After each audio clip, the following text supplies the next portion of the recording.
He was the CEO who could bend corporations to his will. She was the socially anxious artist who couldn't even order coffee. He called his strategy a slow boil, a calculated game to make her his. She just called it being tricked. The game flipped the night she found the hidden study materials folder on his old computer. The next morning, she stood before him in a sailor uniform and white stockings, trembling but resolute. "I might not have learned it well yet," she whispered, her voice shaking. "But if you like it, I'm willing to try." His meticulous plan shattered. The frog wasn't just boiled. She had just taken control of the fire. Chapter 259. Lily resisted the urge to ask more questions, led Leo inside, and took his coat to hang it up. Leo felt a little strange. In previous years, his family's New Year celebration was always lively, with a festive atmosphere filling the house. Lily's home was different. To sum it up, everything was as it usually was. Their daily routine hadn't changed for the holiday.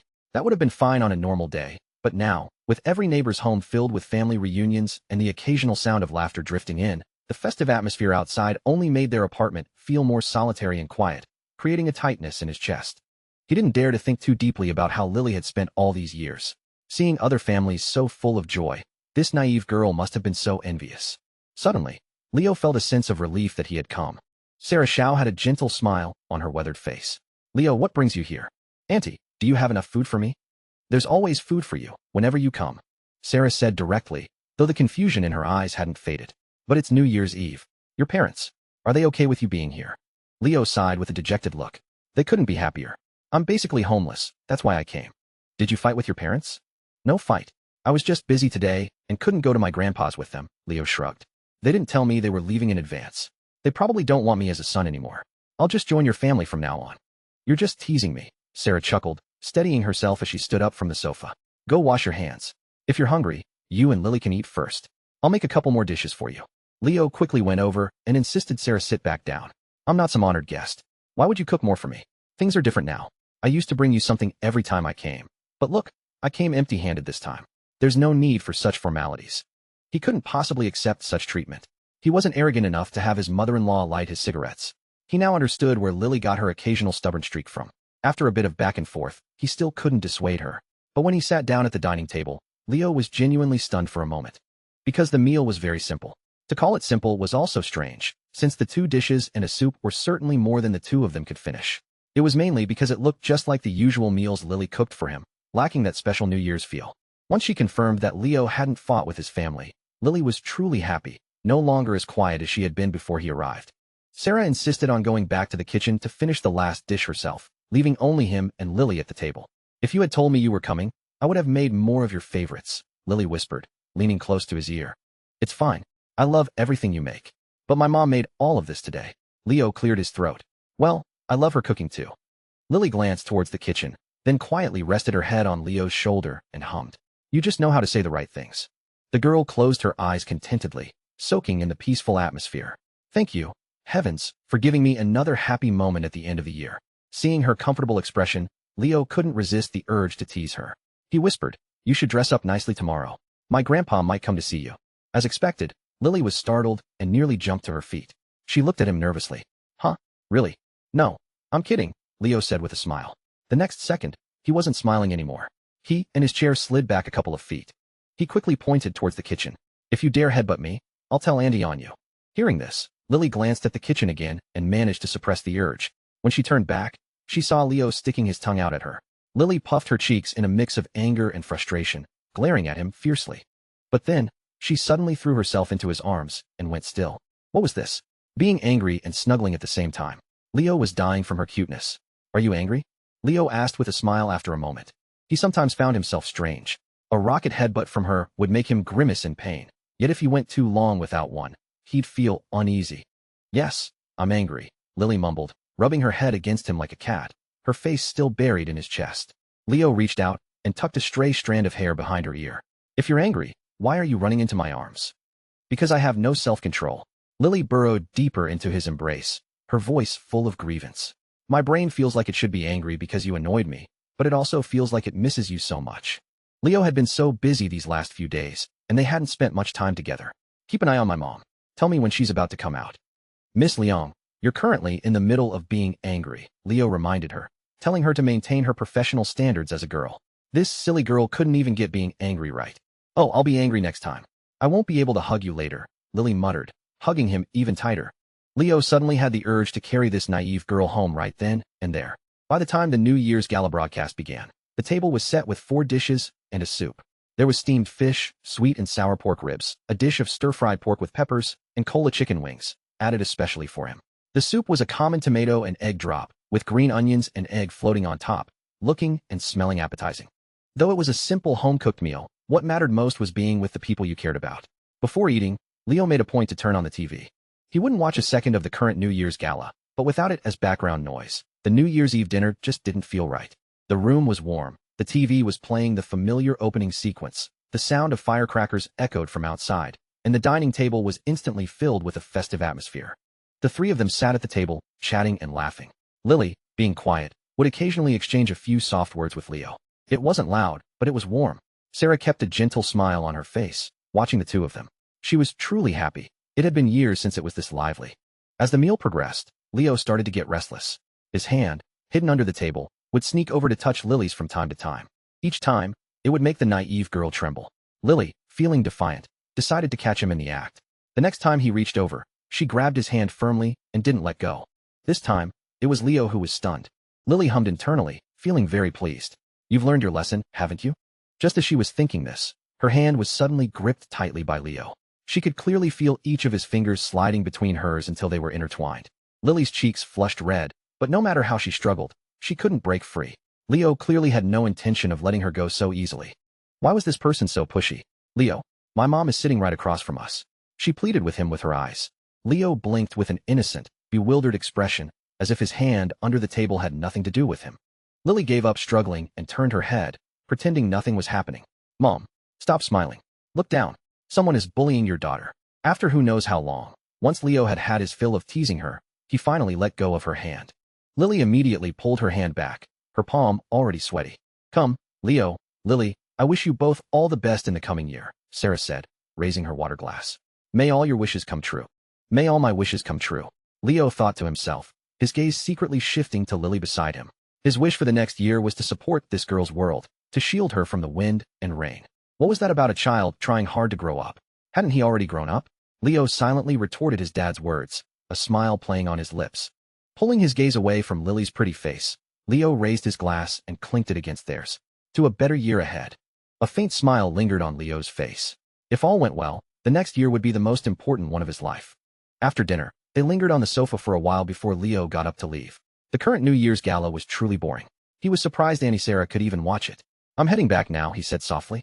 If your parents aren't coming back, are you going to sleep alone tonight on New Year's Eve? Sarah's heart ached a little. With Leo here for dinner, her and her daughter's new year was lively, but after he left, he'd be all alone on the holiday. How could this boy be so kind-hearted? Leo just gave her a carefree smile. Hey, it's no big deal. I'm a grown-up. Besides, it's already past 10. By the time I get back and wash up, it'll be time for bed.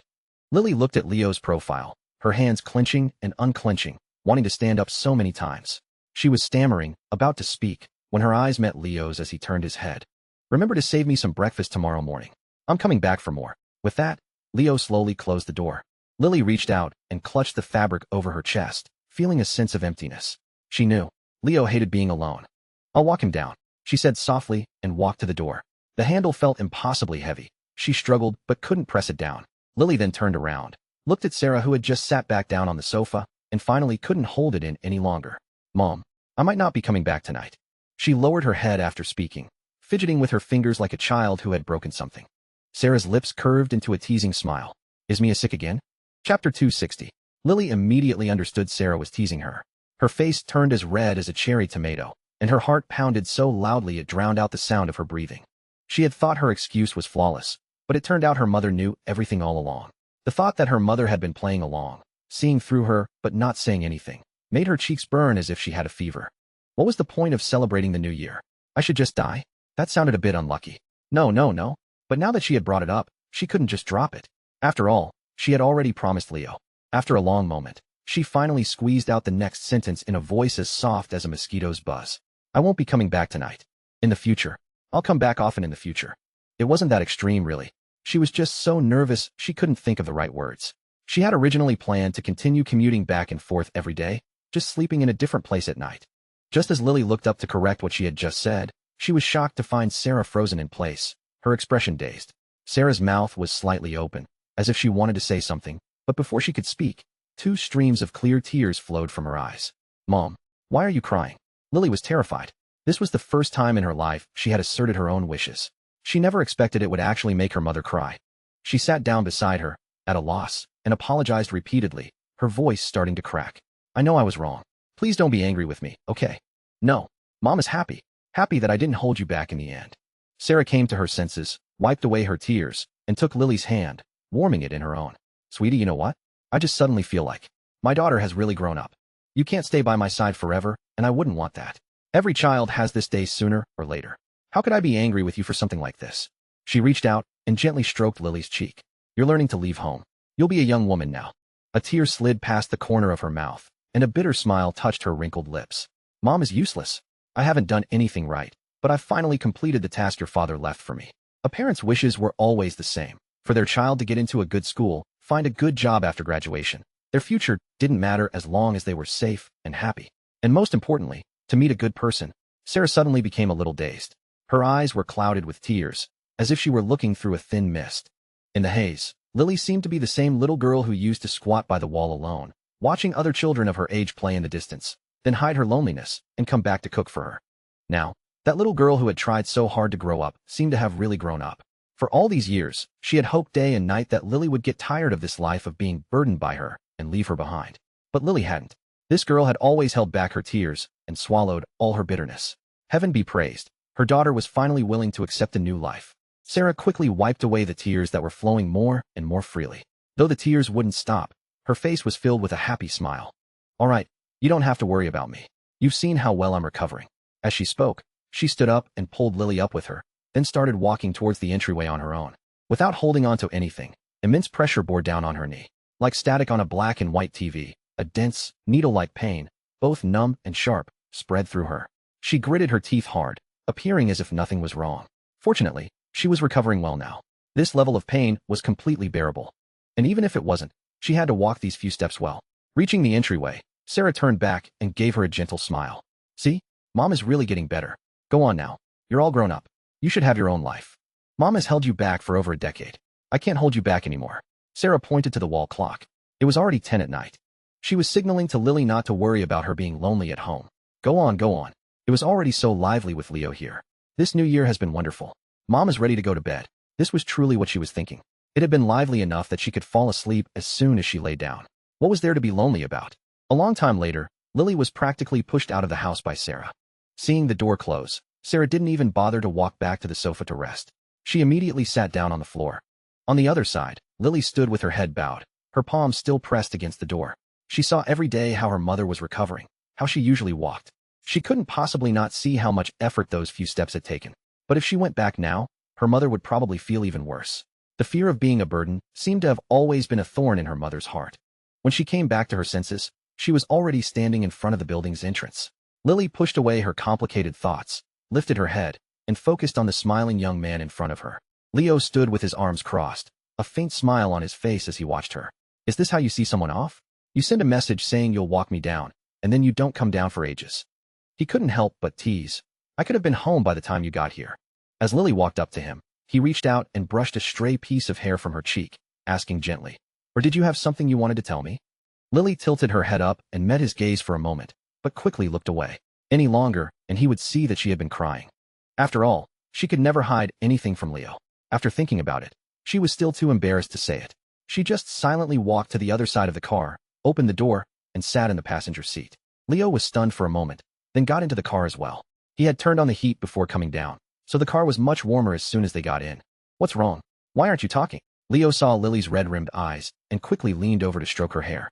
Don't cry, don't cry. Just tell me what's on your mind. Will you agree to whatever I say? As long as you don't cry. I told you when we first got together, even if you wanted the stars, I'd pluck them for you. Leo's tone became very serious. He thought Lily was about to say something very important. Lily leaned against the car window, too embarrassed to look at him. After a long while, she turned back, rested her forehead on his shoulder, and said softly, her voice thick with emotion, I want to go home with you. What? Leo's freshly refilled health bar was empty again. Leo froze, taking a long while to process what he'd heard. Huh, she's just giving herself to me like this? After his reason took over again, he blinked and asked, does your mom know? Lily nodded lightly. I told her when I was leaving. Honestly, Leo was touched. For Lily to take the initiative to say something like this, he could only imagine the intense internal struggle she must have gone through. And it was all just because she knew he didn't like being alone. She had come specifically to keep him company. We both fell asleep on New Year's Day. This time, we can properly celebrate the new year together, and then I'll bring you back tomorrow morning, Leo said with a smile. And, about living together in the future, Lily added in a small mumble, looking out the window at the streetlights. She didn't know what had come over her just now. She just blurted it out on a whim. Thinking about it now, wasn't this just willingly jumping into the tiger's den? Although she still didn't have a clear concept of it, this was cohabitation. From now on, wouldn't she be subjected to Leo's antics every day? Great. She had gone from worrying about how to tell her mom to worrying about what to do in the future. Life was so hard. The smile on Leo's face froze, and his eyes widened in shock. Your mom agreed to that too? Lily lowered her head and hummed a soft yes. The blush on her ears showed just how embarrassed she was. Leo said no more, smiling as he took Lily's hand and gently caressed the back of it with his thumb. Just like all the times he had schemed to trick Lily before, this time things were also moving much faster than he had anticipated. He knew without a doubt that this wasn't fate helping him out. It was the result of Lily's efforts to cooperate with him. This naive girl was so timid. Leo's smile widened. Lily really liked him far more than he had ever imagined. After a long silence, the sound of the engine starting filled the car.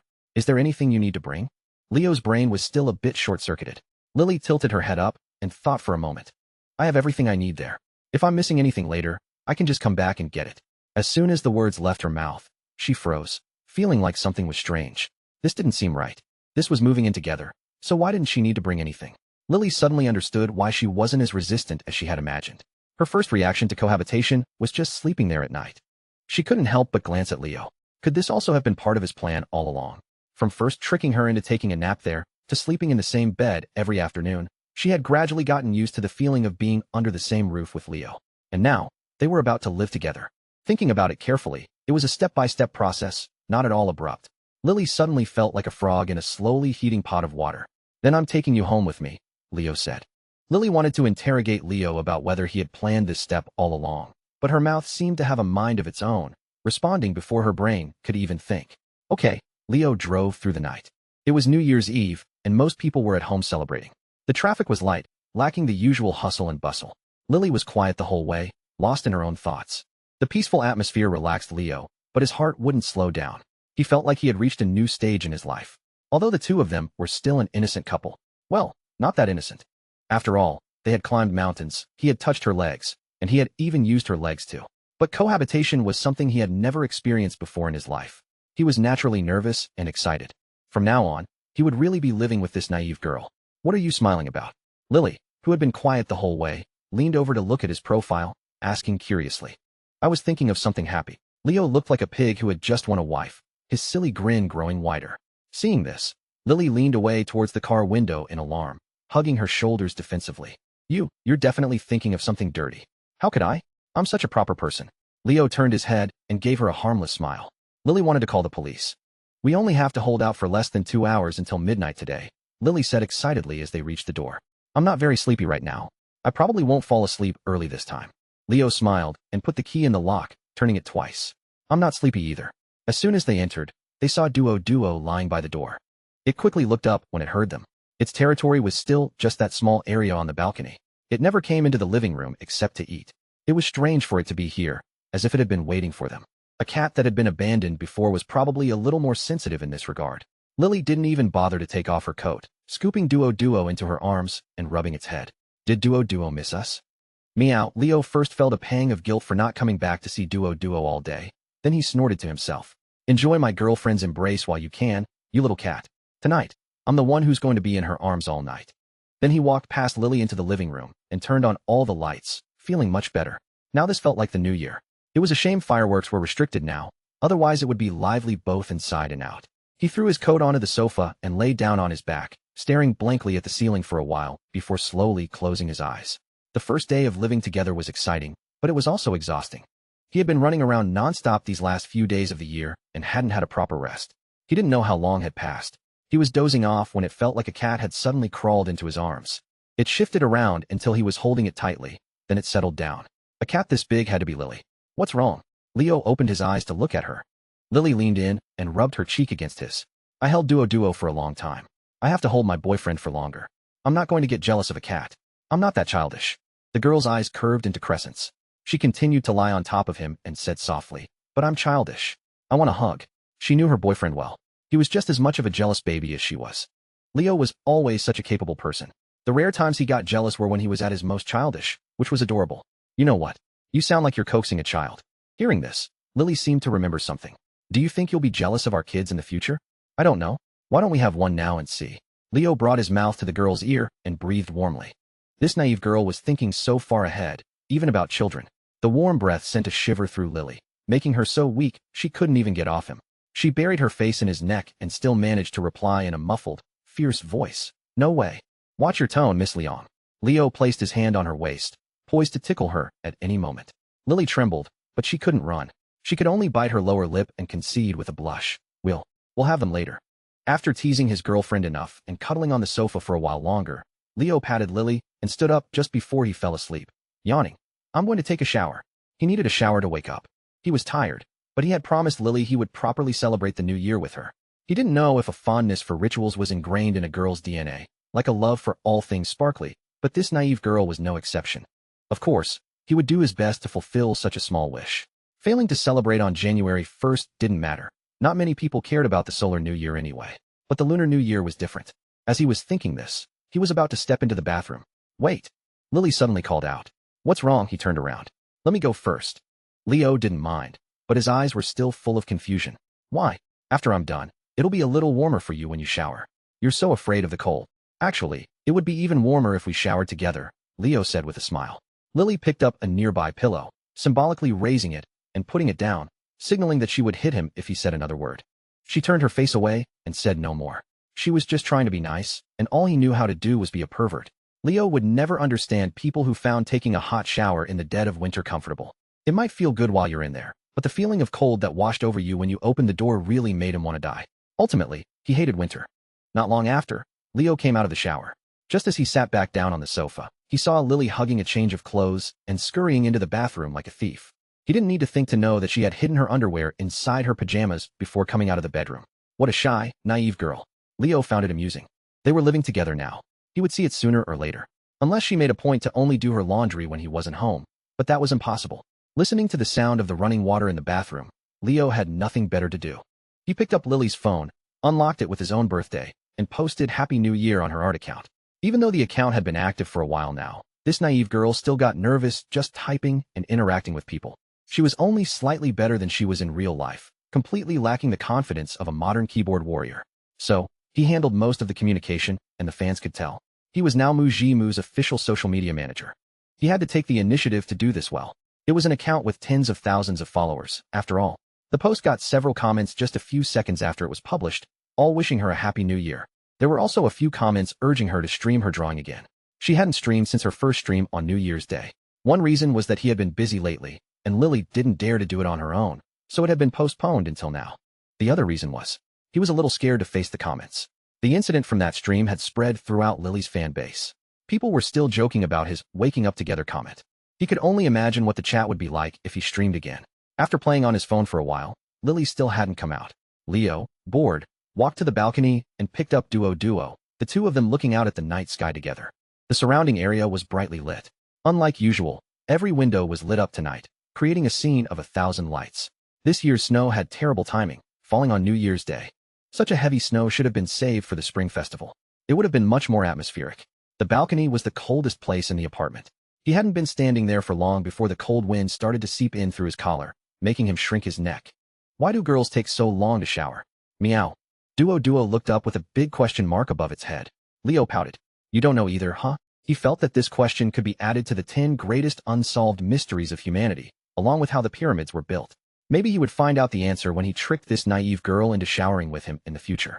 Yes, this was purely for scientific exploration, not because he was being lecherous. As he was teasing Duo, Lily had finished her shower and quietly come up behind him, wrapping her arms around him. What are you thinking about? You're so focused, Lily asked softly. Because she had just showered, she was a little damp all over. Her arms, wrapped around Leo's waist, still had a few drops of water on them, and she smelled of shampoo. Leo cleared his throat. I was pondering how to solve one of humanity's greatest unsolved mysteries. Lily was confused. You just got out of the shower. Don't stand by the window. You'll catch a cold. Leo reminded her, leading her back to the sofa. He reached out and gently stroked Lily's hair, slowly moving to the ends. I'll blow-dry your hair for you. Lily looked incredibly happy, rubbing the top of her head against his chin. Really? Silly girl, what's there to be really about? I'll do it for you every day from now on. Just as Leo picked up the hairdryer, his phone rang in his pocket. It was Jake. Damn, you won't believe this. Jake started the conversation with a standard bragging opener. Guess where I am right now? Where? I'm not in Hangsheng. I'm at Chloe's house. All my limbs are still intact. My father-in-law didn't beat me up. Oh, this guy had mentioned he was going to meet Chloe's parents during the spring festival. It seemed like he had just ended up staying there for the new year. He probably still hadn't made up with his family. It would probably be a while. Why aren't you reacting at all? Jake was puzzled. Leo gently combed Lily's hair with a wooden comb. Due to some unforeseen circumstances, I'm also spending the new year at my girlfriend's house. I just brought Lily back to our place. He deliberately emphasized the last few words. Hearing this, Lily's lips secretly curved into a smile. She swung her legs back and forth, sitting there obediently, waiting for Leo to continue blow-drying her hair. Damn, you two are moving fast, Jake couldn't help but mutter. He was getting more and more frustrated. He had originally called to wish him a happy new year and to show off how well his meeting with the parents had gone, but in the end, it was Leo who got to brag. He had been dating for so long and had only managed to coax Chloe into moving in with him near graduation. And Leo had managed it so easily? Wasn't this just a complete giveaway? What are you doing standing there? You're being so sneaky. A girl's voice came from the other end of the line, followed by the sound of a glass sliding door closing. For the brief moment the door was open, Leo could hear the boisterous sound of people encouraging each other to drink. Chloe's family was quite lively. It was clear that they still maintained the tradition of celebrating the new year with the whole family. I'm on the phone with Leo, Jake replied softly. This kid is also with his girlfriend. That's perfect. Hurry up and wish Lily a happy new year for me, Chloe said in a low voice. Don't you have her contact info? Tell her yourself, Sundara. What's wrong with you? What did you say? I said, what's wrong with you? After saying this, Jake started whispering again. I'm on the phone. Give me some face. He clearly hadn't expected Leo to be combing Lily's hair, with the volume turned all the way up and on speaker. No problem. I'm your girlfriend. Of course I'll give you face. Jake was overjoyed. Really? Of course. So I'll give you a chance to mute the call first. The other end of the line fell into a long silence, finally broken by Jake's grimacing, Happy New Year. All that was left was Leo and Lily looking at each other in bewilderment. Leo looked at Lily's innocent face and swallowed hard. You can hit me with your rocket headbutt, but please don't ever learn to do that. This naive girl already hit hard enough. If she learned anything else, the day she tried it would be the day she'd be crying and begging him not to die. His reaction made Lily giggle. I wouldn't have the heart. After the call, Leo continued to blow-dry Lily's hair. The whirring of the hair dryer was mixed with the sound of their soft chatter. Lily closed her eyes contentedly for a moment, then opened them again, taking in her surroundings. From now on, this would be home too. The thought gave her a special feeling. Tomorrow would be the first day of the new year. From now on, she would live here every day with this person.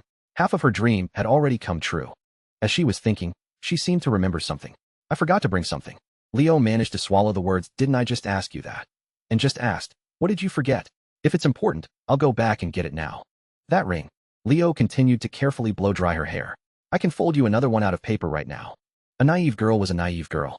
Other people were obsessed with carrots, but she treasured a ring made of paper. Lily pouted. It's not the same. Just leave it there for now. We can get it when we buy a house and move. Leo suddenly paused. Jake was right. His relationship with Lily was moving quite fast. Most other people probably wouldn't even consider moving in together until they had been dating for 2 or 3 years. It was strange. They had just decided that the other person was the one. This naive girl had stumbled into his heart and, without asking for his opinion, had just moved in. It seemed to be the same for him. Otherwise, there would be no reason for Lily to have agreed. A smile spread across Leo's face, and his movements became even gentler. This girl had given him all her trust, without holding anything back. It was already late when they got back. After they had showered and blow-dried their hair, and just as Lily had finished wishing Sophie Wong a happy new year over the phone, the minute hand on the clock was just a short distance from the 12 at the top. Have you ever stayed up to celebrate the new year before? Lily asked curiously. Leo looked down at his phone, symbolically sent out a few generous cash gifts in the company chat, and replied seriously. I have with my friends in Summoner's Rift. We even won that game. It felt super lucky. He laughed halfway through, and suddenly understood why Lily liked these rituals. No matter how many years passed, these special memories would always be more vivid than everyday ones. The longer they fermented, the more true this became. He looked up, about to say something more, but was cut off by Lily leaning in and kissing him. For some reason, this time Lily didn't try to control his hands. Leo took full advantage of the opportunity, no longer caring why this naive girl had suddenly kissed him. After a long moment, their lips parted. We've been kissing for a whole year, from last year to this year, Lily said with a light laugh, her face full of happiness. It was true. They had been kissing from last year into this year. Leo looked at the time. It was 12:01. Her words made him laugh. He reached out and gently caressed the girl's cheek, his eyes locked with hers. Then I've loved you for a whole year too. Lily was stunned for a moment. Then she lowered her head and giggled to herself. The new year had been celebrated. The two of them got ready for bed. The power outlet on the other side of the bed was broken, so Lily had to charge her phone on Leo's side and then run to the other side. Too lazy to walk the few steps, she just crawled across the bed. It's already 12:30, and we're still going to bed relatively early, Lily said, sitting up halfway across the bed and looking out the bedroom window. Many of the lights in the building opposite were still on. She was captivated by the sight, and for a moment forgot that she was sitting on Leo. Leo had no interest in looking outside. He stared at the girl in front of him and couldn't help but swallow hard. Lily was sitting on him, her head turned to look outside. She looked truly regal. The room was dark, and they could only make out things vaguely by the light from outside. In the dimness, Lily's delicate profile was still captivating. The dim light was like a thin veil, giving her a mysterious beauty. Leo finally understood why people always said this naive girl was a cool-headed goddess. In this position, it didn't look right at all. This would definitely not get past the censors. I suggest you move over first, Leo said, turning his head away in embarrassment. Lily clearly hadn't come back to her senses yet, her expression puzzled. Feeling something pressing against her, she seemed to realize something. She looked down at their current state, and her face immediately turned red. The girl was about to dive under the covers and play ostrich when she happened to catch a glimpse of Leo looking away, not daring to meet her eyes. She wasn't mistaken, was she? Leo could get nervous too? Lily felt like she had discovered something extraordinary. She blinked blankly. It was a well-known fact that a person who was often bullied would have some rebellious tendencies hidden away. Lily was no exception. For a moment, she forgot about her shyness in her heart, which was about to leap out of her throat. All she could think was, humph, so you have your moments too? The usually calm and collected Leo could actually be shy. This stark contrast always brought out a strange desire in people. Why don't you dare to look at me? Her voice was trembling with shyness, but she still managed to tease him. I advise you to watch your words and actions. Leo was about to go crazy. He had almost recited the entire preface to the Pavilion of Princeton backwards, and this naive girl was still showing off. Didn't she realize she was dancing on the edge of a cliff? Lily was actually a little scared, but it should be fine, right? She had kicked him last time, but she hadn't this time. After comforting herself, she slowly leaned down, cupped Leo's face with her small hands, and forced him to look at her. Quick, tell me, who's smarter, you or me? You're smarter, you're smarter. Hurry up and get off. Lily was satisfied. She then imitated the way Leo usually teased her and blew a puff of warm air into his ear. She finally had the feeling that she could bully Leo too. Was she going to turn the tables and become the master in the new year? She lay back down on the bed triumphantly. Just as she was about to make her escape, her wrist was suddenly grabbed by Leo. I was wrong. Please let me go, Lily said in a panic. Leo's mouth twitched. The naive girl's dominance lasted less than 3 seconds. Huh? She was pretty quick to beg for mercy. Seeing that Leo wasn't responding, she had no choice but to make a concession, as usual. She leaned forward and lightly pressed her lips against his. Can you just pretend nothing happened? You want to run away without taking responsibility? And you know you sound like a player, right? Leo looked at her, unconvinced. Could he, the master of boiling frogs, be bullied by a frog? What a joke. Then, I'll marry you. Lily felt very sad. Just a second ago, she had thought she was finally going to be the one in charge. How had she ended up being the one who was bullied again? What are you talking about? How about you help me? Lily shook her head like a rattle drum, her beautiful eyes clear and bright, even in the darkness. With her hands pinned to the bed, one might have thought Leo was doing something atrocious. Leo pulled the girl's hands away, brought his mouth to her ear, and whispered like a demon. My dear, you wouldn't want your boyfriend to be so uncomfortable he can't sleep all night, would you? With her wrists held, Lily couldn't turn over or even hide. But she was too shy to look at Leo, so she just buried her face in his chest. What does it matter?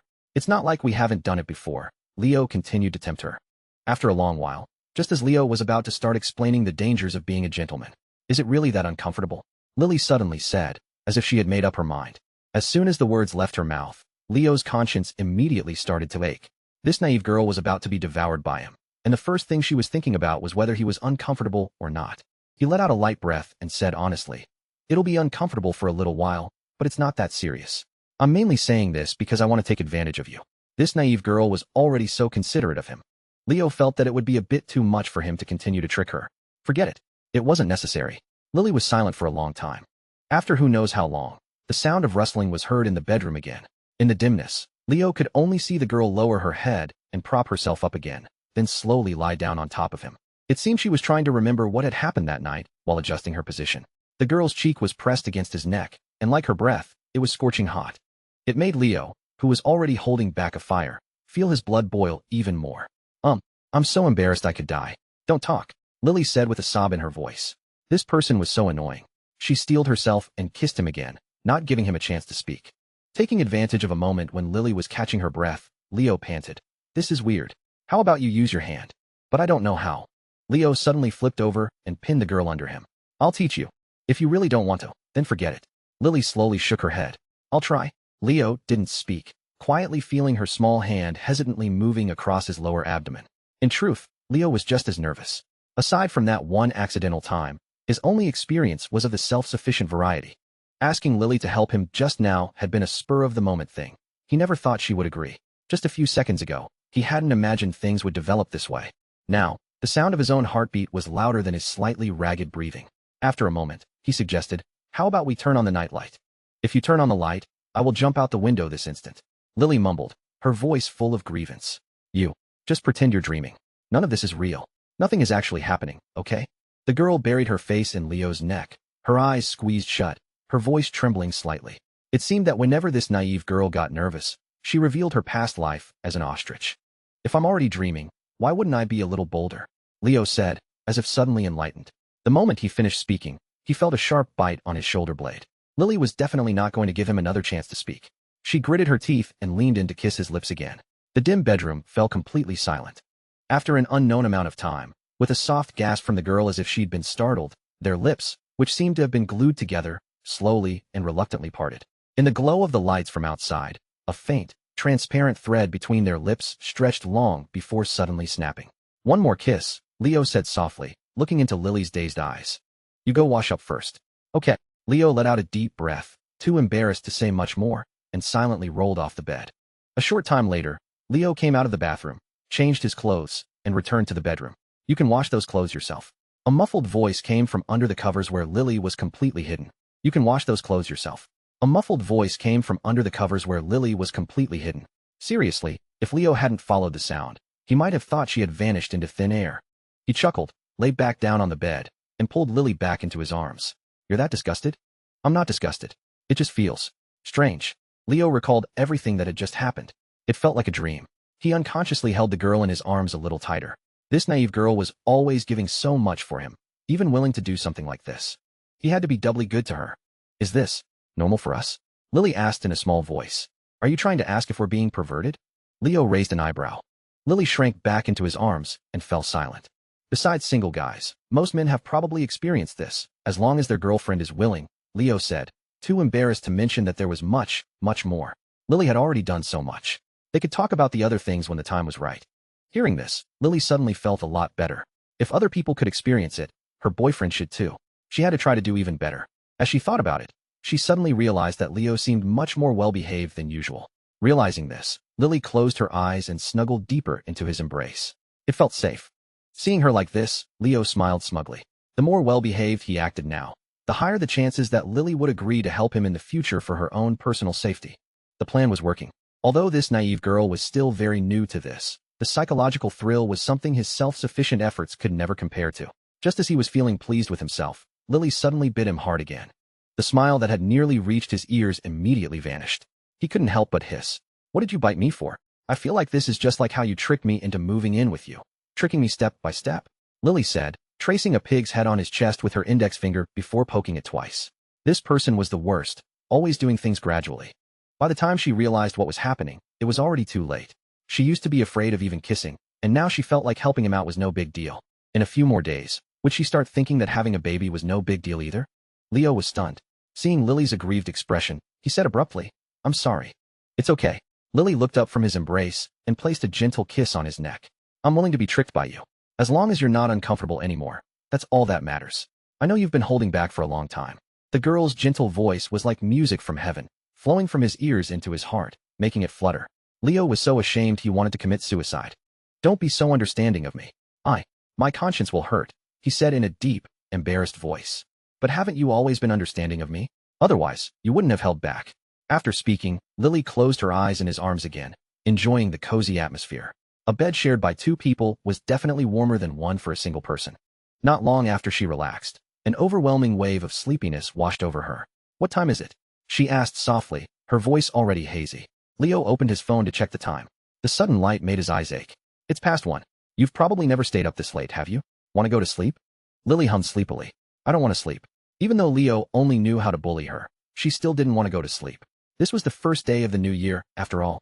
"Then I'll chat with you," Leo said, yawning lazily. He looked out at the night sky and began to ponder the origin of the universe. The universe was so vast. What was the meaning of such a tiny existence as humanity? "Will we sleep together every night from now on?" As she spoke, Lily suddenly became a little nervous, secretly glad that she had stayed over here a couple of nights before. "Barring any accidents, we'll sleep together like this until all our teeth fall out." Leo had Lily lie on her side, and he hugged her tightly from behind, his hand gently resting on her stomach. Lily imagined it, and couldn't help but shiver. "I don't want all my teeth to fall out." "Oh, right, you should drink less soda in the future." "I don't care. I can just get dentures. I'll still be the coolest guy on the street then. Will you go square dancing with me when we're old? You're only 20 this year." "What square dancing?" Leo's mouth twitched. "And even when we're old, we should still have some aspirations, okay?" After a while, Lily looked at the heater blowing warm air and suddenly said, "Isn't the air conditioner in your room still broken?" Of course, she wasn't trying to kick Leo back to his own room. She had just suddenly thought of it when the warm air blew on her. There was no response for a long time. Lily carefully turned over and glanced at him. Leo's eyes were closed, his chest rising and falling rhythmically with his breath. Lily was completely dumbfounded. How could he fall asleep at such a perfect time? The first day of the new year. In the early morning, a few rays of sunlight streamed through the gaps in the curtains, brightening the bedroom a little. The windows were covered in condensation, and a slight fog outside made everything look hazy. Leo was woken up by the sound of firecrackers outside. He stretched lazily, still half asleep. The room was empty, as usual, and he didn't think anything of it. It wasn't until he reached the living room and saw the familiar figure that he was suddenly taken aback. Lily was sitting sideways on the sofa, holding a book and reading quietly. Her long hair cascaded down like a waterfall. She looked intellectual, gentle, and had a touch of cool elegance. Today, the silly girl had a girl-next-door vibe. Every time Leo saw Lily looking so unapproachably beautiful, he always felt like the world had been secretly altered, as if he had woken up to find watermelons were blue. Because this naive girl looked completely different from his perception of her. "Do you know why meteors always manage to land precisely in meteor craters?" He leaned over and asked. "Huh." Lily, who had been engrossed in her book, was startled. Her clear, bright eyes blinked as she stared at him. "Why?" Leo nodded in satisfaction. "See, now that's more like it." After realizing what had happened, Lily pouted and closed the history book in her hands, placing it aside. It was a book she had found on the bookshelf while tidying up the room that morning. She had no idea why Leo, a law student, liked history so much. But then she remembered he was making a game, and it suddenly didn't seem so strange. "I'll go make breakfast," the girl urged in a low voice. "You go wash up first." She was still a little too embarrassed to face Leo and quickly fled to the kitchen. Leo wasn't very hungry since he had just woken up, so Lily just cooked 2 bowls of noodles for a simple breakfast. "What are you doing? You're so focused," Leo asked halfway through his meal, noticing Lily staring at her phone beside him. "I'm grabbing cash gifts in the artist group chat." "You dare to talk in the group chat?" Leo looked at her with disbelief. "I don't chat. When they're all done grabbing gifts and sending thank you messages, I just send a thank you and blend in. No one will notice me." After a moment of thought, Lily added, "As long as I'm not unlucky enough to grab the biggest one, it's fine." The person who grabbed the biggest one had to send the next one. As she was speaking, she reacted with lightning speed, tapping her phone screen. She was pleased to see she had grabbed $5, but when she saw that the luckiest person had gotten 50, her smile instantly faded. "You little money grubber," Leo said with a smile, continuing to eat his food. Lily put her phone away, turned to look at Leo, and poked his shoulder. "You have a small piece of noodle on your mouth," the girl said, holding back a laugh. "Where?" Lily pointed to her own mouth. Leo wiped his mouth with the back of his hand. "It's not there. It's right here." Leo looked at her blankly. "Isn't that where I just wiped?" After he spoke, he saw Lily pout, then slowly lean in and kiss the corner of his mouth. "It's gone now," Lily said, chewing slightly and smiling at him. Leo was stunned for a long time, only coming back to his senses when Lily asked him what was wrong. He felt like he had been completely outplayed by this naive girl on the very first day of the new year. Leo suddenly felt a pang of panic. The year had just started, and he was already off to a bad start. He wasn't going to be outplayed by this clumsy frog for the entire year, was he? After breakfast, Leo came back from hanging the laundry on the balcony and saw Lily sitting properly at her desk, drawing. "You've only been resting for a few days, and you're already drawing again?" He couldn't help but complain. This silly girl had no ambition at all. Life was only a few short decades. You couldn't even eat 80,000 meals. Wasn't the point of living to slack off? A 20-year-old college student who had just finished the new year should be watching anime, binging shows, and playing games, maybe petting duo from time to time. What was the point of being so competitive every day? It was strange, really. When he was in school, he had been a huge video game addict. In high school, he would look forward to every break. In college, he and his roommates would plan which champions to play in the bot lane every night. But this naive girl, he had to beg her to play, and she still wouldn't get addicted. It wasn't that she didn't have hobbies. She had just been forced to run for so many years that she couldn't stand still. Only by completely eradicating the strange ideas in Lily's mind could she truly learn to enjoy life. Miss Leong, you won't find happiness by working so hard. Do you want to experience true happiness? True happiness? Lily stopped her pen and looked up, a puzzled look on her face. You should play Yasuo. As Leo spoke, he picked up the laundry pole in his hand and swished it through the air twice. Hasagi. But Lily still looked at him blankly. Leo sighed lightly. Sigh, it's no use talking to a fool. Lily blinked blankly. 2 seconds later, she finally reacted and said seriously, don't call me a fool. If you say it too much, it'll come true. Leo laughed. Don't push yourself so hard every day. You're young now. If you don't play more games and experience these new things, you won't have the energy to play even if you want to when you're old. Then you have to play with me. Why? Lily bit her lip hard, looked up, and met his gaze with a determined expression. You keep telling me to play more games, but you've been so busy you haven't touched any of them in a long time. This was what was strange about him. He had huge dark circles under his eyes every day, yet he would still tell her that the point of living was for happiness and slacking off. He would still tell her, trying to persuade her not to work so hard and to go experience all sorts of fun things. But he never looked at how tired he was himself. I make games. How could I not play them? Weren't you just doing market research? I saw that none of those were games you liked. Leo came back to his senses and stammered for a long time, unable to think of a rebuttal. In the end, he had no choice but to agree. The company was closed on the first day of the new year, so there wasn't much to do. Leo had lunch with Lily at her house, then went back to his own house for dinner, eating a feast of meat and fish. After the first day, the number of people visiting relatives started to increase. On these days, Leo definitely had to go home and show his face. Sophie Wong told him who to greet, and after greeting all the relatives present, Leo slowly squatted down in front of Molly Chun, who was sitting on the floor playing with a Rubik's Cube. Molly Chun, who was sitting on the floor playing with a Rubik's Cube. It always felt like children grew up so fast. Sometimes you could see a difference after just a few months. Molly's here? He said with a smile, patting her head. Happy New Year, big brother. Happy New Year, Happy New Year. Leo replied with a chuckle. He saw that Molly's big, blinking eyes seemed to be full of expectation, and his smile suddenly froze on his face. He suddenly realized the gravity of the situation.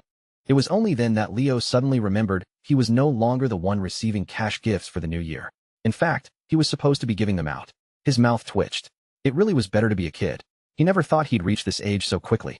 If it weren't for Lily, he probably would have been ambushed by a swarm of relatives for a friendly interrogation the moment he walked in the door. Big brother will give you a big one later. Okay, did you miss me? Leo continued to ask. Molly craned her neck to look behind Leo. Where's Sister Lily? There goes your cash gift. Leo's smile vanished. Chloe Chun, who had been watching the show from the sofa, threw her apple core into the trash and looked at him doubtfully. That's right, where's my sister-in-law? It's the new year. Aren't you going to bring her back to meet all the aunts and uncles? Molly stared blankly as Chloe finished, then immediately turned to Leo. Where's sister-in-law Lily? Leo hesitated for a moment. Your sister-in-law has social anxiety. There are too many relatives coming and going these few days, so I didn't ask her to come over for now. He had only planned to show his face at home and then make a trip to Professor Yin's place. If he had brought Lily, he would have had to leave her here alone. For Lily, that might have been worse than death. And these relatives were incredibly nosy. If Lily were sitting here, they would probably interrogate her about everything from how many acres of land her family owned to how many cows they raised. They might even ask for her ID number. The poor girl would probably be too nervous to say a word, just sitting on the sofa trembling. It was pitiful just to think about. He then tapped Molly's forehead. This little girl was really working hard for her cash gift, and she was a fast learner. Molly handed the solved Rubik's Cube to Leo, gently shaking his arm and saying in a sweet voice, Big brother, I want to go out and play. How about I take you out after I'm done with work in a few days? Okay. On the other side, Chloe Chun was completely stunned, her mouth slightly agape as she stared at Molly. On the other side, Chloe Chun was completely stunned, her mouth slightly agape as she stared at Molly. She probably hadn't been this clever when she was a child. What would this kid be like when she grew up? And you're calling him big brother so sweetly. That's my big brother. The more she thought about it, the angrier she got. She sat up straight and turned her gaze to the young woman sitting next to her, who was chatting with a smile. This was Molly's mother, their aunt. Since Molly was only in the second grade, this aunt wasn't much older than them. so they still had some common ground when they met. She called out, but there was no response. Chloe Chun was speechless. It always felt like during the new year, a bunch of adults would gather together and talk about their own things. The kids could never interrupt them without shouting at least twice. "Auntie," she shouted. The woman pulled herself away from the topic of whose child just got divorced and looked at her curiously. What's wrong? Is Molly done with her winter homework? No, she hasn't even started. Experts all say that the second grade winter break is the most crucial. Aren't you letting Molly fall behind at the starting line? Chloe Chin put on an expression of disbelief. They say if you fall behind one step, you'll fall behind every step. You're being too careless. The woman was startled and scratched her head. Then what should I do? Actually, I'm not very good at raising children. The child was only in the second grade. She had always thought that as long as she didn't get into trouble, it was fine. She had never really thought about her studies. Chloe Chun patted her chest. When I have time, I'll pick out some suitable exercises for her online and mail them to you. Thank you so much, Chloe. I'll send you a big cash gift on the app when I get home. No trouble, no trouble. We're family. It's what I should do. Chloe Chun looked at Molly, who was playing with her brother, a smug smile secretly appearing on her lips. After seeing off the first batch of relatives, the family finally had some time to sit down and chat properly. You came over so early and didn't even say you were hungry. Did Lily come over to cook for you again? Sophie Wong asked, looking at Leo, who was lounging on the sofa. I forgot to tell you yesterday. Lily and I are living together. What? Sophie Wong was stunned for a long time, then rubbed her temples.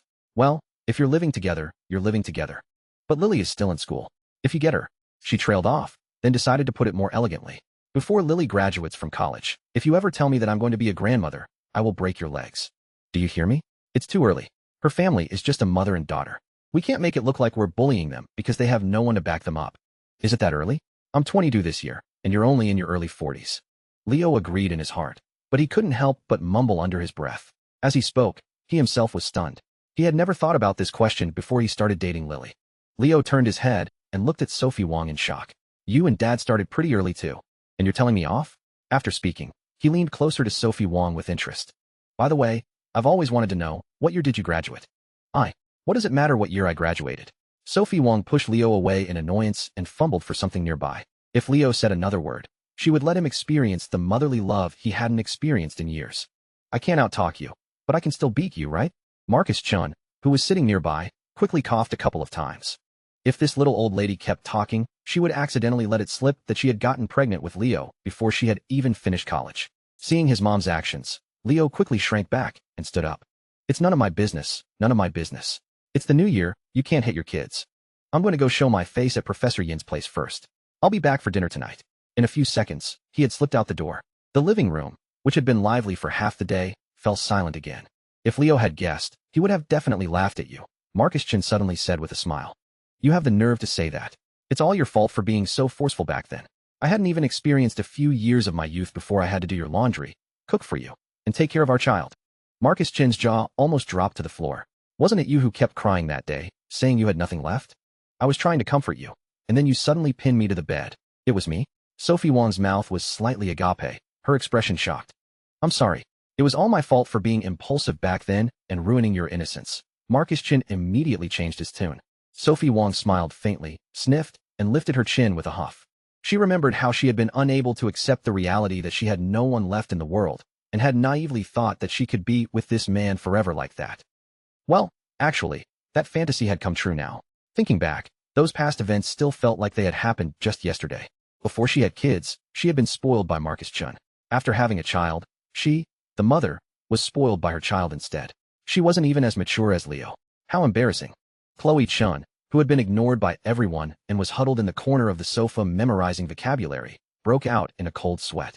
If she was discovered, she would definitely be the first person in history to be silenced by her own mother. If someone asked her if she was moved by her parents' love story, she would definitely say she didn't dare to move. Not at all. After leaving, Leo drove straight to Professor Yin's house. It was the spring festival, so he didn't intend to stay long, but he still had to show his face. After all, regardless of whether the old professor was willing to help or not, it was definitely not a bad thing to be able to connect with someone of his caliber. He had only knocked twice before the door opened. Professor Yin still had the same cold expression. He was stunned for a moment when he saw him. Then he nodded silently and turned back to the living room. Change your shoes. The cleaning lady just mopped the floor. After a couple of seconds, he added, "Wear the black pair." Leo looked down and saw that this pair of slippers was completely different from the ones he had seen before. They were obviously new. The old man was quite the tsundere. Sitting on the sofa, he looked around in a bit of a daze. Unlike what Leo had imagined, Professor Yin's house was surprisingly deserted. Even though it was the new year, he was all alone. Unlike what Leo had imagined, Professor Yin's house was surprisingly deserted. Even though it was the new year, he was all alone. It was strange. For a person of his caliber, shouldn't there be an endless stream of visitors during the new year? At the very least, Professor Yin was at an age where he should have 4 generations under one roof, right? Stop looking. I kicked them all out, Professor Yin said, interrupting him with a slightly impatient tone. What about your children? I didn't let them come back. Leo was stunned for a moment. Seeing that the old man was unwilling to talk about it, he simply dropped the topic. Actually, he felt a little guilty. After all, he was also here to ask for a favor. He was just being patient. But logically, Professor Yin should have been aware of his intentions. Just as he was thinking, a large pile of documents and books was suddenly thrown onto the coffee table, spread out in front of him. Leo's eyes widened, and he swallowed hard. Professor, the new year has just passed. I'm just here to pay a visit. I'll leave after showing my face. It was only the second day of the new year. Even high school seniors were probably not studying yet. How had he, a graduate, suddenly been given extra lessons? College students were known for their appetites, let alone a graduate like him. Professor Yin snorted coldly, his face dark. These are all things you'll need for your company. If you don't study them properly, you won't even know how you got screwed over in the future. You're a law school graduate. Isn't it embarrassing to have to ask the legal department about everything? Leo grimaced and took a closer look. Only then did he realize that most of the documents on the table were cases of games being maliciously imitated or having their data stolen. It wasn't just from recent years. There were even case files from the early 2000s, when the internet and games were just starting out in the country. Look at the latest one first. It's a cross-border lawsuit. Although the two sides are not game companies, it's also a dispute over creative copyright. Professor Yin put on his glasses and adjusted them with 2 fingers. This time, a foreign company directly stole the operating data of a domestic company. You've been studying with me for a while before the new year. Tell me, if it were you, how would you approach this? I heard the professor talk about this case in class. Our professor also said that the lawyer involved in this case is very famous even abroad. Leo's tone was filled with a hint of admiration. After all, this person was someone even his own professor admired. That was one of my students, the old man said flatly, his tone devoid of any emotion. Leo fell silent. Professor Yin's image in his mind grew even taller. After all, strictly speaking, this was his professor's idol's professor. As he came back to his senses, a wave of joy washed over him. He had never told Professor Yin the specific details of his company. This was obviously something he had gone out of his way to find out. Could it be that the old man was really willing to help him? Even if he wasn't, just being able to borrow the old man's name would be enough to give the other side a run for their money in court. His happiness didn't last long. Leo collapsed onto the sofa with a look of despair, as if to say, "You can beat me to death, but I'm taking a break." Seeing him like this, Professor Yin suddenly said, "You have to pass the bar exam this year. Do you hear me?" Huh.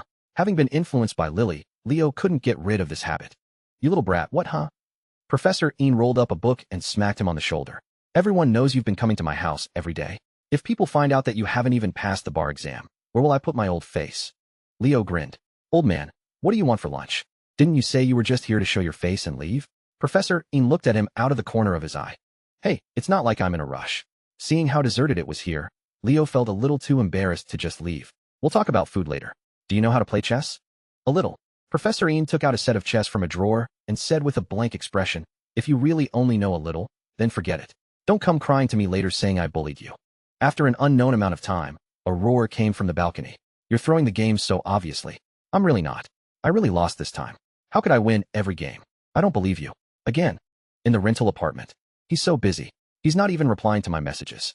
Lily lay on the table, bored, her cheeks puffed out as she poked Leo's profile picture. Seeing no response from Leo, she sighed lightly and gently stroked Duo, who was lying on the table. Duo, I miss him so much." Meow? Duo thought to himself that 2-legged creatures were so foolish. Men would only slow down at speed of rummaging through the trash.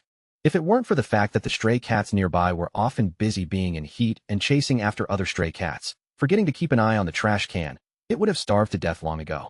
After rubbing Duo's paws for a while, Lily finally focused on her work again. This was the first time she had received a relatively large freelance commission from a company. She was going to draw a character skin for a mobile game, and she would be paid $6,000 for it. But the client was really annoying. For example, she had just spent half a day making changes according to their request, only to have them suddenly say, "How about we just use the original version?" Even so, this was still the most she had earned so far. Thinking of this, the corners of the girl's eyes curved up again, and she started to think about what she should buy for Leo with the money. Lily glanced at the line art on the screen, which she had just finished revising according to the client's request, and couldn't help but blush and look away. The reason the line art had been rejected by the client this time was that it wasn't suggestive enough. The more she thought about it, the more frustrated she became. Was this what mobile games were like? She actually had to draw this. This kind of thing. If Leo saw it later, he would die of laughter. Leo would definitely laugh and say, "I'm a good person. I can show you what suggestive is," and then take the opportunity to take advantage of her. The more Lily thought about it, the hotter her cheeks became. Half of her pretty face was buried in her arms. She had no idea what kind of style boys liked. Wait, she seemed to know what Leo liked. Thinking of this, she picked up her stylus again. "I'll add a pair of white stockings first." Halfway through her drawing, there was a knock on the door. Lily didn't even bother to put on her slippers and ran over with bare feet. She opened the door with a joyful expression, only to find Mia Lin standing outside.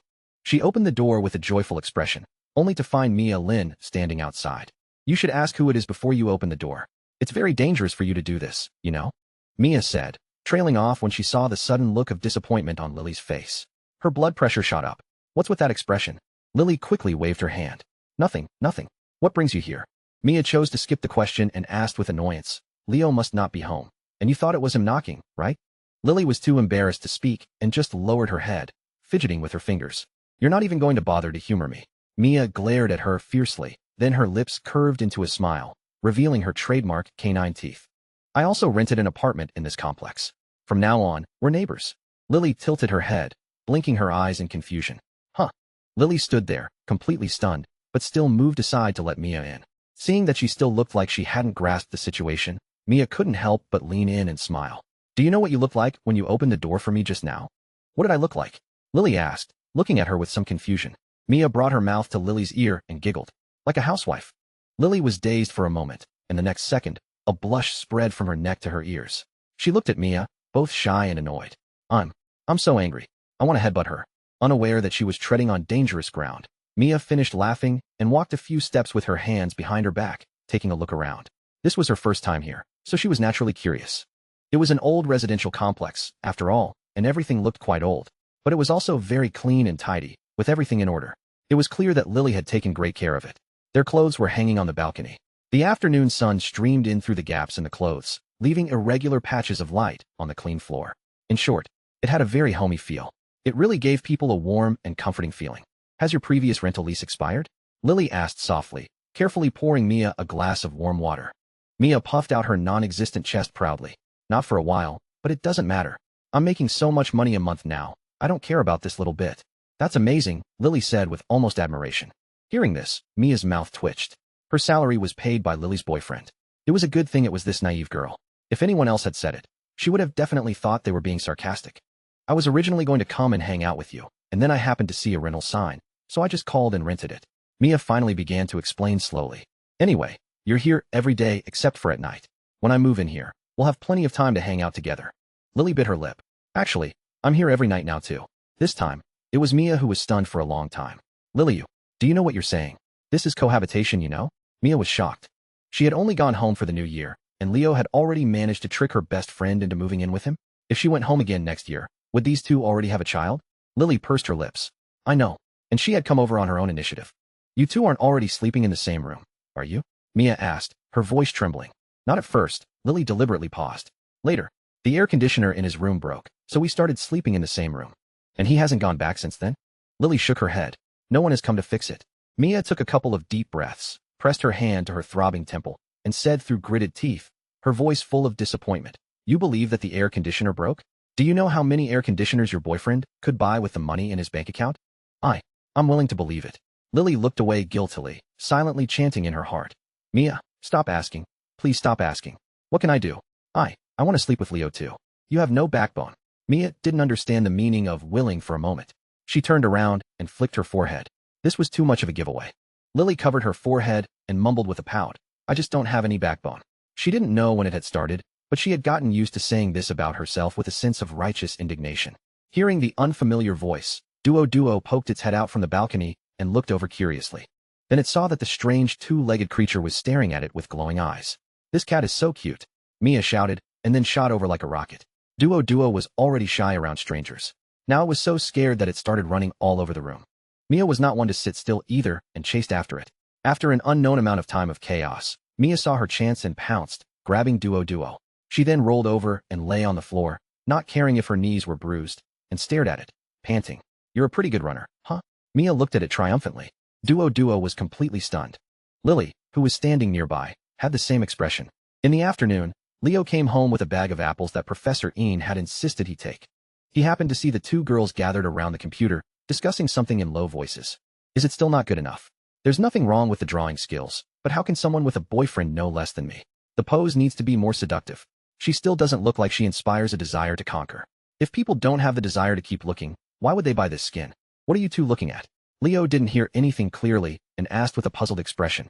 As he spoke, he was about to lean in for a look. And nothing. Lily fumbled to turn off the computer, almost knocking the mouse next to it onto the floor. Seeing that it was too late, she gritted her teeth and just pulled the plug. The monitor went black with a whoosh, and the computer case fell silent. The room was so quiet that only the sound of Lily's rapid breathing could be heard. Leo was confused. Before Leo could speak, Mia muttered first, Lily, you didn't save, did you?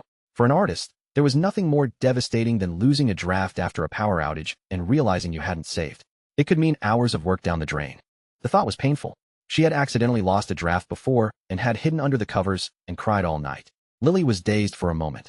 Then she nodded blankly, her clear eyes starting to fill with tears. And, I remember you're not using SAI too. You've always used SAI, Mia added in a low voice. The older version of SAI didn't have an autosave feature. By now, Lily's tears were already streaming down her face. She bit her lower lip to hold back a sob, and the tears slowly formed a stream, continuously rolling down her cheeks. 5 hours of work gone. She was whimpering and sobbing, the picture of weakness, pity, and helplessness. Although it was a bit mean, Leo thought Lily looked adorable like this. This naive girl was probably a natural-born victim. After coming to her senses, Mia quickly leaned over to comfort her. It's okay, it's okay. It's all Leo's fault. What's he doing coming home for no reason? What the hell? Are you crazy, Mia Lin? Are you even human? Leo cursed as he handed over a tissue and asked Lily gently, what are you two doing? Lily sniffed. I'm working on a freelance commission for a mobile game. I was too embarrassed to show you. It's just a commission. I thought she was showing you a dirty movie, Leo said with a hint of disappointment. Then he couldn't help but laugh. What's the big deal? Even if you were drawing something explicit, I would still watch it with great interest. He now understood. She was probably drawing an illustration for one of those fan service mobile games. Like those famously suggestive characters from certain popular games that even people who had never played them had probably seen pictures of. An artist who could create such works could no longer be called an artist. They were practically a living saint. Thinking of this, Leo's eyes suddenly lit up. In the future, couldn't he have Lily draw whatever he liked? No, wait. It would be better to coax Lily to wear it for him herself. This naive girl was much more suggestive than any illustration. Damn it. Anime is corrupting my principles, Leo cursed to himself. He was a normie now. Seeing the smug smile that was almost reaching the sky on Leo's face, Mia rolled her eyes at him. To quote a famous general, in Leo's presence, I often feel I am still far from a true degenerate. Get lost, get lost. After shooing away the third wheel, Leo was about to go back to comfort Lily when he saw that she was already drawing again while wiping away her tears. She held the stylus in her right hand and a tissue in her left. Whenever a tear fell, she would wipe it away, sniff, and continue to draw. Leo was stunned by this sight for a long time. No wonder they said this naive girl was so strong. She would cry for a while, wipe her tears, and continue to draw. If it were him, his morale would have been crushed for a long time. He had been so upset after losing the last game of his promotion series that he hadn't touched the game for a whole day. Lily was different. She would cry, but she would definitely get right back up, and she wouldn't even complain to him. After repeatedly confirming that Lily really didn't need his comfort, Leo walked to the fridge, took out a bottle of cold Coke, and slowly walked to the balcony, taking a sip as if he were drinking tea. Leo. Lily, who had been sitting at the desk drawing quietly, called out softly. What's wrong? Why have you never pinned me against a wall? Cough. Leo had just taken a sip of Coke. After choking on it, he felt like he was breathing Coke. He coughed for a long time, then looked at Lily as if he had seen a ghost. What did you say? Pinning against a wall.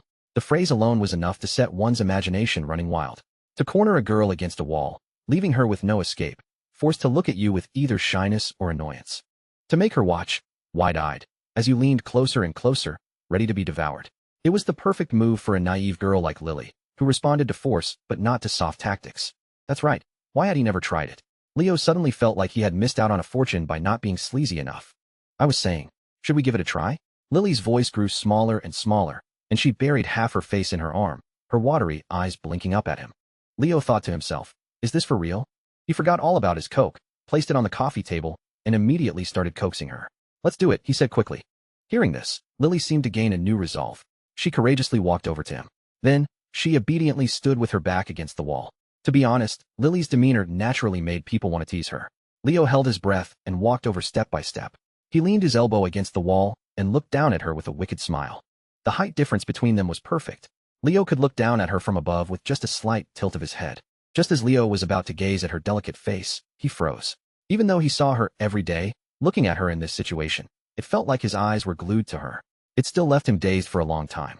The girl's skin was fair, her eyes were clear, and her pink, moist lips made him want to swallow.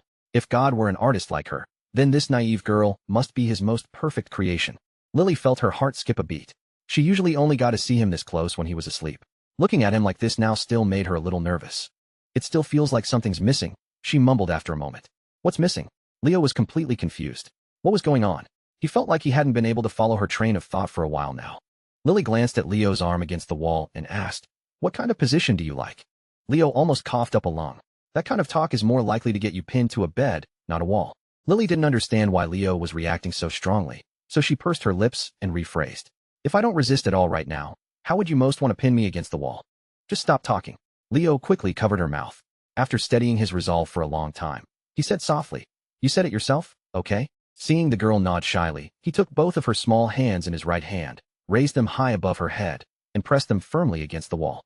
"How about this? What do you feel now?" Leo asked. Seeing that Lily wouldn't look at him, he used his other hand to turn her face towards him. "I like you so much." Lily looked up at him, her eyes hazy. Leo was usually so gentle with her, always treating her like a precious gem. But now he was coldly pinning her against the wall. If Leo had always been fierce with her, she would probably be crying in fear right now. But the contrast now was a little nice. Seeing Lily's dazed expression, Leo couldn't help but laugh, but he was also speechless. "I'm asking you how you feel, not for you to offer yourself up." As soon as he finished speaking, he froze. With her arms raised, her snow-white swan-like neck and the high peaks of her chest were all on display before him, like a fish on a cutting board. Lily seemed to have realized this too. A blush slowly crept onto her cheeks, and she turned her face away, refusing to look at him again. He didn't know how Lily was feeling, but Leo couldn't take it anymore. After all, he was the one who had chosen this position. It was perfectly tailored to his tastes. He looked at Lily's pink, moist lips, swallowed hard, and then slowly leaned in, not stopping until his cheeks could clearly feel the girl's warm breath. Their lips were less than an inch apart. He was just about to see if this naive girl would resist before deciding his next move, but Lily had already pressed her lips against his. A short while later, Lily suddenly regretted it. Both her hands were being held tightly. Leo could climb whatever mountains he wanted, and she couldn't stop him. But no matter how much she struggled, it was useless. It could only turn into muffled, indignant sounds. Hearing the strange noises, Duo poked its head out from the balcony, then quickly retreated. The world of two-legged creatures was too strange. It didn't understand. The two of them were shamelessly intimate for a while.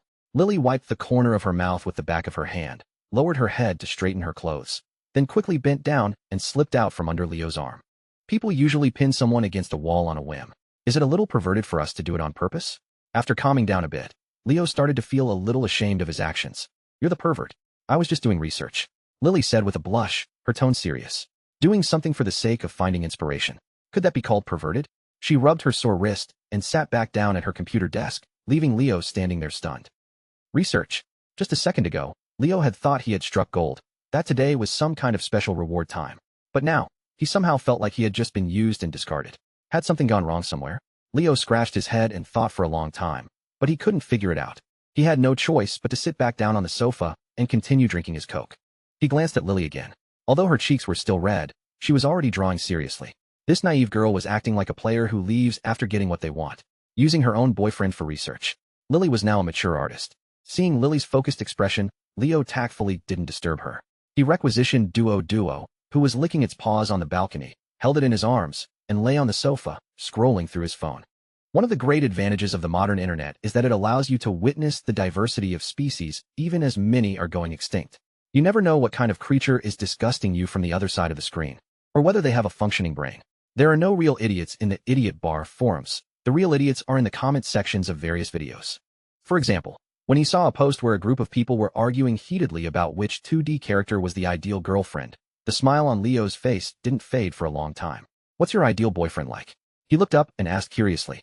Lily's right hand moved nimbly on the digital tablet, her gaze fixed on the computer screen. "Just like you." Leo grimaced. "Be serious. If I don't know what the passing grade is, how can I continue to improve?" Hearing this, the girl turned her gaze to his face, tilting her head in confusion. You don't need to change. I like you, not my fantasy. By 10 o'clock at night, Lily had finally finished revising the first draft. She opened her messaging app, found the person she was coordinating with, and sent the artwork. The other person replied quickly. This version is great. Let's go with this one. Lily breathed a sigh of relief, her hands still typing somewhat clumsily on the keyboard. Okay, she wrote. The client replied. I saw on your profile that you have a lot of illustrations for Polaris games. Aren't they also making an anime-style mobile game? It's surprising they haven't commissioned you. Lily looked up at Leo, who was lying on his back on the sofa, seemingly asleep, and replied. Because we're too close. Lily looked up at Leo, who was lying on his back on the sofa, seemingly asleep, and replied. Because we're too close. Seeing this, the girl on the other side of the screen imagined countless possibilities, but she never would have guessed that this artist was the girlfriend of the founder of Polaris. A moment later, Lily saw another message pop up. You're so cool and distant, Mujimu. No wonder your fans all say you're the socially anxious goddess. I really am socially anxious. After leaving that message, Lily didn't reply again. She had to go cover her boyfriend with a blanket. She didn't have time to chat. Lily walked over with a thin blanket, kneading the back of her neck. Even a slight movement made a cracking sound. It felt like she was snapping her own bones, and the pain made her bite her lip and whimper. And this was after Leo had been giving her massages intermittently. Leo was already asleep, but his phone was still playing something, reciting some legal article. She listened for a while, but didn't remember any of it. It sounded like something related to law. Just as she turned off his phone, she heard Leo mumble. Why did you turn it off? You were asleep. I was listening to it. Lily smiled faintly, not believing his nonsense. She gently covered him with the blanket and said softly, I'm going to take a shower. Do you want to go to bed in the room? I'll wait for you. After saying that, Leo was still again.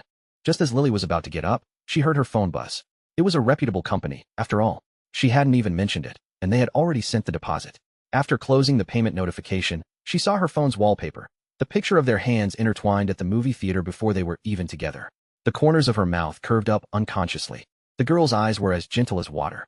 Seeing her own nervous expression in the photo, her thoughts were carried back to that night. At that time, she never would have imagined that she would be living with Leo, let alone being tricked into doing that kind of thing. It had only been about a year, but so much had changed. Leo had been subtly changing her all along, from handing out flyers and working as a waitress to tutoring, and now to receiving a 6,000 yuan commission for her artwork. She was slowly reaching an income she had never dared to imagine before. After doing some calculations, Lily suddenly flopped onto Leo, feeling helpless. But she was still so far from her goal of being able to support him. Leo was so tired now. She couldn't bear to watch it. She puffed out her cheeks and poked Leo's forehead. They were only 2 years apart. How could he be so amazing? She still had to pay back the money for her mother's surgery, then save up for her own wedding expenses.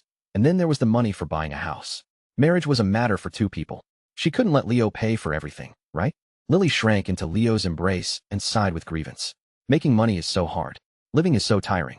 When Leo woke up again, Lily was blow-drying her hair. He yawned, walked over, took the hairdryer from her, and started blow-drying her hair as if he were sleepwalking.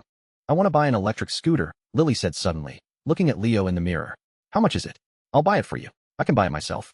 I'll be able to afford it when I get paid for this commission, Lily said after a few seconds of thought. I have to go to my mom's place from time to time. It'll be more convenient this way. Not to mention the subway transfer, it was also a 10-minute walk from the subway station. She couldn't always have Leo drive her, and besides, Leo wouldn't always be free. Leo nodded silently. Why don't you just get your driver's license now during the winter break? I was thinking of getting a new car anyway, and then you can have this one. Lily pouted. I'm so clumsy. How could I possibly drive? I'd end up spending more on repairs than I'd earn. I think you should be more worried about passing your driving test than about repairs, Leo said, unable to hold back a laugh. There was a famous streamer who failed her driving test a full 6 times. As soon as he finished speaking, he was rewarded with a rocket headbutt. You didn't sneak a kiss while I was asleep, did you? I'm not you. The 2 of them chatted and laughed as they turned off the living room lights, carrying the cheerful atmosphere into the bedroom. Just as Leo lay down on the bed, he heard Lily ask him, Do you have anything to do tomorrow? If you do, I'll wake you up when I get up.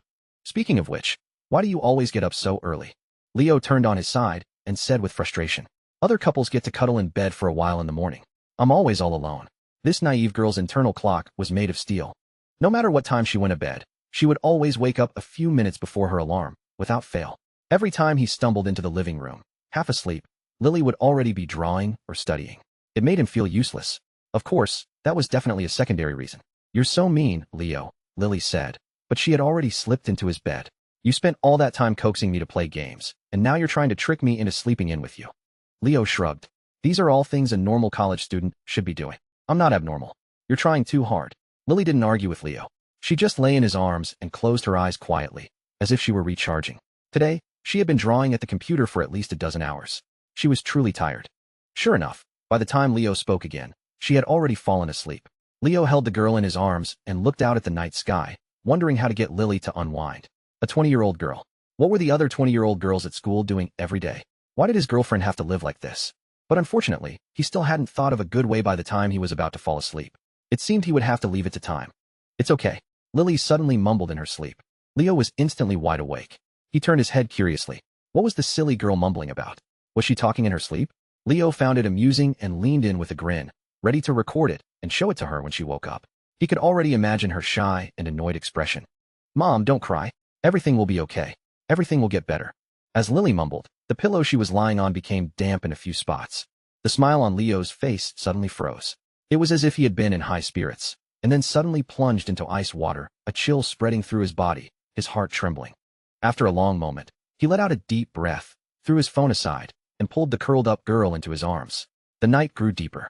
There were no lights on in the building opposite. The bedroom was pitch black. He didn't know what he was staring at. He just remained frozen, watching, his thoughts in turmoil. How much longer would these chaotic memories torment his girlfriend?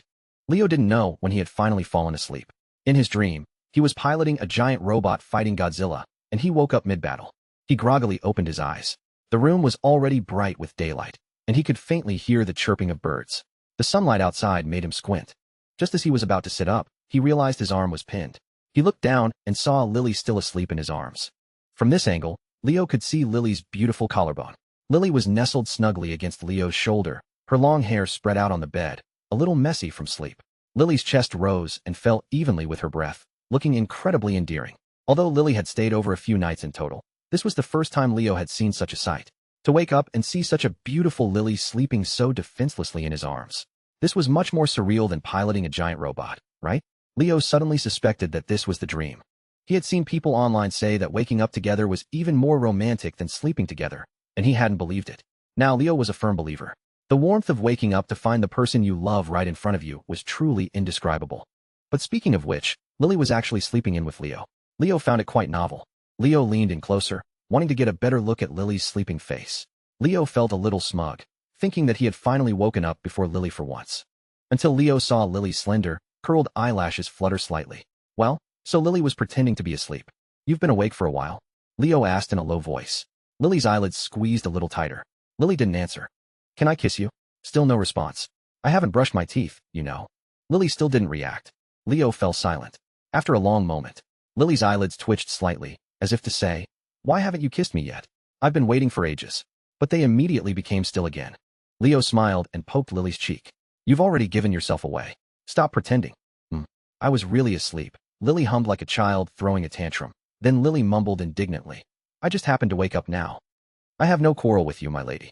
Why do you insist on treating me like a fool? Hearing this, Lily huffed and propped herself up to get out of bed. Leo wrapped himself in the blanket around Lily, not letting Lily go. Lily's body, which had just started to feel a little cold, was instantly enveloped in warmth again, making Lily cherish the feeling. It's getting late.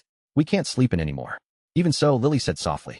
If this continued, Lily would be turned into a big lazybones by Leo. And boys were very dangerous in the morning. Leo had been poking Lily for a while now. Lily had to protect her personal safety until her mother had fully recovered. Seeing Lily get out, Leo didn't feel like lazing in bed alone either.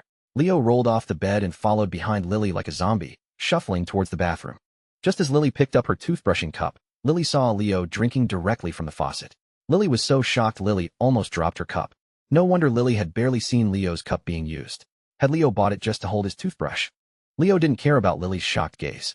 Leo started brushing his teeth, his eyelids drooping. They were both facing the mirror, but neither of them was looking at themselves. Lily was a little shorter than Leo. They were both wearing matching cotton pajamas, both looking like they had just woken up. Lily's hair was a little messy from sleep, but it was still better than Leo's, which was sticking up in all directions. For some reason, Lily felt that their reflections in the mirror looked exceptionally well matched. It was just that Leo's dark circles seemed to have gotten a little worse, making him look like a panda. Had Leo secretly stayed up late last night, without Lily knowing? After a while, Lily couldn't help but smile as Lily watched Leo brushing his teeth with no seriousness, his face covered in foam. Leo glanced at Lily out of the corner of his eye. What are you laughing at? I'm happy. No wonder Leo had complained. This was a feeling Lily had never experienced when Lily woke up alone before. So this was what it was like to live together. Starting the day like this, Lily felt like Lily would be full of energy for the entire day. Seeing Lily giggling, Leo couldn't help but chuckle as well. Smiles were contagious. When someone smiled foolishly enough, it was easy to make others want to smile too. Leo leaned over to the faucet, rinsed his mouth a couple of times, and then used his index finger to wipe the foam from the corner of his mouth onto Lily's face. Didn't Chloe give you a bunch of skincare products? I think there was some face wash in there. How come I've never seen you use it? That stuff looks so expensive. I couldn't bear to use it, Lily said, her words a little muffled as Lily brushed her teeth. Leo just slapped on some face wash, gave his face a quick rinse, and was done. Girls' face washing routines were definitely not that simple, so Leo didn't wait any longer. Leo just shook the water off his hands and came out of the bathroom. Washing your face in the cold weather was truly torture. It was only then that Leo bothered to look at the clock on the wall, and Leo was startled. It was already past 9:40. Even if the two of them were slow in getting ready, Leo must have woken up at least after 9. Had they stayed up that late last night to have woken up at this hour? As Leo was thinking, Leo suddenly froze. Leo turned his head again to look at Lily, who was washing her face, his eyes wide with disbelief. This naive Lily couldn't have pretended to be asleep until past 9, just because Leo had casually complained about wanting to wake up together, could she? Lily usually woke up at 6 o'clock sharp, more punctual than an alarm clock. Leo's mouth was already open, but Leo forced the words back down. There was no need to ask anymore. Because they had woken up so late, they didn't put much effort into breakfast. A few fried eggs were enough. Leo suggested buying a few bags of instant noodles to keep on hand, but Lily vetoed the idea. After breakfast, Lily, as usual, sat down at her computer desk, stretched, and prepared to continue drawing. Just as Lily was about to reach for her stylus, Lily's right hand was suddenly pressed down by Leo. "We're not doing anything today. We're going out to play," Leo said in a deep voice. "You can go out with just me, or we can ask Chloe, Molly, or Mia to come along." Lily blinked. "Are you going to say that if I stay at home, I might get bullied by you?" The room was silent for a few seconds. "Why aren't you talking?" Lily asked curiously. "You've already said everything. What's left for me to say?" "You should say, 'My dear, come here and let me hug you. I won't bully you after a hug,'" Lily taught Leo with a serious expression. Leo carried Lily to the sofa. Just as they were about to decide where to go, they suddenly received a voice message from Mia. "Lily, I have too much stuff. Hurry up and bring your boyfriend over to help me move." Now they didn't have to worry about where to go. It had to be said, Mia was a woman of action. Saying something like, "I was passing by your place and saw a rental sign, so I just rented it," was not something most people could say, let alone actually do. There's a difference in childishness depending on age. A primary school student might at most demand to sit next to their best friend. But Mia had just moved in to be Lily's neighbor without a second thought. In a broader sense, this was the result of growing up carefree. Mia did things based on whether it made Mia happy or not, without considering the consequences. Mia still had a child's temperament. Mia was the polar opposite of Lily. To be honest, Leo was really hoping that Lily would learn a little something from her best friend. Leo had been worrying for the past 2 days about how to untangle Lily's various emotional knots. If Leo just left it to time, it would make Leo seem like a rather useless boyfriend. After all, who knew how long that would take? A year? 2 years? Or even 10 or 8 years? By then, it wouldn't even matter if those knots were untangled or not. By then, they wouldn't be young anymore, and they would have passed the age where they had the most energy to enjoy life. Lost time was lost time. No one would give it back to you. Lily found it strange that Leo was staring into space, but since Leo often fell into this kind of strange state, Lily didn't ask much. Lily just proactively draped Leo's coat over his shoulders. The two of them changed their clothes and went downstairs, following the building number Mia had sent them. Lo and behold, the two buildings were right next to each other. Mia's rented apartment was on the 4th floor. As soon as Mia opened the door, Leo saw boxes of all sizes piled up, almost filling the entire living room. It was at least twice as much as when Leo had moved. Leo had no idea how Mia planned to move out in the future. "You're the only one in the country who would ask the boss and the boss's wife to help you move," Leo complained with a cold face. With Mia's status as the boss's wife's only best friend, Mia was probably at the pinnacle of the working class. How many people in the world would dare to order their boss around like this? Watching anime and playing games during work hours, using accompanying the boss's wife to class as an excuse to be late and leave early was one thing. But Mia had even kicked Leo, the boss, out of his own office to play games because Mia didn't like her own computer setup. Oh, right, and being all touchy-feely with the boss's wife in public. The original offenses were bad enough. Thinking of this, a fire suddenly ignited in Leo's heart. Damn it. Leo had to find a reason to dock Mia's pay when work started again after the holiday. "It's not like I actually need you guys to move the big stuff for me. Just help me unpack. I'd be at it until tomorrow if I had to do all this myself." Mia was completely unaware of what her future held. Mia casually dusted off her hands and stepped aside to let them in. Speaking of which, what's up with Chloe lately? I was originally going to ask her to come and help me, but she actually said she had to study. That Chloe actually had the word study in her vocabulary. It was as unbelievable as the day Lily suddenly pinned Leo to the bed. Leo thought for a moment and shook his head. I don't know either. I'll ask her when I have time. Although, knowing Chloe's personality, she was probably just making up an excuse to get out of helping. But she had been acting a little strange lately. When Leo went home a couple of days ago, Leo had seen her holding a book. A person doesn't suddenly become a bookworm unless they've been struck by lightning. The two apartments had the exact same layout, just mirrored, as if they were symmetrical along a dotted line. While the two girls were unpacking the boxes, Leo looked around curiously. And then, from one of the bedrooms, Leo saw the window of Lily's bedroom. It was only then that Leo realized that Mia's rented apartment was not only directly opposite theirs, but their bedrooms and balconies were also perfectly aligned. They could probably even see each other if they waved at night. No way, Mia. Are you a pervert? Don't tell me you're going to set up a telescope here and spy on us. Leo deliberately leaned out and shouted. Mia gritted her teeth hard. This is the only apartment in the complex that's still for rent. Do you think it's that easy to find a place to rent near the school? You're such a pervert. Leo continued his condemnation as if Leo hadn't heard Mia. This was the real-life equivalent of blocking someone and then mocking them. It made Mia so angry that Mia was in the living room, trying to incite Lily to teach Leo a lesson. Lily, you can't spoil a boyfriend. You have to beat him when he needs to be beaten. Mia said fiercely. If you don't find a way to control him now, just you wait and see how he bullies you in the future. Seeing that Mia was about to explode with anger, Lily nodded blankly and made a fist at Mia. Okay, I'll go beat him up. In the bedroom. What are you doing here? Leo asked, catching a glimpse of Lily sneaking up beside Leo with her hands behind her back. I'm here to beat you up, Lily said softly. Seeing that Leo had proactively offered his cheek, Lily stood on her tiptoes and pecked it lightly. From now on, when you kiss me at home, remember to draw the curtains first, in case anyone with ulterior motives sees. Leo whispered wickedly in Lily's ear. Lily puffed out her cheeks at Leo. I didn't kiss you on my own initiative. Lily's mother had told Lily that girls had to be demure. Even when Lily did take the initiative, it was mostly when Leo was asleep. Leo continued to ignore everyone else and tapped on the window. See, privacy is very important. So, for our wedding, we should buy a high-end villa. It's so expensive. Lily imitated Leo's earlier actions and leaned in close to his ear, whispering, I won't be able to contribute much for a while. It doesn't matter. Nowadays, the groom's side pays for the wedding house anyway. The house we live in together, we should definitely buy it together. Lily said stubbornly. Lily had always had her own principles in this regard. After speaking, Lily turned to look out the window again, Lily's gaze fixed on a little girl downstairs holding her parents' hands. Lily's expression shifted from envy to sadness, and then was quickly replaced by determination. Unlike other people, Lily didn't have parents to help Lily with a dowry. But Lily could work hard to earn it herself, with Lily's own two hands.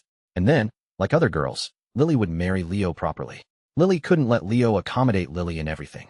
Leo noticed Lily's gaze and was stunned for a moment. Then Leo raised an eyebrow. You have such a handsome boyfriend standing next to you, and you're not even looking at him? Huh, woman. Are you already tired of me? The corners of Lily's eyes curved up. Not at all. Lily quietly placed her hand over her chest, feeling her heartbeat, which was a little faster than usual. It's been so long, but my heart still races when I look at your face. How could I ever get tired of you? After they finished whispering, they went back to the living room together. By noon, Lily and Mia had finished unpacking most of the small things. The heavy lifting of the large items fell to the only man present. Lily went over to help, but Leo decisively refused. Lily dejectedly sat back down on the sofa, wiped the sweat from her forehead, and only then saw the unread message on her phone screen. Seeing the final payment for the artwork, Lily frowned in confusion. Didn't we agree that the final payment would be made upon delivery of the final artwork? Lily typed. The client replied, just consider it a sign of our company's sincerity in wanting to work with you. We're very willing to have a long-term partnership with you. Thank you. Can I ask you a question? Why do you work so hard? I've really never met an artist who is as efficient and never misses a deadline as you are. I'm poor. After replying, Lily did some calculations, figuring out how much Lily needed to spend on the electric scooter and clothes for Leo, and also set aside some money for Lily's mother. After all that, Lily would probably have $2,000 left. Lily decided to use the remaining $2,000 to pay back her debt. The very next second after the transfer notification popped up on Lily's screen, Leo's phone, which was on the coffee table, buzzed. Lily tilted her head curiously, seeming to ponder something. The messaging notification on Leo's phone didn't sound like that. This sounded more like a text message notification. Was it a coincidence? Or, a very strange guess suddenly popped into her head. Hadn't the surgeon praised Leo for being able to earn money at such a young age, even though they barely knew each other? Lily, Could you please help me bring that box with the figurines in it over here? Leo's shout came from the bedroom. Lily took one last look at the phone on the coffee table, then quickly walked towards the bedroom. Oh, coming. The 6th day of the new year. The last day of the legal spring festival holiday.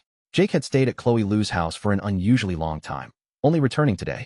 Ryan Lee, who had returned to the city on the same day, mentioned it, and the three of them decided to get together for a meal. After graduation, the people you met were more or less motivated by self-interest. College roommates were much better. So, the few of them could still get together, just to reminisce about the old days of skipping class to play games at the internet cafe. The place they chose for dinner was an outdoor eatery near the school, right next to the river and the bridge. The food was delicious, and the view was great. That evening, Leo arrived alone. He walked slowly along the riverbank, his eyes fixed on the shimmering surface of the water, trying to remember where the body of his last phone was. As he walked, he pulled his coat tighter around him. Eating by the river was great in every way, except that it was too cold in the winter. Leo, over here. Ryan Lee, who was already seated, waved at him with a smile. Coming. Leo sat down and shivered from the cold. Have you ordered yet? We've ordered, Ryan said. The few of them had been eating here for 3 years during college. They knew each other's favorite dishes by heart, so there was no need to wait for everyone to arrive. In fact, the moment he had sat down, the owner had asked if he wanted the usual. After sitting down, Leo looked around. It was still just the two of them. That guy isn't here yet. He said he was stuck in traffic. It is rush hour, after all, Ryan said, sniffing from the cold. Did he really spend the new year at his girlfriend's house? How could that be a lie? It's a good thing, too. Otherwise, I bet he would have eaten instant noodles on the side of the road rather than go home for the new year. Just as they were speaking, Jake arrived, carrying a large box. He walked over from the direction Leo had just come from. My girl got this for your girlfriend, Jake said, waving the box in Leo's face before sitting down next to him. She doesn't even wear makeup. She hasn't even used the stuff she got before. Leo took the box and glanced at it. Wow, even if it was bought through a proxy, this was at least a few $1,000s worth of stuff. If Lily knew, she would probably hide it away as a family heirloom. The more Jake listened, the more something felt off. Are you just trying to brag about how beautiful your girlfriend is? Huh. Leo blinked blankly. Am I? I guess so. Jake's words were all stuck in his throat. He didn't want to talk anymore. Ryan snorted and said to Jake, you're not really in the school's social circle anymore. I used to go to the library every day.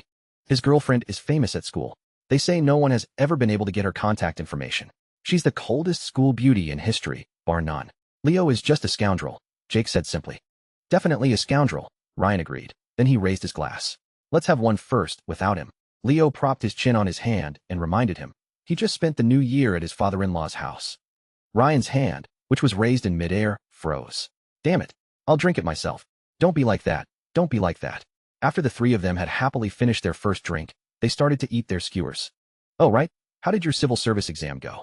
Jake asked suddenly after a while. Ryan pushed up his glasses with a bitter expression. I didn't pass. It's okay. Unlucky in career, lucky in love.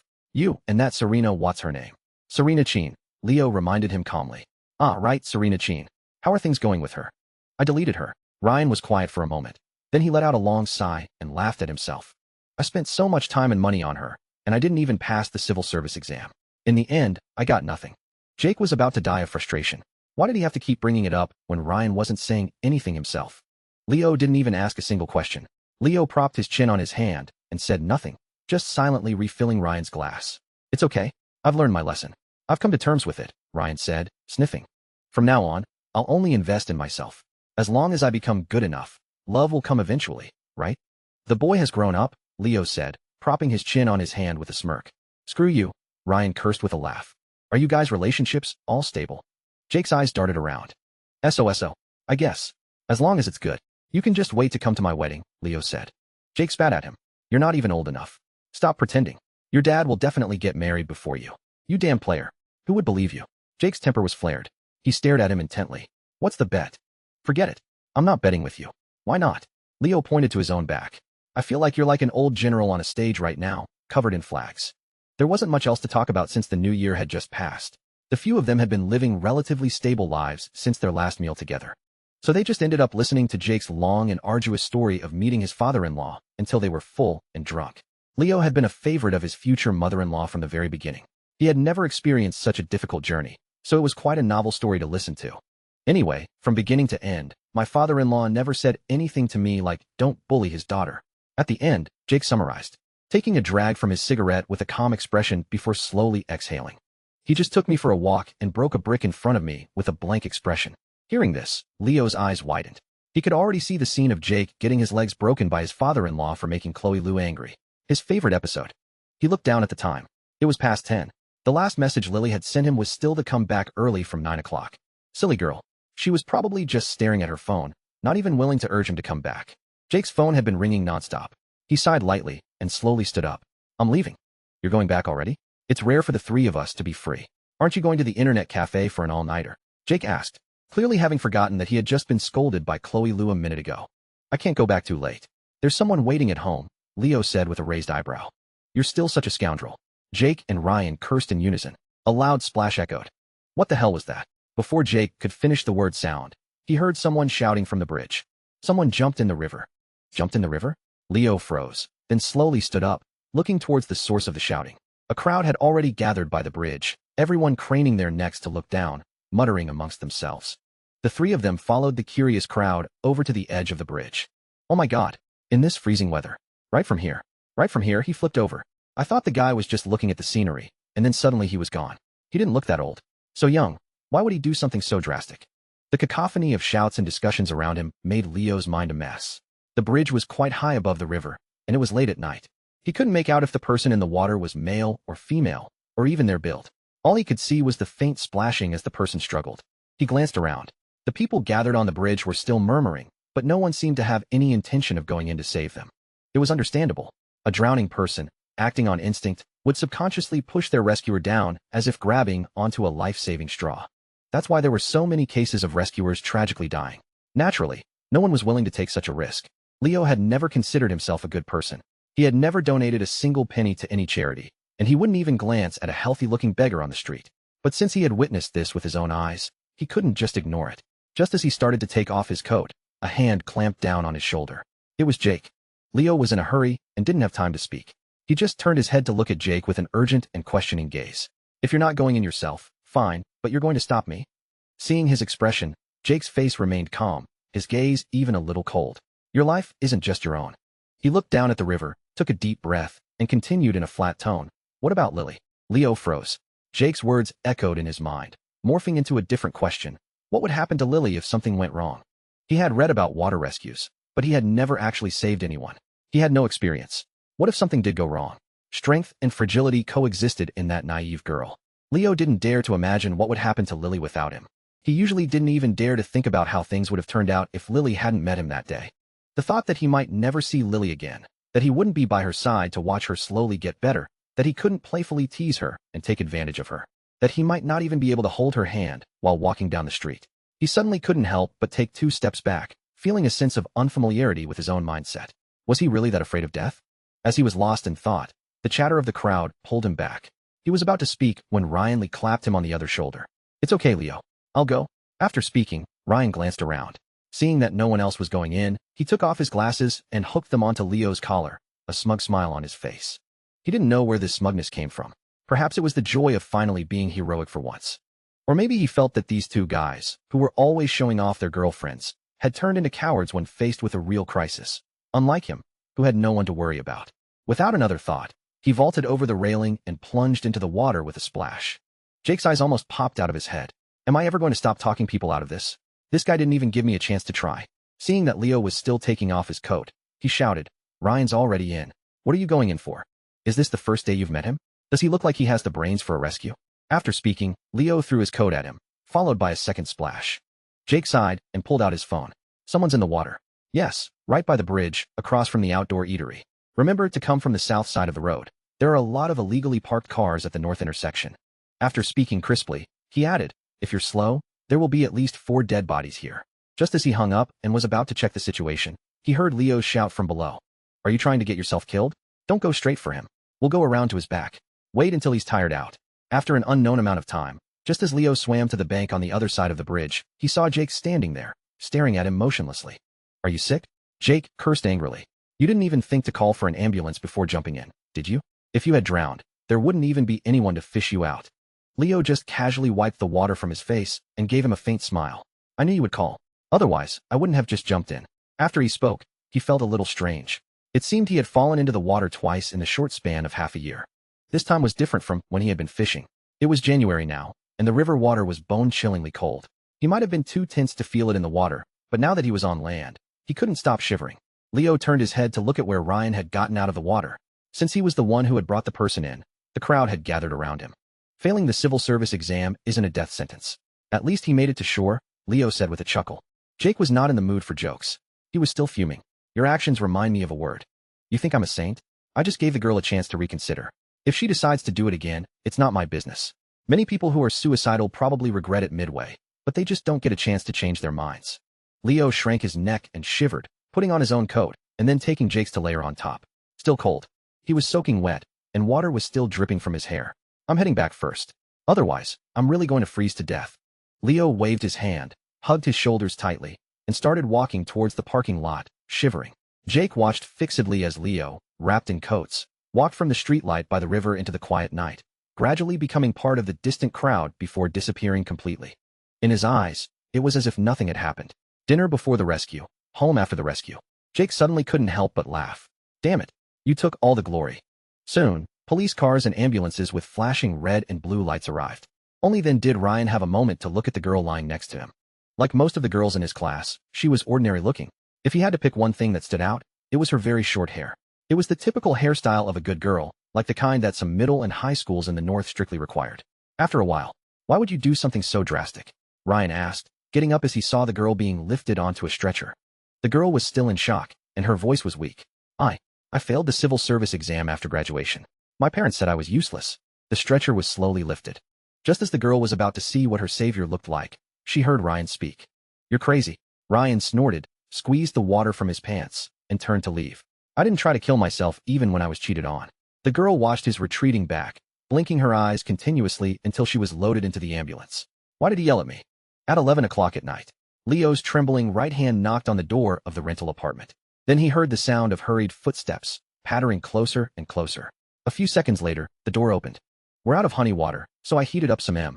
Lily opened the door, rubbing her sleepy eyes. When she saw his state, the book in her hand fell to the floor with a thud. Chapter 275. Ilk. Lily finished the last word, stunned. Forgetting the book on the floor, she quickly reached out and cupped Leo's face. Not only was he soaking wet, but his lips had turned purple from the cold, and his face was clearly haggard under the light of the hallway. What happened to you? It was clear she was wide awake now. Leo gently stroked her hand and walked inside, closing the door. It's nothing. He had expected Lily to worry, but going home to change first would have meant being interrogated by his own mother. After weighing his options, he had decided to come straight back. After all, if his mother had heard about this, she would have first given him a thumbs up, and then strung him up and given him a good whipping, telling him that if he ever dared to do it again, she would break his legs. Of course, it was also possible that she would skip the praise and go straight to stringing him up. I'm not an idiot, Lily mumbled. Hearing Leo's words, the knot in her heart, which had been tight since he had left, finally loosened a little. I'll go take a shower first. I'll tell you everything slowly later. Leo ran into the bathroom, then poked his head out. Can you get me a change of clean clothes? After a hot shower, the lingering chill in his body had finally dissipated. Just as Leo was about to send a message to ask how Ryan was doing, he patted his pockets and found nothing. Besides the keys that had been in his coat, his phone, headphones, power bank, and a bunch of other miscellaneous items were all gone. They had probably all sunk to the bottom of the river. Great. 2 phones lost in the river, in almost the exact same spot. Leo covered his face and sighed. Let them keep each other company at the bottom of the river. When he looked up, Lily was, as expected, sitting motionlessly on the sofa, watching him quietly. Her clear, beautiful eyes seemed to be shimmering with tears. The worry and anxiety were written all over the naive girl's face, but she still bit her lower lip, forcing herself not to ask. Leo smiled faintly and sat down beside her. He gathered his thoughts and then slowly explained. So, tonight I was having dinner with Jake and the others by the river, you know, where my phone fell in the water. Just as we were about to finish, we saw someone jump into the river. I saw that no one was moving and the ambulance wouldn't get there in time, so I got a little anxious. After all, it's so cold now, the person in the water wouldn't be able to struggle for long. It was Ryan who went in to save them.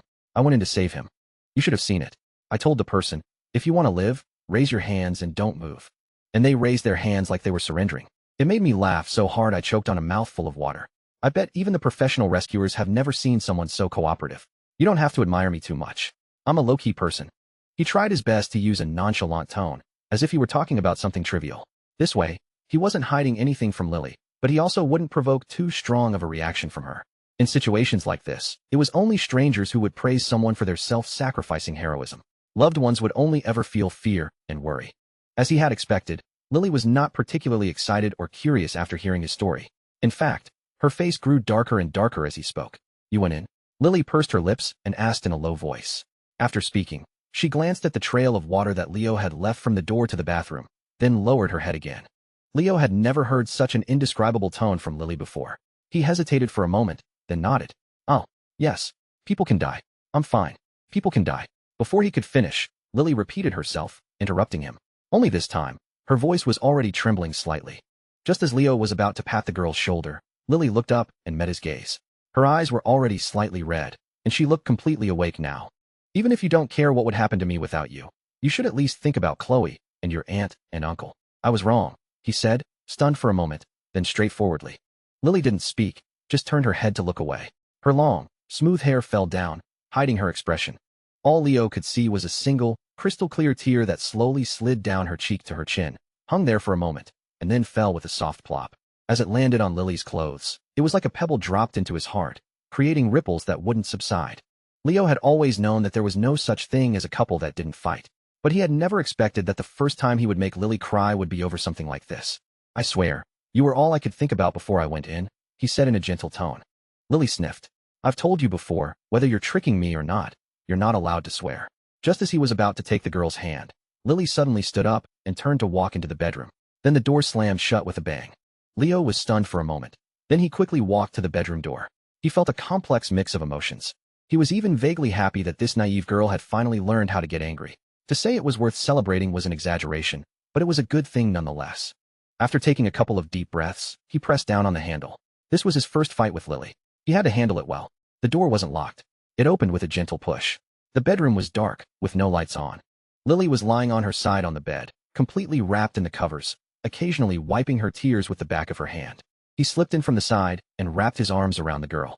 Seeing that Lily didn't resist, he breathed a sigh of relief in his heart and leaned in to whisper, "Don't be angry anymore, okay?" Compared to the icy river water, holding Lily in the warm bed was like paradise. I'm not angry, Lily mumbled. Leo's lips curved into a smile. Who would believe that? This silly girl was a fast learner. 90% of girls had probably said that when they were angry. I've never lied to you. Lily wiped her tears with the back of her hand. I'm really not angry. Then why are you crying? Leo asked, a little puzzled. I'm angry at myself for having no backbone, the girl mumbled in his arms. I really want to be angry with you, so that you won't do it again next time. But I can't bring myself to. Lily's tears started to fall faster as she spoke, and she sobbed. When I think about being angry, I remember how cold you were when you came back. And then I can't be angry anymore. Leo was stunned for a long time. Then he smiled wryly and held Lily even tighter. All right. It's okay. Your boyfriend is smart. I never do anything I'm not sure about. The night grew quieter. The lights in the building opposite had all gone out. The girl's tears in his arms had finally stopped. Leo, I'm actually very selfish. Lily, as usual, traced a pig's head on Leo's chest with her fingertip. If I could, I would want you not to even save me. Like that day when we were fishing. Every year, there was news of people drowning while trying to save others. Even someone as out of the loop as she had seen many such stories. She knew how dangerous such an act was. Leo's eyebrows twitched. You call that selfish? Chapter 276. Miss Leong, are you trying to redefine the word selfish? Leo was speechless. Next time, can we just call the police, okay? The girl ignored his question and asked softly. Okay. Leo nodded repeatedly. As soon as he finished speaking, Lily leaned in and gave him a reward-like peck on the lips, then snuggled back into his arms. Leo sighed deeply. All the tactics he had prepared in his mind were useless. It seemed that having a proper fight like other couples was a bit difficult for them. Lily secretly yawned, rubbed her sleepy eyes, and suddenly sighed again. I feel like you won't change. You just seem to be that kind of person. Leo leaned over and kissed her forehead. If I weren't that kind of person, I wouldn't have met you, right? Lily was suddenly dazed for a moment. Her meeting with Leo had begun with him minding other people's business. I guess that's true. If Leo hadn't been so kind-hearted, he wouldn't have come over to comfort her when they were children. She wouldn't have kept him in her heart for so many years, and she naturally wouldn't have come to this city after growing up. If Leo didn't like to mind other people's business, he would have just been a silent bystander like everyone else that day. He certainly wouldn't have taken the initiative to take her home, and the two of them would never have met, let alone being held in each other's arms like this, feeling each other's warmth and heartbeat. As she thought about it, she hugged Leo even tighter, as if she were afraid he would run away. Thank goodness, you're still as warm-hearted as ever. She suddenly felt that her own way of thinking was holding Leo back, but she still didn't want Leo to do it again in the future. If she was holding him back, then so be it. She couldn't be without Leo. Lily sniffed and hugged him even tighter. It was the first time that Lily had hugged him so tightly that he was a little out of breath. But under the circumstances, he didn't dare to struggle. He just said softly, "Thinking about it that way, you're like a reward that heaven specially sent for an outcast like me." After being a good person so many times throughout his life, he had finally gotten himself a wife. "I told you I was a gentleman, right?" Leo suddenly broke into a silly grin. After a storm that couldn't even be called a tiff, neither of them felt like sleeping. They just snuggled in bed, chatting in low whispers. "Why did that girl do it?" Lily asked in a small voice. "I don't know. But living is tiring," Leo said, gently stroking Lily's long hair. "Not everyone is as strong as you." At least he wasn't. He had put himself in her shoes before, and he thought that while he might have come up with many smarter solutions than Lily, he definitely wouldn't have been able to persevere. And even if he had managed to grit his teeth and persevere, he wouldn't have been as kind as Lily. "Am I strong?" Lily was a little puzzled. She had just been crying. Of course. Leo seemed to suddenly remember something and asked, "Have you ever thought about ending it all before?" "I have." Lily buried her hot cheek in Leo's chest. She had more than just thought about it. She used to think about it every day, but she couldn't. She had too many burdens on her shoulders. "Very good, Miss Leong. Now it's my turn to be angry." Hearing this, Lily quickly turned around, her watery eyes blinking at him. Why are you angry?" "The thought that I might have never met you if you had really done it makes me angry." Leo deliberately raised an eyebrow. The tables have turned. If Lily can do it, so can I. I was wrong. Lily admitted her mistake as quickly as Leo had. Master Chen had not expected the frog in the pot to pull this move. A bunch of words got stuck in his throat, and he couldn't get a single one out. The more he thought about it, the angrier he got. He simply pinned Lily under him and kissed her fiercely. There is a lot of evidence to suggest that if a couple's fight is perfectly resolved, their relationship will heat up rapidly in the short term, and they will become very clingy. That's why so many people are so affectionate right after making up. Although the more Leo thought about it, the more he felt that what they had just had couldn't even be called a fight, or even a tiff. But the rule still applied. Actually, both of them were a little scared about Leo jumping into the water to save someone. The fear of losing each other was mutual, so in their intimacy, they were more eager to confirm the other's presence, and naturally, they were a little bolder. The two of them kissed in bed for a while. During a pause when Lily, who wasn't very good at breathing while kissing, was gasping for air, Leo's hands started to wander. He restlessly undid the buttons on the girl's collar, then kissed her chin, then her neck, and then slowly moved down until he found the peak he had climbed several times before. Majestic, snow-capped scenery. The girl's delicate body trembled in shock. "Don't." Lily's protest was weak. She could only bite her lip hard. After a while, she turned her face away and bit the blanket, too embarrassed to make any shameful noises. While biting the blanket tightly, she held Leo in her arms like a doll. Leo deliberately made a mischievous move, pulling the blanket out of Lily's mouth, leaving her with nothing to bite. The moon in the sky was gradually covered by clouds, making the already dim room even hazier. Outside the window, only the sound of crickets could be heard, a pleasant, continuous melody. When the bright moon once again emerged from the clouds, and the cold moonlight once again spilled into the bedroom, Lily had already fallen asleep. Leo gently stroked Lily's hair, his eyes full of tenderness. From hearing that someone had fallen into the water until now, the entire experience had been like a dream. He had somehow managed to pull the person out of the water, and then he had somehow managed to unlock another level of intimacy. He smiled faintly and leaned in closer. In the moonlight, he could vaguely make out the contours of the girl's face. He couldn't resist poking Lily's soft, jelly-like cheek with his finger. Lily hummed uncomfortably, and in a half-asleep state, she moved Leo's hand from her cheek and pulled it behind her, making him hold her again. Only then did she contentedly go back to sleep. Leo watched her quietly until his own eyes slowly closed. Jake was right. His life was not his own. "Don't go in." Lily suddenly sat up in bed, gasping for air as if she had been suffocating. After coming to her senses, she quickly turned her head. After repeatedly confirming that Leo was okay, the girl finally relaxed, and her breathing slowly returned to normal. In the silence, Lily rustled as she moved closer to Leo. She reached out to hold him tightly, but then, afraid of waking him, she just gently rested her arm on him. She wiped the tears from the corners of her eyes on Leo's shoulder and quietly felt his heartbeat with her right hand. She didn't know when she had fallen asleep again. Leo was woken up by a rustling sound. He groggily opened his eyes. The sky outside was just beginning to lighten. Light streamed in through the gaps in the curtains, but it was still dim all around, and everything looked as if it were veiled in a thin black gauze. Just as he was about to move, he realized he was tightly wrapped in a thick blanket. He often ended up outside the covers in his sleep. Waking up like this could only mean one thing. Lily was already awake. He turned his head and saw Lily sitting on the edge of the bed, fumbling with the buttons on her shirt. She kept glancing back at him, as if to check if he had woken up. "You're awake?" Leo said, rubbing his sleepy eyes, his voice muffled. The moment he spoke, he froze. Oops, I probably shouldn't have spoken. As expected, Lily was startled and immediately dove back under the covers, wrapping herself up tightly. Leo chuckled and yawned. What does it matter? I saw everything last night anyway. As he spoke, he savored the memory of last night. He hadn't quite understood that meme, do you crave power? No, I crave, before. Now he got it. Power was nothing compared to this. This was every boy's dream. He had finally fulfilled his dream. He would have to continue to work hard in the future. Just as he was thinking, Leo suddenly saw Lily sit up on top of him, cup his face, and look at him with a pout, then slowly raise her head. The pleasant smile on Leo's face vanished. Ah, don't hit my forehead. I was wrong. This won't cause amnesia. Stop it. Leo clutched his forehead and wailed for a while, rolling around on the bed in pain. Does it really hurt? I didn't even use any force.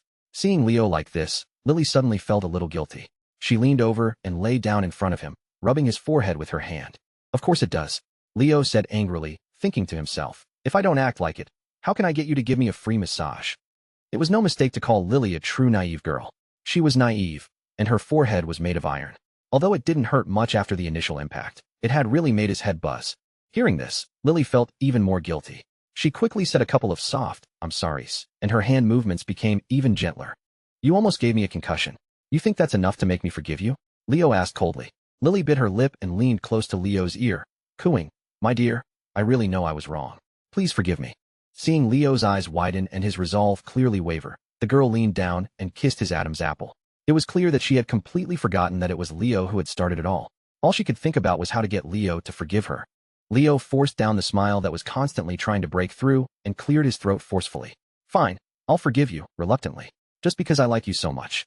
Lily's eyes curved into crescents, and she sat back down on the edge of the bed to continue buttoning her shirt. Her boyfriend was so easy to please. So cute. As she buttoned, her head gradually sank lower and lower. Hadn't Leo just seen everything without saying a word? Was he really angry or just pretending? Seeing Lily brighten up, Leo smiled smugly. This silly girl was always so easy to trick. It's only a little past 5. The sun isn't even up yet. Do you want to sleep a little longer?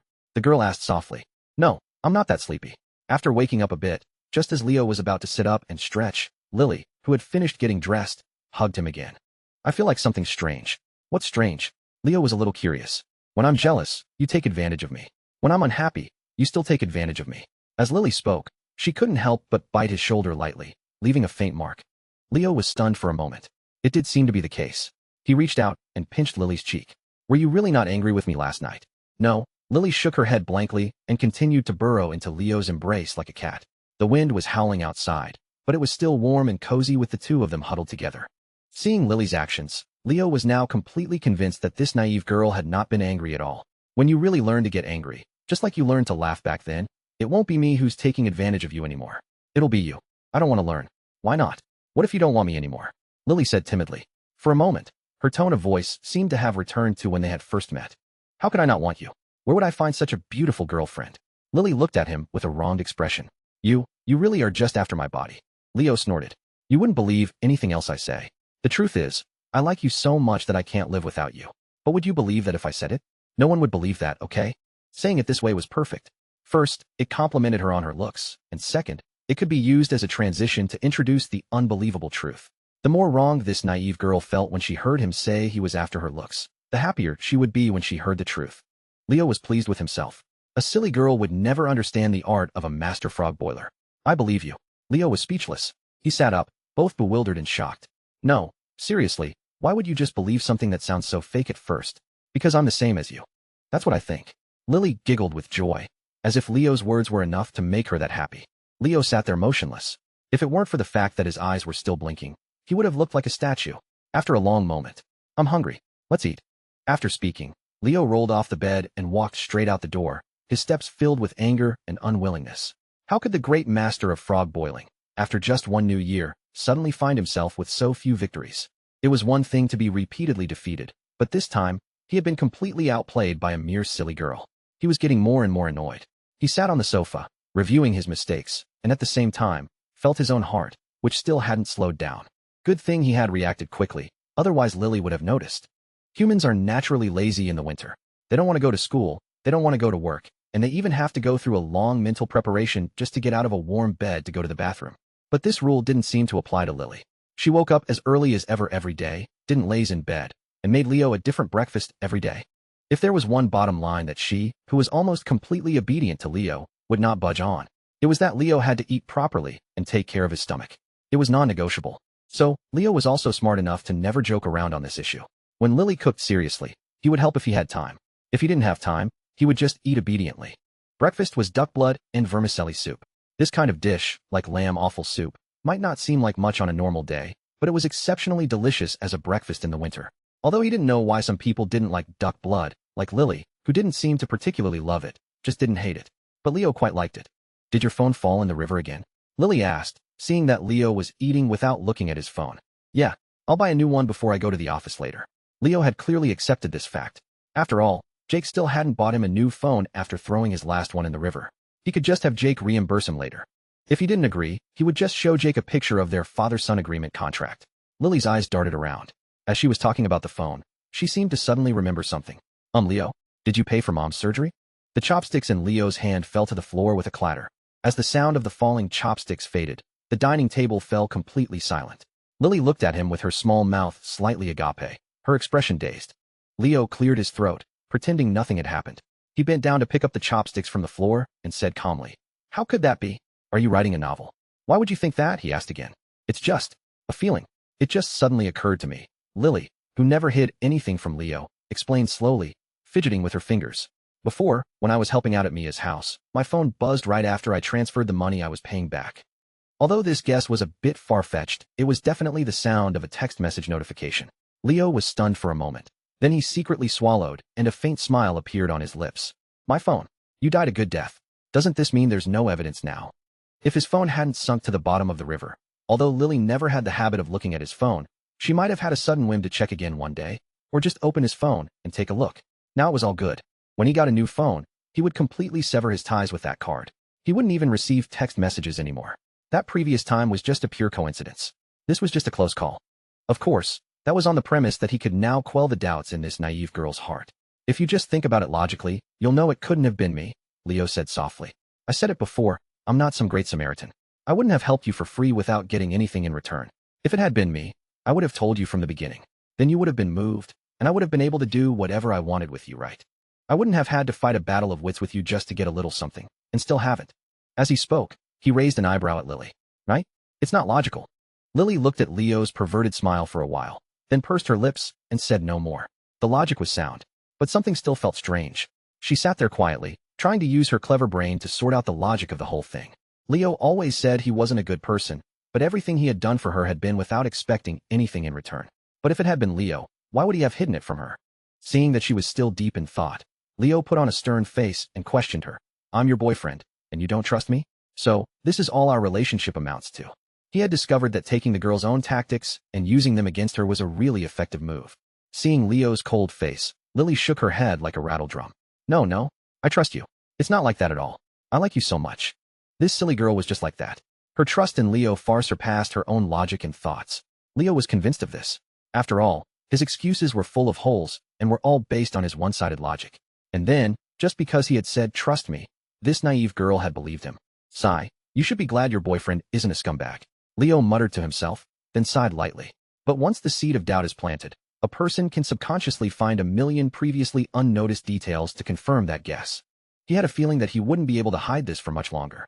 On the one hand, Lily's emotional knots were still untied. On the other hand, the landmine he had planted was about to explode. Why was it so hard to let this naive girl live a little more easily? Leo suddenly felt a little worried. A girl so beautiful it was against the rules, living her whole life just for him, Leo-chun. The thought alone was enough to make one's heart race.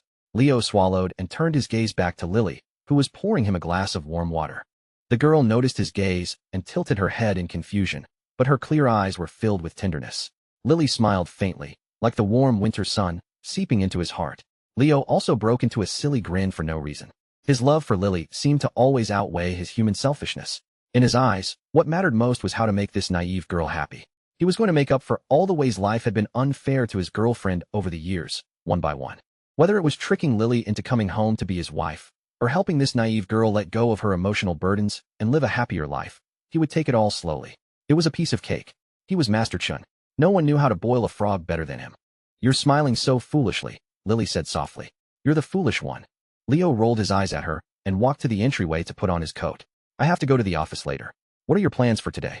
Although a few people had started to trickle back into the office after the first day of the new year, today was, after all, the first official day back. A meeting to summarize tasks was essential. If the year-end meeting had been about looking back, this one was naturally about looking forward. They had already burned their bridges with the other company before the new year. It was going to be a tough battle until the lawsuit was over. They had to get off to a good start. Drawing, making money.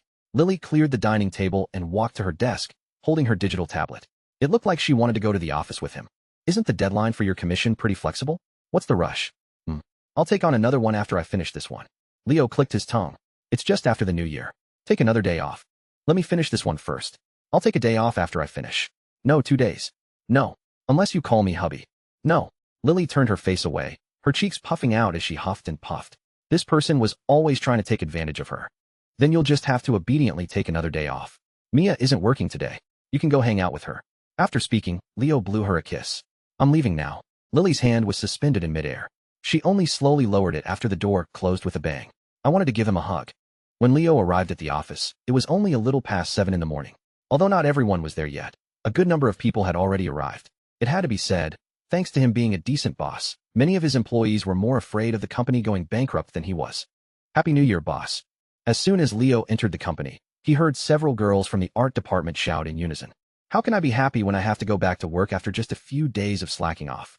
He complained with a sullen expression, then pushed open the door to Jake's office. He left the girls standing there, looking at each other in bewilderment. That's not right, is it? Shouldn't we be the ones saying that?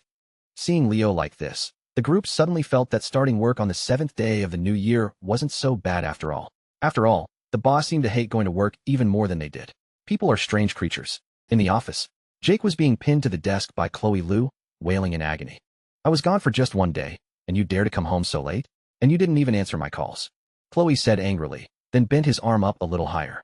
You thought I couldn't get you? Surprise, I came back to the city overnight. Now tell me why. And don't even think about making up excuses, I'm only giving you 3 seconds. Leo sucked in a breath of cold air and shuffled to the corner. He was about to take out his phone to record it when he patted his pockets and realized he didn't have it. I really didn't mean to come back late last night, Jake hissed, his eyes closed. Someone jumped in the river just as I was about to leave. I was there watching them for a long time. I fell asleep as soon as I got back and lay down. Could you be any more ridiculous? Why don't you just say you were abducted by aliens? It was only then that Jake realized Leo was watching him with glee. He quickly said, Ask Leo. He was there. Chloe Lu looked up at Leo, her expression softening a little. Leo, is what he's saying true? Hearing this, Leo looked at Jake with a blank expression, deliberately making eye contact as if to say, if you were going to use that excuse, why didn't you give me a heads up? Chloe Lu seemed to understand something in an instant. Jake's pupils and his body were trembling. His eyes were filled with terror. Leo, you scoundrel. Lighter, my arm's going to break. Unfortunately, there was no way to record a video. Leo decided to enjoy the show for a while longer before setting the record straight. Only then was Jake released. He collapsed onto the desk like he'd been broken, looking like a dead fish. You tormented me for nothing. Shouldn't you apologize? He said, rubbing his shoulder. How was it for nothing? I was just settling the score for you bad-mouthing me to my dad over the new year. Did you think it was because you didn't answer my calls? How about I apologize, and we can settle that score again? Never mind. Jake quickly shut up. Good boy, Chloe Lu snorted. Despite her words, she held out a potato chip to Jake's mouth. You didn't go in, did you? She asked. Jake shook his head. How could I? I was so scared something would happen, and I'd never see you again. That's right. If you had dared to go in, I would have beaten you up. Chloe Lu nodded, seeming very satisfied with his answer. Leo took an unopened bag of snacks from Chloe Lu and asked curiously, Is the great lawyer Lu free lately? It's just after the new year. I don't have any cases, Chloe Lu sighed deeply. You guys have your meeting. I won't disturb you. When you have time, take Lily out. I'll owe you one. Leo suddenly said, just as Chloe Lu was about to leave. Since when do you owe people favors? Chloe Lu was a little surprised. Like Jake, she had known Leo for over 3 years. It had always been them who owed Leo favors. This was the first time Leo had ever asked her for help. It was a novelty. She turned around and gave him an okay sign, then closed the door and left. After the amusing little interlude, the two of them sat down in the meeting room. Jake was still grimacing and rubbing his shoulder. I called my old man yesterday. If you want to get a Good Samaritan award for this, you'll have to have the girl who fell in the water identify you. You'll definitely get an award, but the amount of the cash prize depends on the city government. Aren't you and your dad? Leo was stunned. Jake and his dad seemed to have had a complete falling out. Otherwise, he wouldn't have skipped going home for the new year. But he had actually made a special call home just because Leo had saved someone. It seemed his doting on this son of his hadn't been in vain. It was freezing. I couldn't just let you go in the water for nothing, man. You look like a drowned rat when you came out. Hey, it's no big deal. Then why do you look so down today? Jake was even more confused. He had been looking forward to the start of the new year for the company, but Leo looked like he had been greatly wronged. I really don't want to go to work. Leo's wail echoed from the meeting room and lingered in the company for a long time. At the same time, Lily was standing at the entrance of the building, staring blankly at two sparrows nestled on a tree branch. The weather outside was nice, not too dry, but the temperature was as low as ever. The surroundings also looked a little desolate. Besides a few holly bushes, everything was bare. After a moment of silence, she blew on her hands to warm them up and wrapped the scarf around her neck tighter. Today was still a day off. After all, knowing Leo's personality, he might actually come back suddenly to check if she was secretly overworking herself. So, Lily had to put aside her drawing and decided to go visit Mia Lin. The distance between the two buildings was no more than 15 steps. It took her less than 2 minutes to get there. Mia was at home, wearing a green dinosaur onesie. She looked lazy and disheveled. When she saw Lily, she even put on the hood.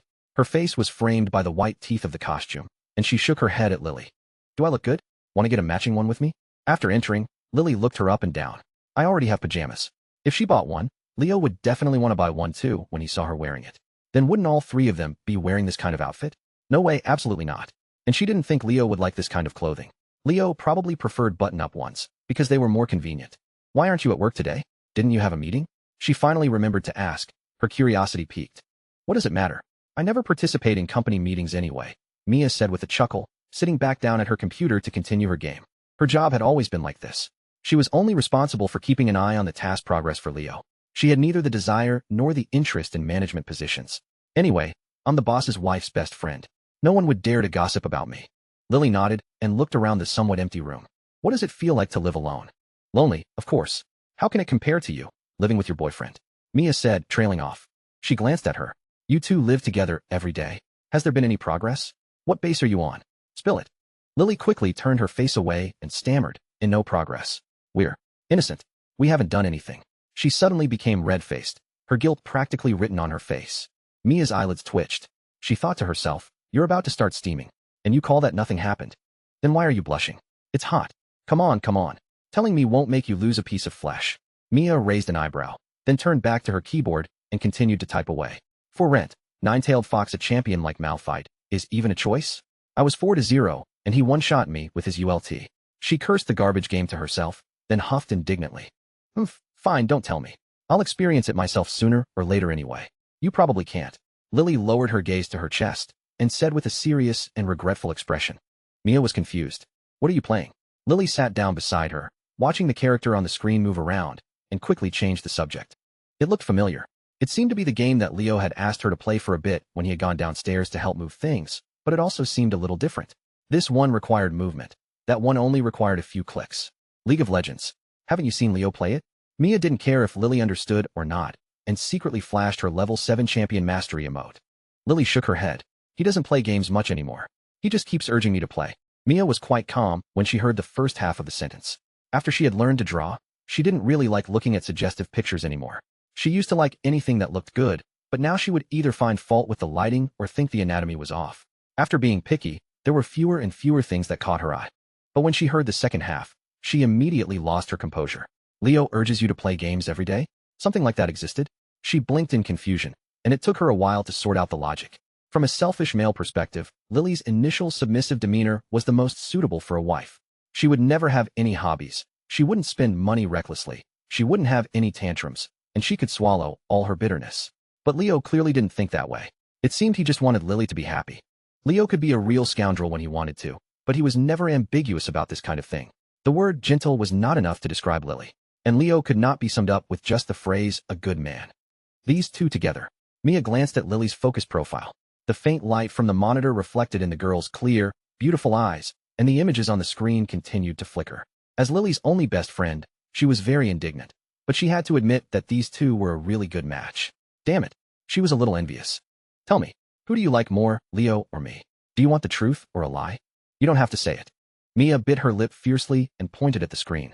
Want to play? I'll teach you. This game is really fun.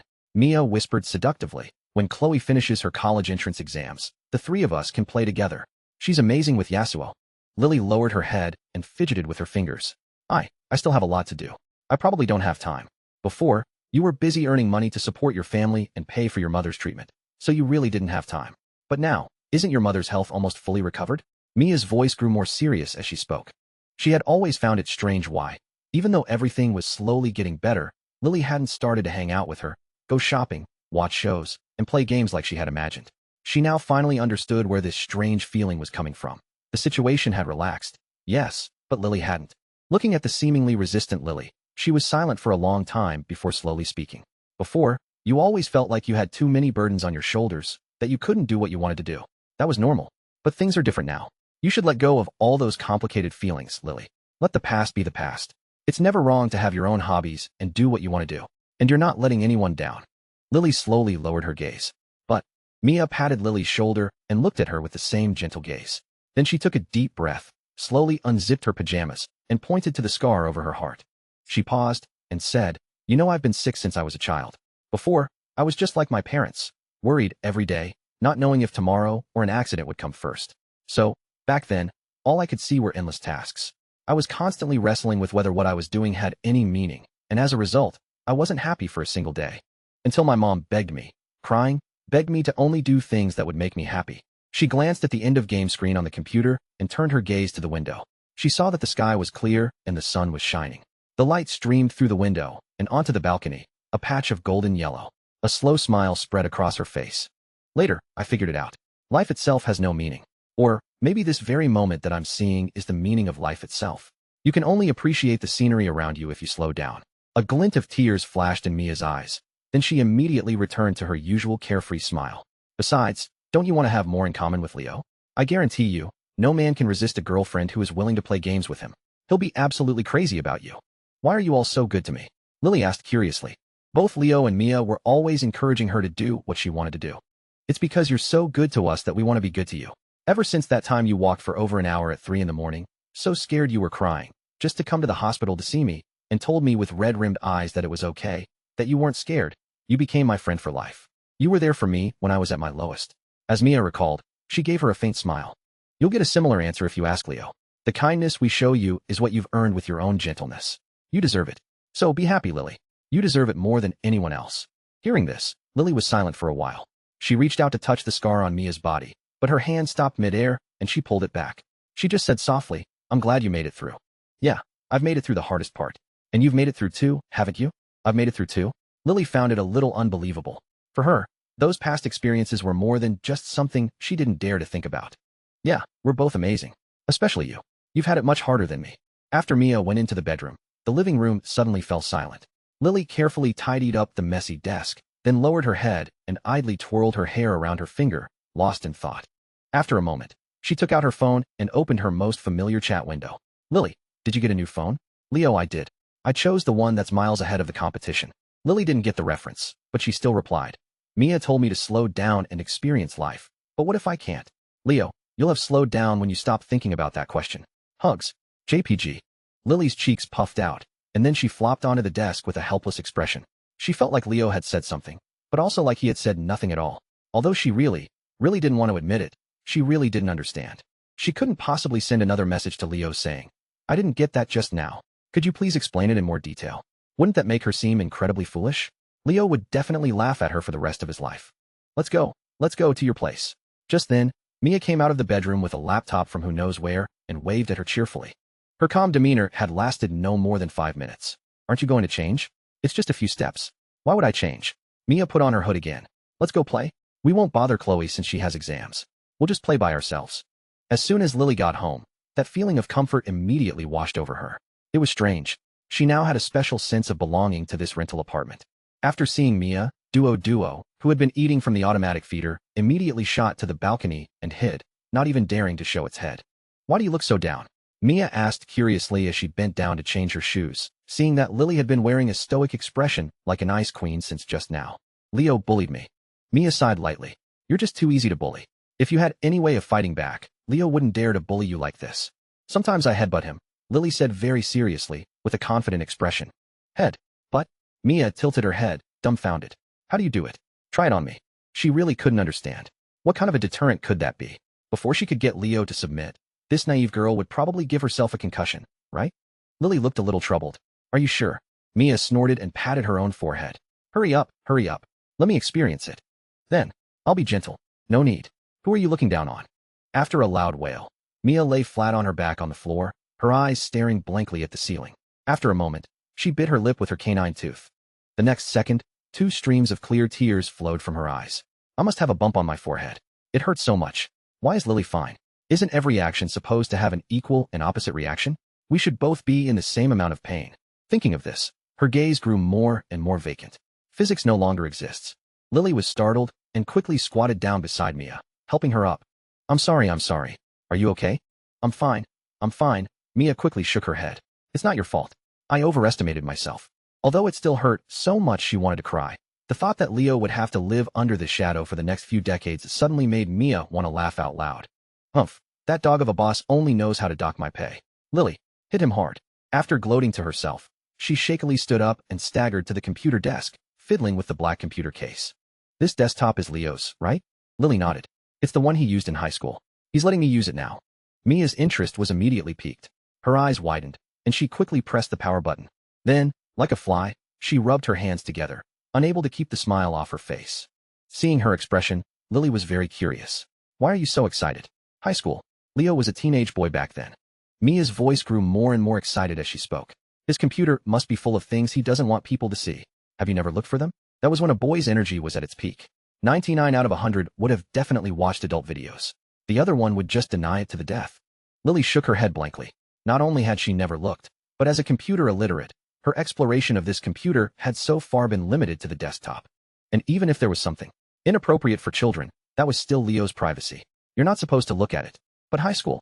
It was a shame she had never seen what Leo was like in high school. She had only seen him as a child. By the time she saw him again, he was already grown up. The middle part was all blank. Isn't this a little? Not right. Leo might get angry, Lily said, pulling herself back from her complicated thoughts and trying to stop her. What's the big deal? You're his girlfriend. Confiscating this kind of thing is the moral high ground. In the future, when you guys fight, you can ask him why he still has other women on his computer when you're already together. Let's see how he argues with you then, Mia said with a smug smile. I'll find it, and then you can study it yourself. I'm not interested in your boyfriend's hobbies. Mia, I don't fight with Leo. I know. Now shut up. As soon as the computer started, Mia eagerly opened a certain wallpaper application on Steam and skillfully started to filter. All clean. Unfortunately, there was nothing. Mia pinched her chin and hissed, something's not right.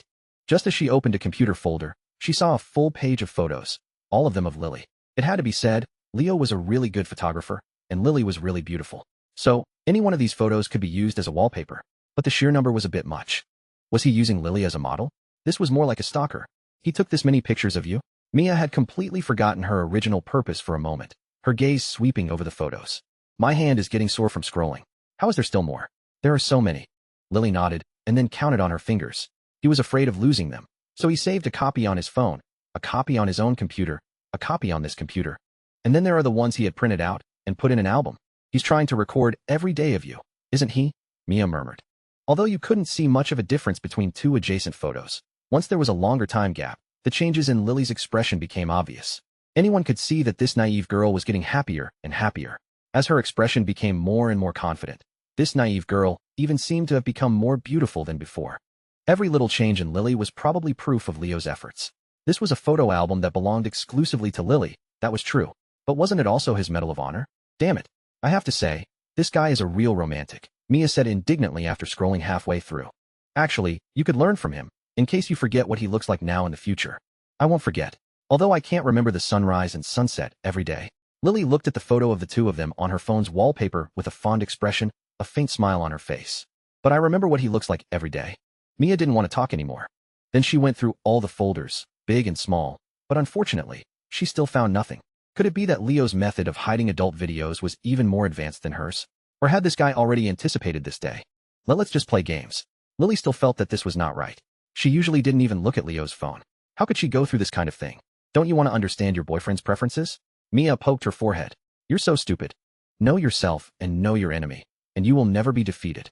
If you don't research these things, you won't even know if Leo prefers black or white stockings. How are you going to surprise him then? I know, Lily mumbled. She was very smart, thank you very much. She had bought a pair of both black and white stockings right at the beginning. You actually know? Mia's jaw almost dropped to the floor. Were these two playing for such high stakes in private? Mia's scrutiny made Lily's cheeks burn. She quickly shook her head. I don't know.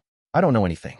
Mia took a deep breath, thought for a moment as if she were solving a math problem, then opened the drive with the largest memory usage on the computer and continued her practiced operation. View show hidden items. Lily, who was standing by, was completely dumbfounded. Isn't Mia a little too practiced at this? Every boy's preferences in this area are different. Don't you want your boyfriend to like you even more? I do. Lily immediately replied without thinking, but she still pursed her lips. But isn't this going a little too far? We're carrying out a righteous critique. How can you say it's going too far? Just as she was searching, Mia's phone in her pocket suddenly rang. Hello? Jessie, what is it? Hurry up. I'm busy. Didn't I say the skin has to have a background? Otherwise, why would people pay for it? They're slacking off like this after just one new year? They can just wait to be yelled at by Leo. Fine, I'll draw it. I'm on my way back now. Mia sighed with some regret and shrugged at Lily. I have to go to the office for a bit. We can play games on voice chat after I'm done. Okay. After seeing Mia off, Lily sat back down at the computer, feeling tired.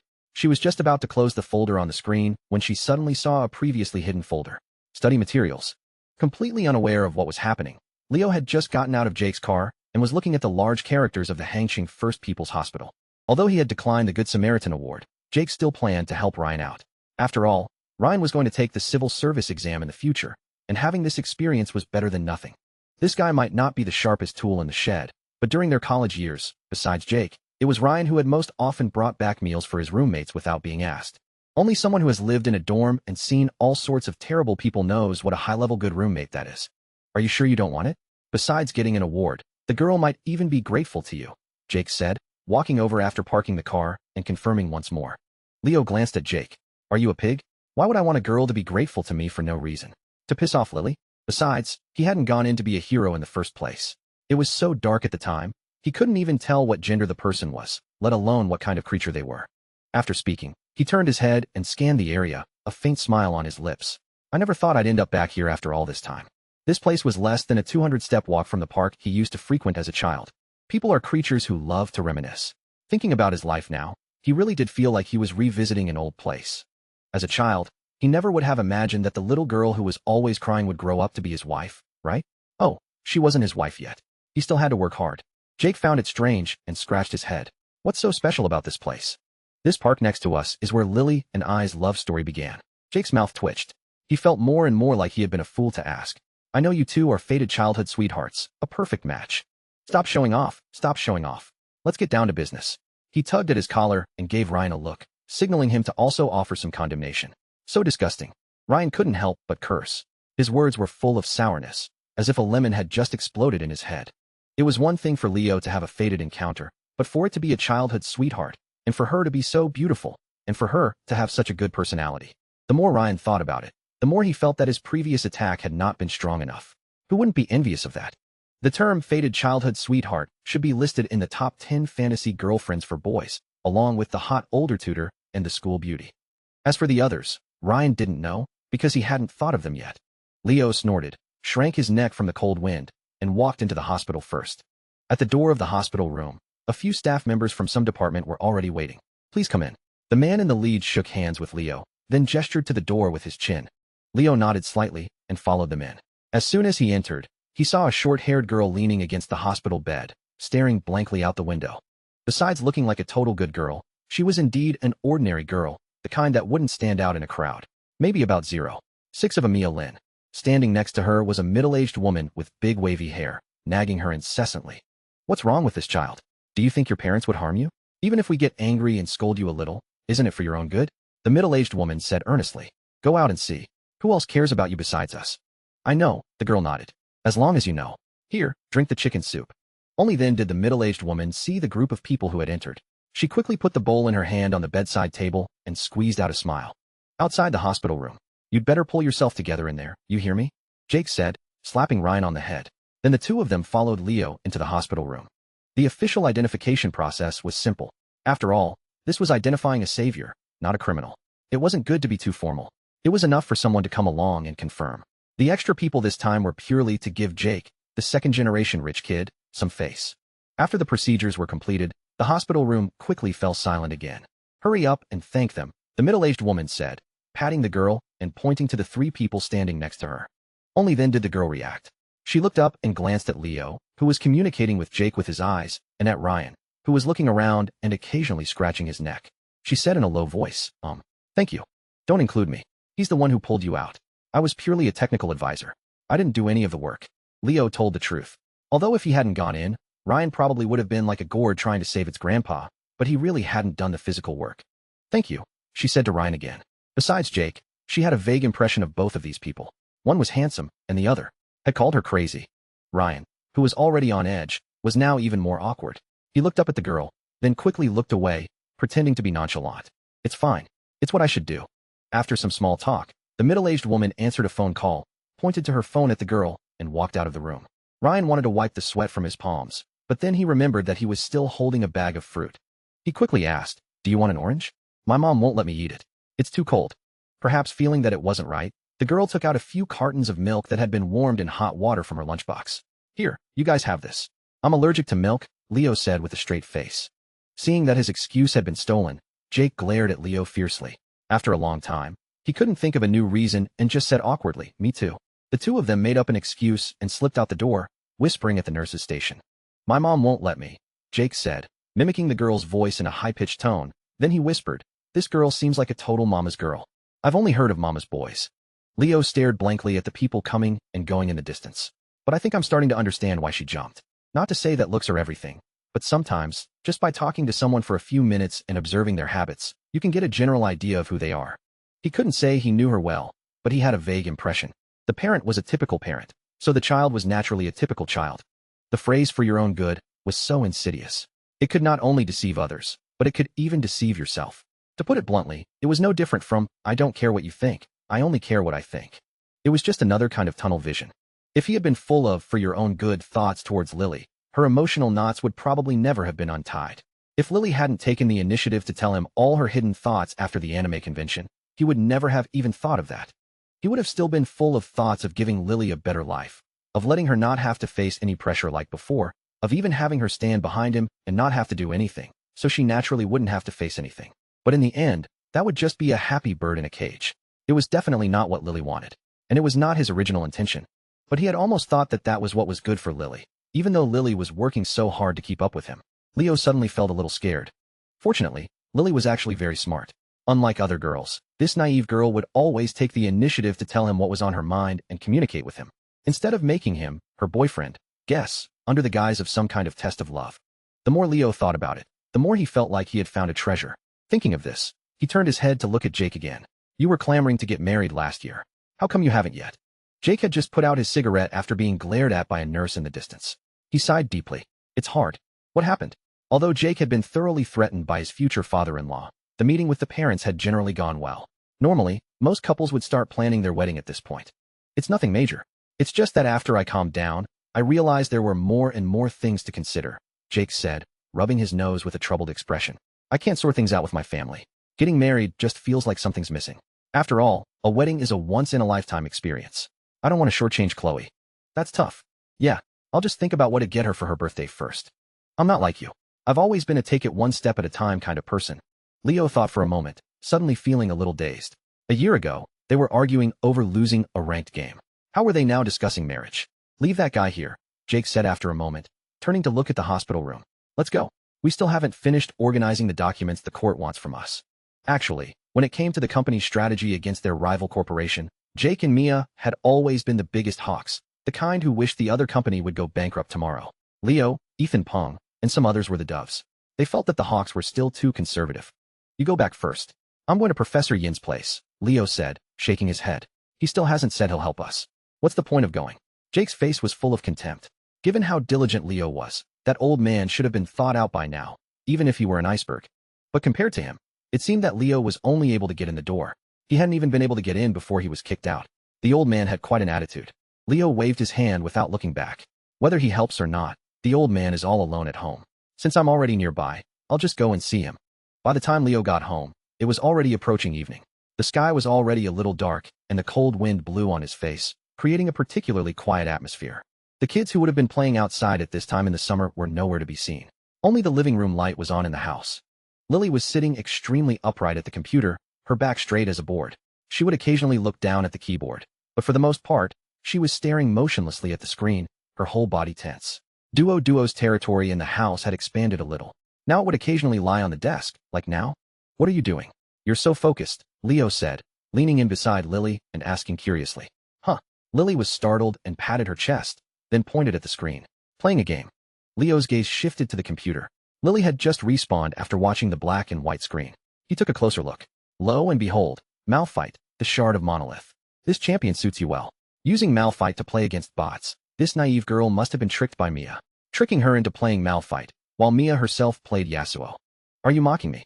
Lily felt that the tone of Leo's voice sounded strange. No. Leo held back a laugh. Don't you headbutt me every day? This champion's ultimate is all about headbutting people.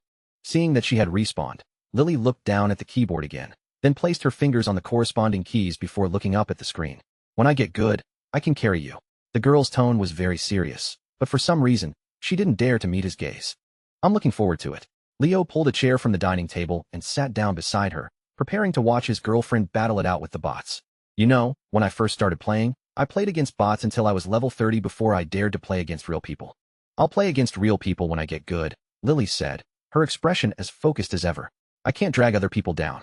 Do you know how many players you would move with those words? Leo asked, raising an eyebrow. As he spoke, he moved closer to Lily and wrapped his arm around her slender waist, taking in the girl's unique fragrance. Lily trembled, blinked her eyes, but didn't resist. It was only then that he saw Lily's in-game ID, Mujimu. Wow, using the same ID everywhere, huh? Just then, a new message popped up in the chat box in the bottom left corner. The 5 pigs opposite. Master, I was almost killed by the turret. You have heal, why didn't you use it? Do you like watching the show?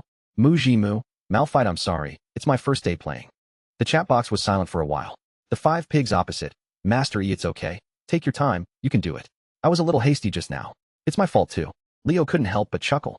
I bet this guy is going to wake up in the middle of the night and slap himself. A player who would apologize on this server was rarer than a panda. He didn't know if it was his imagination, but although Lily hadn't killed many champions, her last hitting was quite steady. He probably hadn't been that good when he had first started. This game wasn't as popular now as it used to be. When he had first started playing, it was truly at its peak. At its busiest, there wasn't a single person in the internet cafe who wasn't playing League of Legends. After all, besides the terrible balance, the numerous bugs, the money-grabbing events, the garbage loot boxes, and the toxic environment, the game was still a lot of fun. The various strange teammates were also a major feature of the game, a testament to the diversity of the species. It was a must-try. After a bot game, Lily sat in her chair and sighed deeply. Why are you so down? Leo asked curiously, glancing at her stats. The naive girl had gotten all 6 of her kills with her ultimate. It was actually not bad. Lily pursed her lips and lowered her head, her fingers constantly fidgeting. I think the game is too much fun. Games are supposed to be fun. What's there to be down about? I feel like I'm going to become lazy and lose my ambition. Lily held Leo's hand tightly, her fingertips gently tracing the back of his hand. Leo's mouth twitched. Don't worry, you'll never be associated with those 4 words in your life. Really? What do you find fun about this game? Lily pointed to the red minions in the tutorial video. Look, this little minion is worth 21 gold, and the ranged ones are worth 14. An enemy champion is worth 300. I can use the gold I earn to buy better equipment, and then I can earn even more gold. I often just end up winning by earning a lot of gold.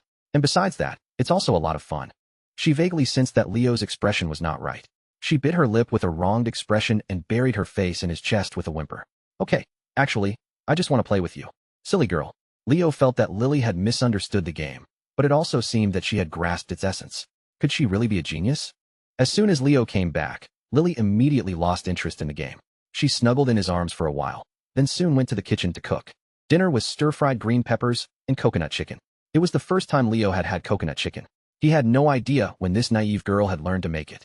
While they were eating, I noticed you've been acting strange today, Leo said, noticing Lily stealing another glance at him before quickly blushing and looking away. What was up with this naive girl? Lily bit her chopsticks, looked up, and stared at him with some embarrassment. And nothing. I just didn't realize you were such a diligent student in high school. Leo was confused. You better explain yourself. Why was she suddenly talking about him being a diligent student? Leo was completely baffled. He thought, I wouldn't say I loved studying, but if I hadn't buckled down, I wouldn't have gotten into this university, right? Lily's cheeks puffed out.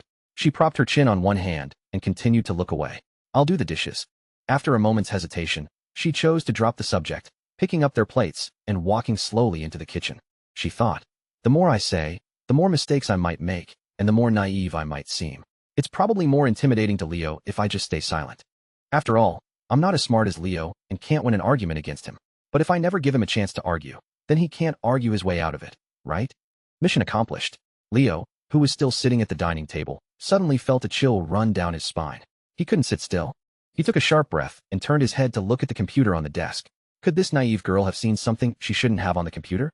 No way. He had deleted most of it before, and the rest was all hidden so deep that usually only a guy would be able to find it.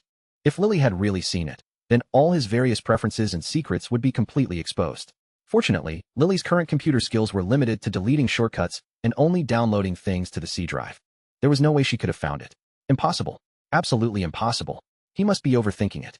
Leo secretly breathed a sigh of relief, got up, and sat on the sofa, picking up a random book to distract himself.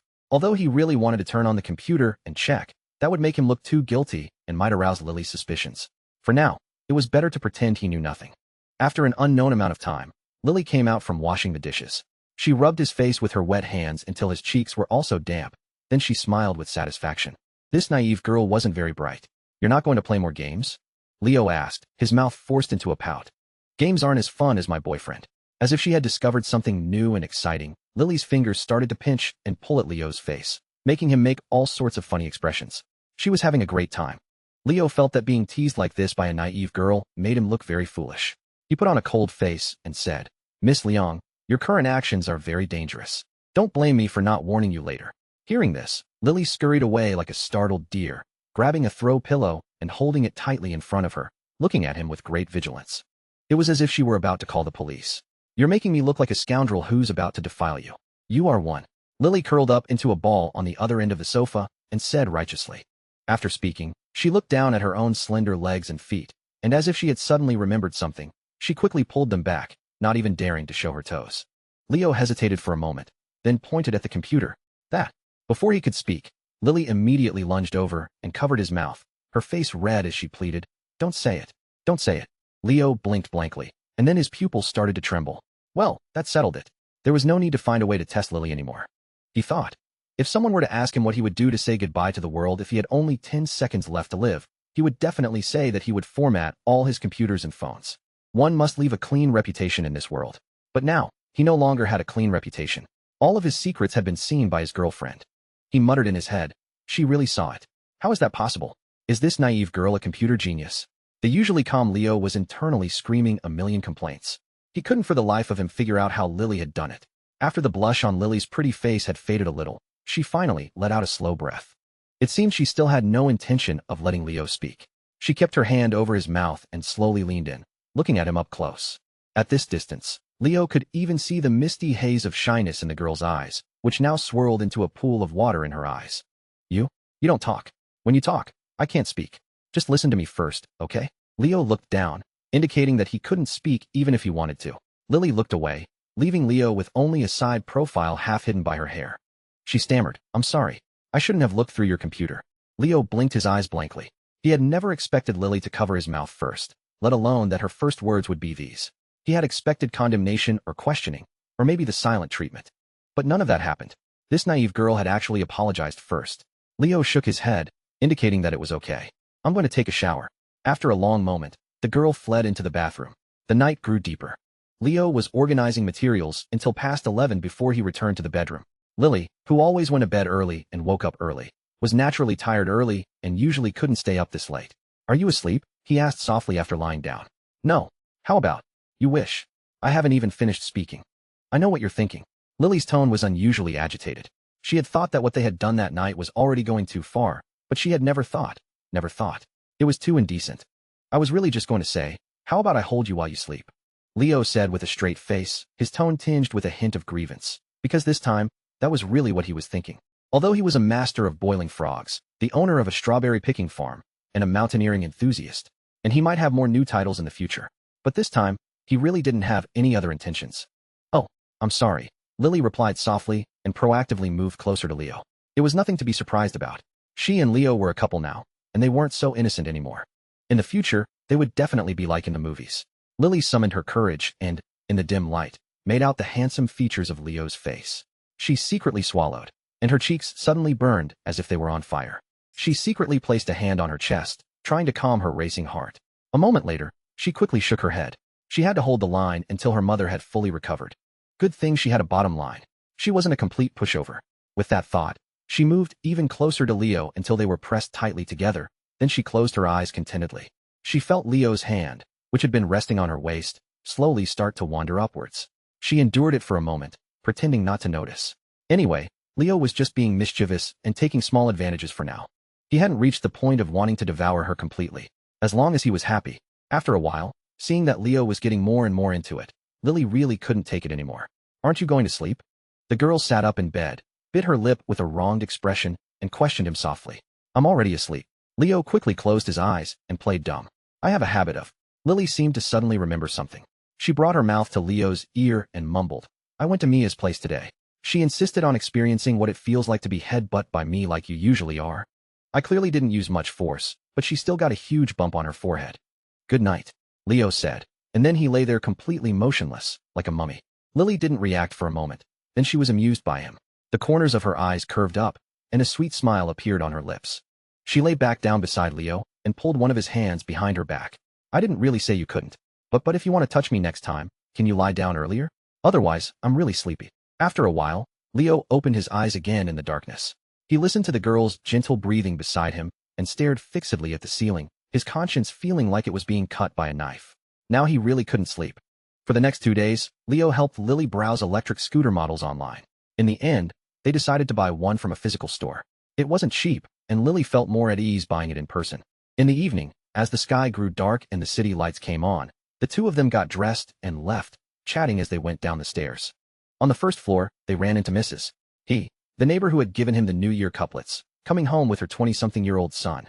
The old lady had a good heart, her only flaw being that she was even more concerned about his personal life than his own mother.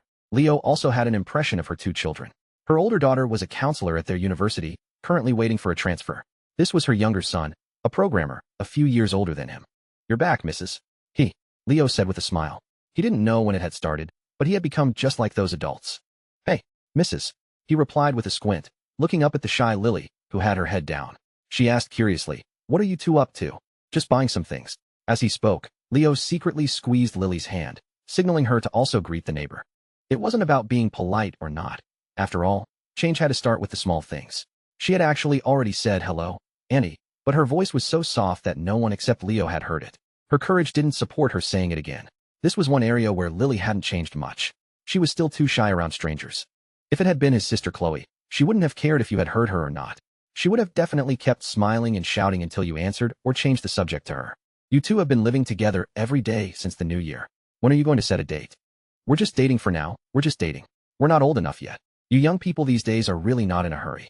At our age back then, we would have already had kids. If you get married early, your parents can help you take care of the kids while they're still young. Leo's mouth twitched.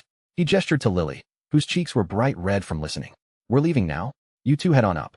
Okay. Before Leo could even take a step, Lily had already pulled him and scurried out of the building. So he's that much younger than me. He's not even old enough to get married. The boy with glasses murmured as he walked slowly up the stairs, unable to resist looking back. He and Leo were on hello terms when they saw each other, and they had a decent impression of each other. But he had always thought Leo was about his age just from listening to him talk. After all, besides his face, Leo didn't have much of a childish air about him. Many recent college graduates, and he himself back when he had just graduated, inevitably had a touch of naive foolishness in their eyes, the kind that made them look easy to trick. But Leo didn't. You have the nerve to say that. You have the nerve to say that. The more Mrs. He listened, the angrier she got. She kept slapping him on the back. At his age, he's already found such a beautiful girlfriend. How many years have your blind dates been failing? Either you don't like them, or they don't like you. Is there anyone around you who's not married yet? It's not good to have a wife who's too beautiful. They don't take care of the family, the boy said defiantly. Remembering what Lily looked like, his tone became a little sour. He had never seen such a beautiful girl in his entire life. Hearing this, Mrs. He clutched her chest and took several deep breaths. Then she said in a voice that could be heard throughout the entire building, I'm not asking you to find someone just as beautiful. You don't have his ability. I'll be grateful if you can just find a girlfriend who is just as sensible and family-oriented. Is that too much to ask? The more she thought about it, the angrier she got. She went up and slapped her son a couple more times. His girlfriend was just queuing up at the supermarket for free eggs a while ago. Where's your girlfriend working now? The boy's heart ached from being scolded. He couldn't take it anymore and quickly pleaded with a sullen face. Mom, stop it. I'll shut up, okay? She's that beautiful and that virtuous? How did this kid Leo get all the good things? If you don't go on that blind date next month, I'm not your mother. Outside the building, Leo yawned lazily. Just as he was about to leave, Lily pulled him in front of her again and started to straighten his collar. This shirt pills so easily. Take it off tomorrow. I'll use the lint roller on it for you, Lily said softly. You're so lazy. The lint roller is right in the entryway, and you don't even know how to use it. I'll buy you clothes made of a different fabric next time. He nodded silently, looking down at the focused and gentle girl in front of him. He couldn't resist giving her a light kiss on the forehead. Her words were exactly what a wife would say. Combined with her stunningly pretty face, no man could withstand this 1-2 punch. Lily noticed Leo kissing her. Her hands paused for a moment. Then she gradually lowered her head even more, hiding the faint smile on her lips. Her cheeks burned even more brightly than the fiery sunset in the sky. It was clear that she also vaguely understood why Leo had suddenly had the urge to kiss her. The place they were going was less than 2 kilometers away. The two of them had no intention of driving. They could just walk there, holding hands. Leo held Lily's hand and walked out of the complex, from the dimming evening light into the glow of the streetlights. A gentle evening breeze blew on their faces, a little cool. In the distance, the brilliant fiery clouds stretched across the sky, with no end in sight. It wasn't rush hour yet. Only a few people on bikes passed by them occasionally. After the jarring sound of the silver bells, the atmosphere was exceptionally quiet again. He felt particularly calm. Maybe this was what life was really like.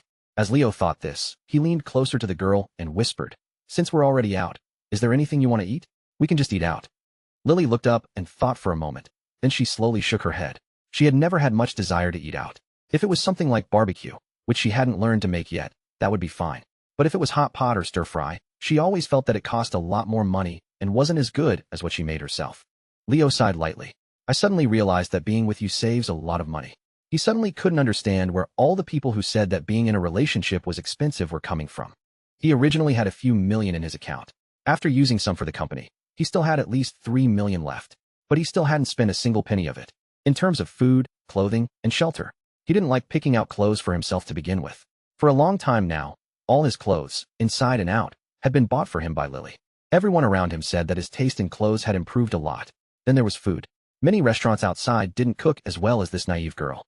Although it might also be because he was tired of takeout. In short, except for special occasions, he didn't even want to order takeout anymore. He would only spend a little when he went out with people from the company. As for all the daily necessities in the house, toothpaste, toothbrushes, face wash, laundry detergent, body wash, he didn't buy any of them either.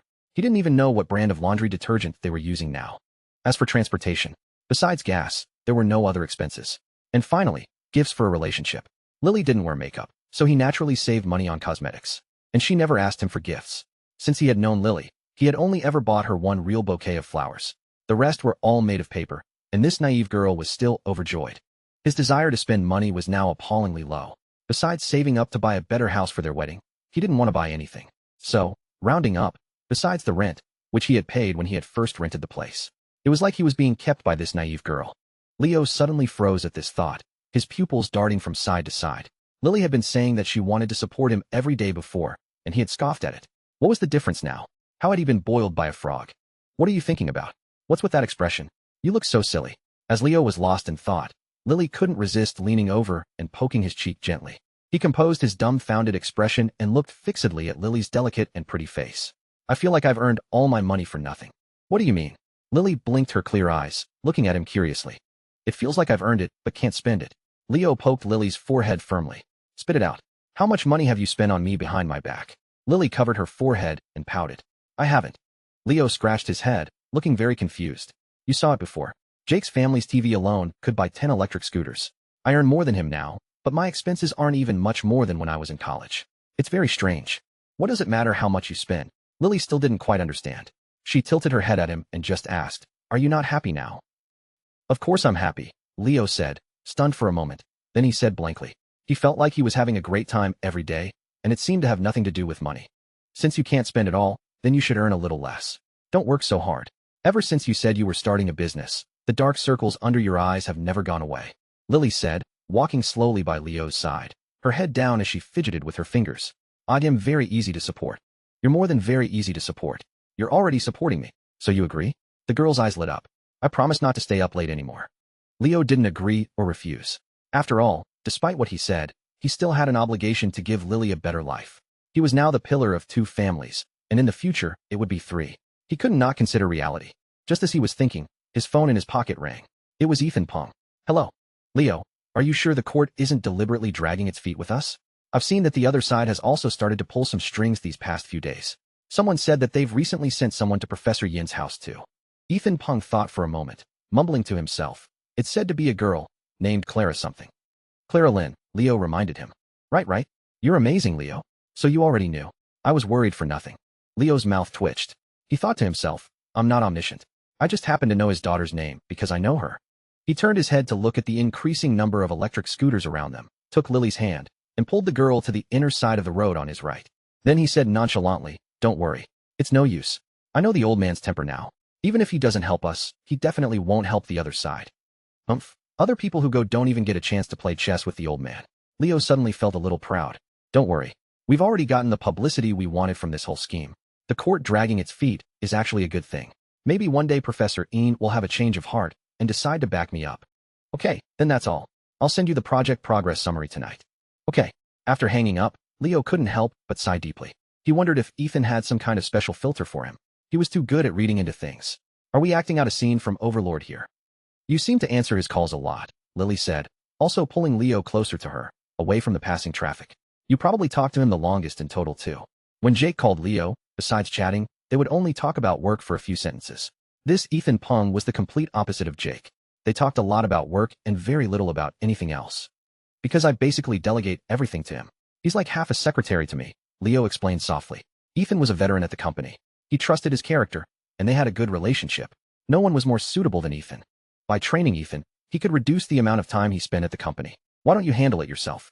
Isn't it troublesome to talk about some things on the phone? After asking, Lily saw Leo's, "Are you an idiot?" look, and she turned her face away and decided to think about the question herself. Yeah, why? Leo mumbled to himself, looking at the girl's pensive profile, a smile on his lips. After leaving the complex, they walked for less than a kilometer and arrived at a pedestrian street. By this time, night had completely enveloped the city.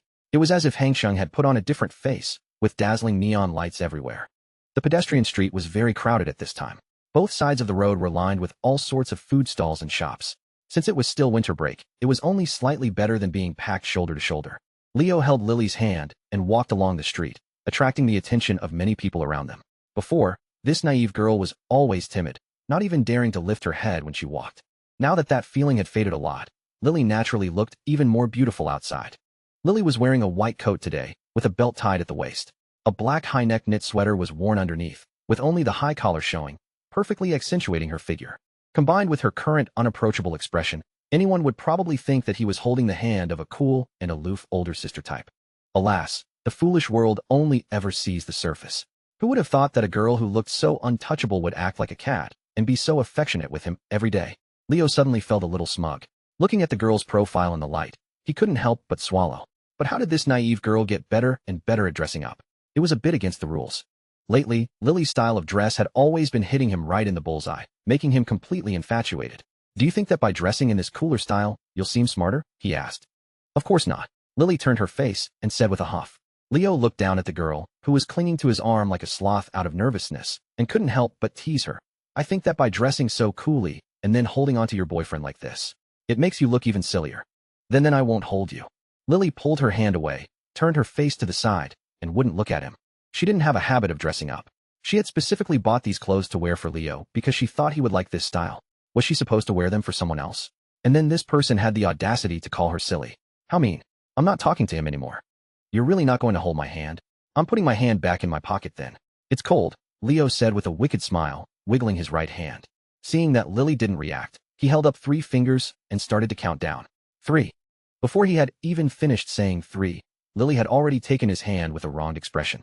This naive girl hadn't even lasted a second. Lily was still walking with her face turned away, just holding his hand with her left hand. She looked so cute it was unbearable. You just know how to bully me because I have no backbone, she mumbled with a wronged expression. You're the only one in the world who can say, I have no backbone, with such righteous indignation. Leo couldn't help but chuckle. He knew that Lily hadn't been really angry from the beginning, but he still hugged her arm like she had just hugged him and said softly, I know I was wrong. Please forgive me. Humph. Lily tried to hold back a smile, but in the end, she just snorted. I won't forgive you that easily. Leo thought to himself that the silly girl was getting better and better at acting. He leaned closer to her ear and asked cooperatively, Then how can I get you to forgive me? Lily looked around, then pulled Leo into an empty alley. She held out her hand to him, the back of her hand facing him. Her cheeks were almost completely red before she finally managed to squeeze out, "Unless you kiss me." She wiggled her slender fingers. "Kiss here." Leo looked at the girl's profile, half hidden by her smooth hair, and blinked his eyes in amazement. "And you're just giving yourself away like that?" There were no lights in the alley. It was exceptionally quiet. At the brightly lit entrance of the alley, there were still many pedestrians coming and going, bustling with activity, as if it were a different world. Leo brought his gaze back and gently took the girl's fingertips in his hand. Even though it was very dim here, Lily's hands still looked fair and delicate. Her fingers were slender and long, and her nails were crystal clear and round. Although they looked thin, they were soft to the touch. Her hands were like tender shoots, her skin like congealed fat. He really wanted to lick them. This naive girl could totally use her own hands as a reference for her drawings. It would be a waste if she didn't become a hand model. Lily was a little embarrassed that Leo was studying her hand like a treasure. Her voice trembled as she asked, "Why are you staring? Your hands are so beautiful. Am I not allowed to look?" Leo retorted, "Then you can look." Leo felt that his words were not quite accurate and corrected himself. "No, others can't look. Only your boyfriend can look." Lily's beautiful eyes blinked a couple of times, then she nodded vigorously. "Okay." Leo chuckled, took the girl's hand, and half knelt in the night. He slowly lowered his head and placed a gentlemanly kiss on the back of her hand. It might have been a little too formal, but since this naive girl was having a rare wish that a girl her age should have, he would definitely do his best. His girlfriend hadn't even had her 20th birthday yet. She shouldn't have been forced by life to be so mature. Just as Leo was thinking this, Lily was truly stunned. This was a scene that she, as a girl, had always dreamed of experiencing. Leo was already a very handsome type, and combined with his serious and gentle actions just now, it was a little too much for her to handle. The moment Leo's lips touched the back of her hand, Lily's heart seemed to skip a beat. Just like the night the two of them had met. They say that after being together for a long time, the novelty will slowly fade. But when she saw Leo, her heart still couldn't help but race. Even after knowing him for so long, this feeling of excitement was still buried deep in her heart, like a fine sake that, with the passage of time, had not faded but had become even more mellow. Maybe it would fade a little after they got married, or maybe it would last for 10 or 20 years, or even longer. Lily didn't know. All she knew was that she was already hopelessly in love. So handsome. In the silence, Leo seemed to hear the girl's soft voice. "What did you say?" he asked, looking up. "I said you're so handsome," Lily repeated in a shy, low voice. Seeing that Leo was staring at her blankly, she quickly lowered her head. "Don't look at me like that. I'm going to die of embarrassment." It wasn't that she wasn't being demure. It was all Leo's fault for being so good to her, for making her like him so much. That's right, it was Leo who was seducing her, and he was also after her body. What else could she do? She was just a victim, a helpless girl. Even if Leo suddenly said that he wanted to take her home and kiss her hands every day or do something even more outrageous, she would have to go along with it, right? Leo had no idea that the frog CPU had just completely fried. He just giggled to himself. He had received all sorts of compliments on his looks over the years, but hearing it from Lily's mouth made him the most proud. This was the first time this naive girl had ever called him handsome since they had met. Just as he was about to get up, he saw the girl hold out her other hand. "What's wrong? This hand is jealous. It wants one too." Okay, just like before, Leo kissed the back of the girl's other hand. Then he got up and pinned the blushing girl against the wall. He brought his mouth to her ear and blew a puff of hot air, saying with a wicked smile, "I think your mouth must be jealous too."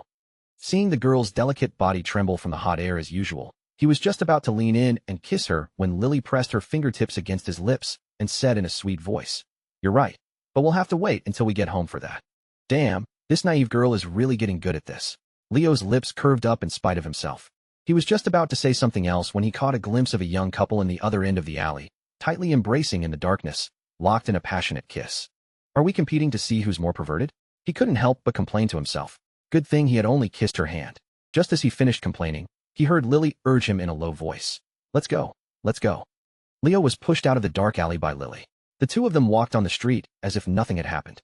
As a master of boiling frogs, he was calm and composed, but the blush on Lily's cheeks just wouldn't fade.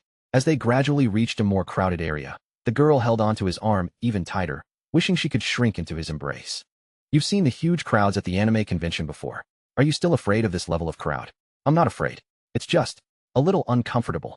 After speaking, Lily rested her head on Leo's shoulder and said softly, "If you weren't here, I would be afraid."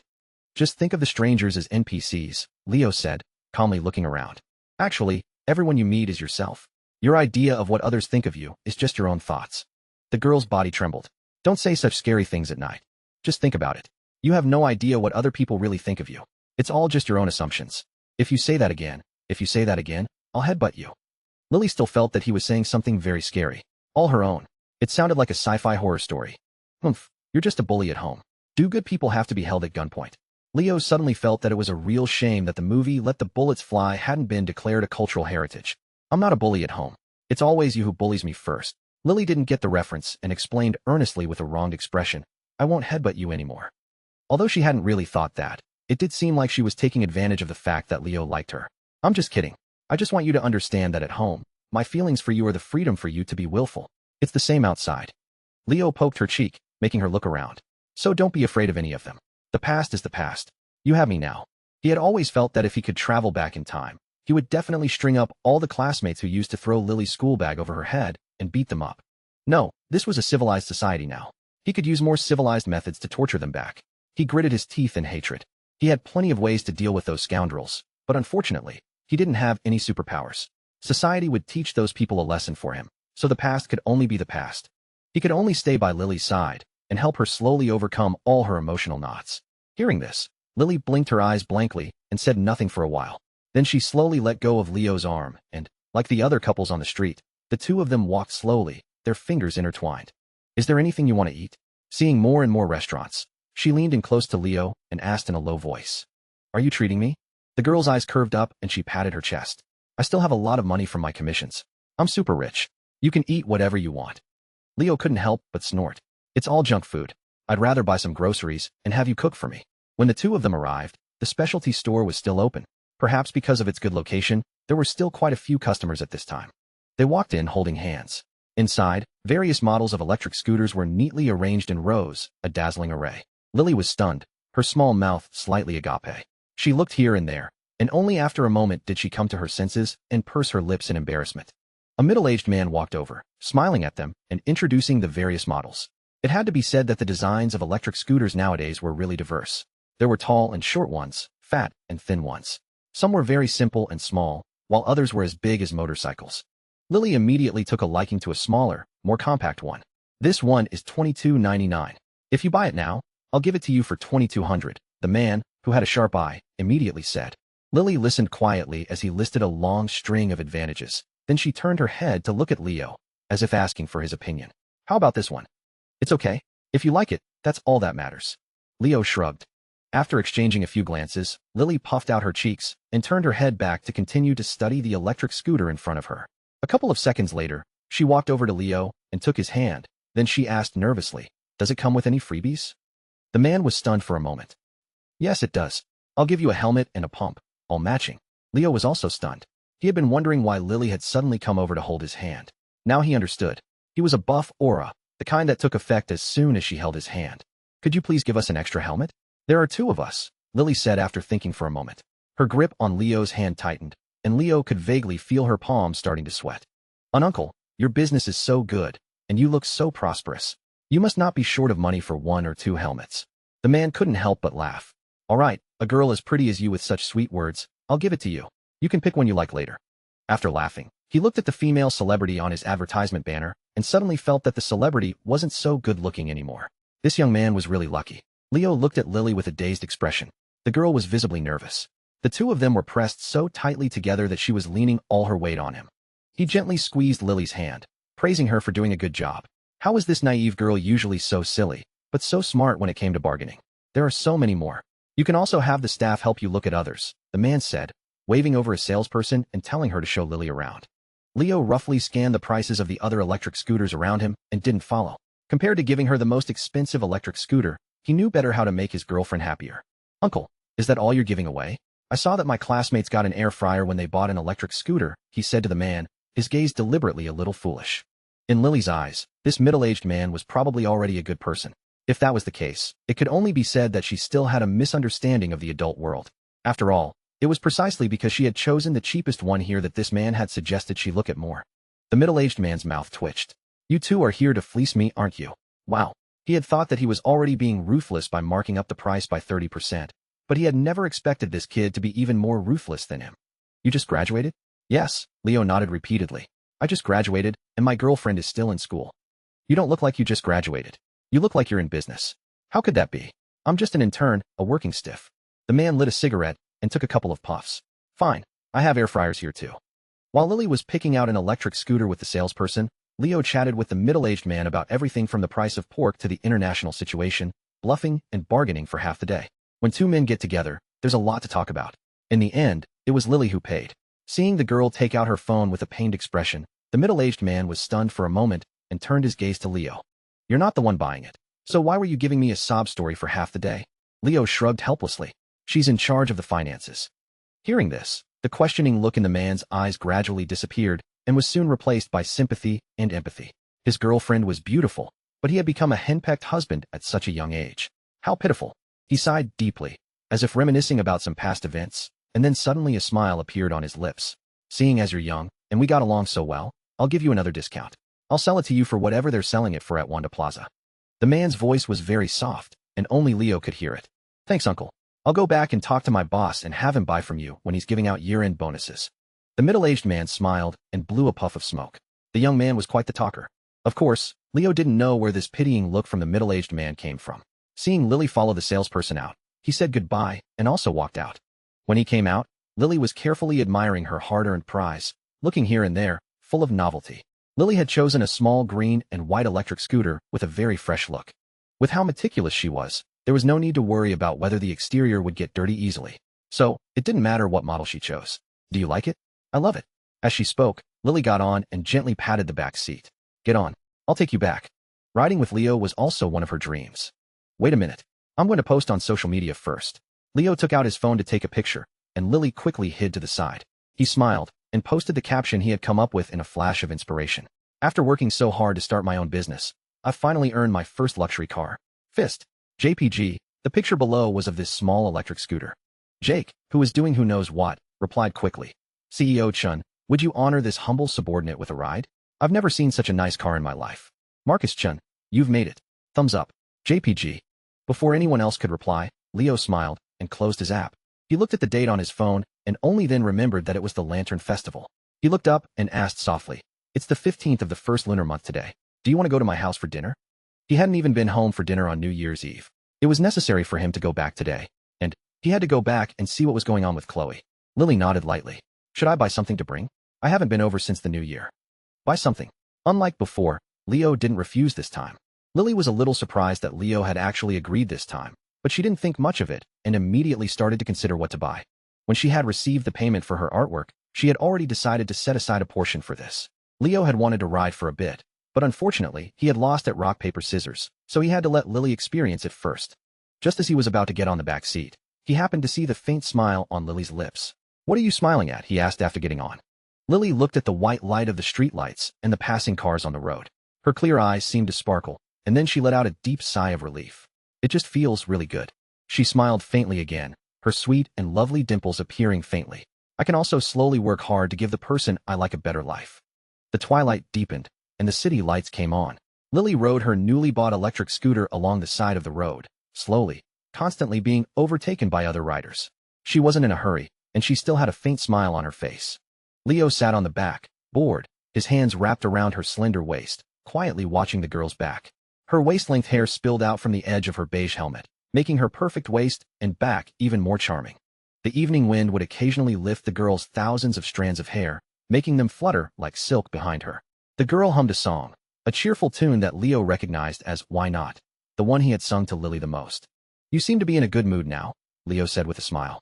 Yeah, I feel so happy taking you like this. Childish. You're so excited just because you bought a new electric scooter. Leo snorted, then said, It's my turn to ride. He wanted to play too. He wasn't done with the novelty yet. Leo patted Lily's shoulder, signaling her to stop the scooter. He got off and walked in front of Lily, rubbing his hands together with a look of eager anticipation. It's my turn to ride now.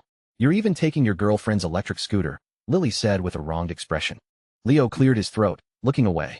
Nonsense, I'm just worried about you. He reached out and gently stroked the girl's cheek, finding it cold. Look, you're sitting in front, blocking the cold wind. You must be freezing. Actually, his own hands were also cold, but after he gently stroked her for a while, Lily's cheeks slowly warmed up a little.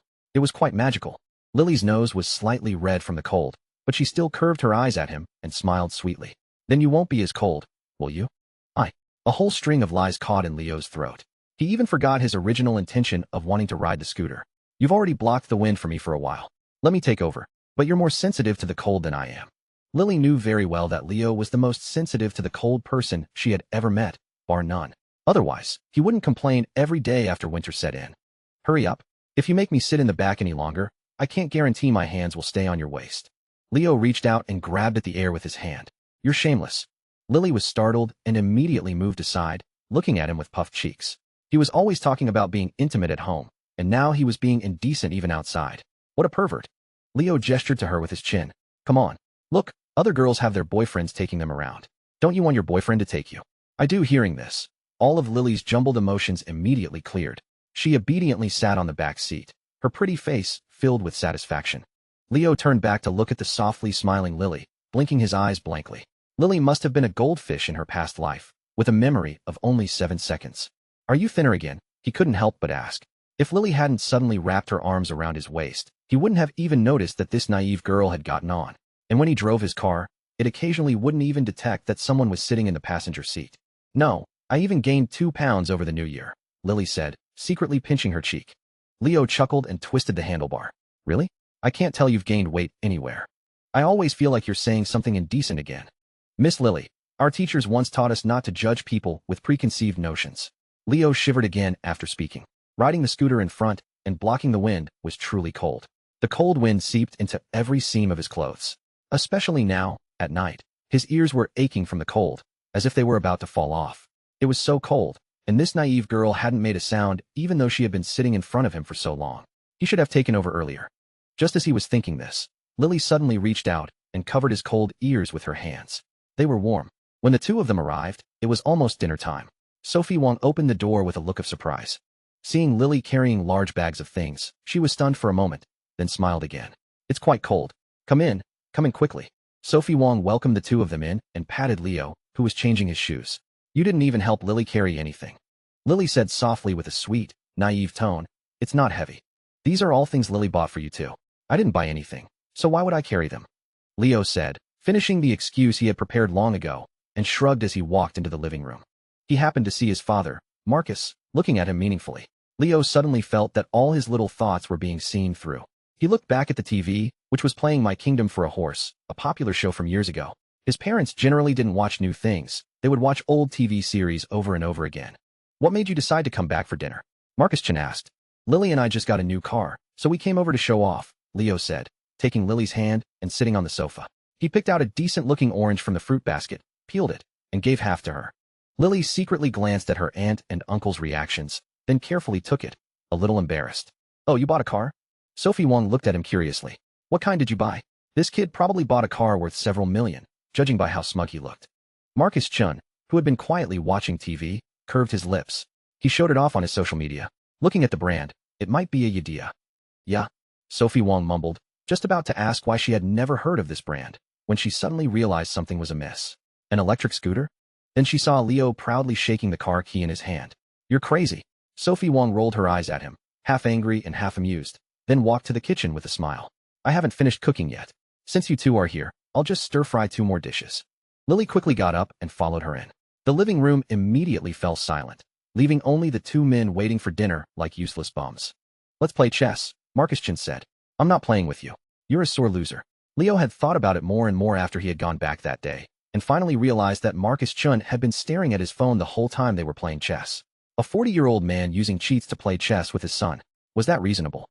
If you don't find something to do, your mom will call you to peel garlic later, Marcus Chun reminded him with his mouth. The father and son placed their phones on the coffee table and started to play chess seriously. Leo looked up at Chloe Chen's closed bedroom door and asked, Where's Chloe? Did school start? School started a few days ago, Marcus Chen said, sighing lightly, looking worried. You're not happy that your daughter suddenly loves studying? It's precisely because she suddenly loves studying that I'm not happy. It's very strange.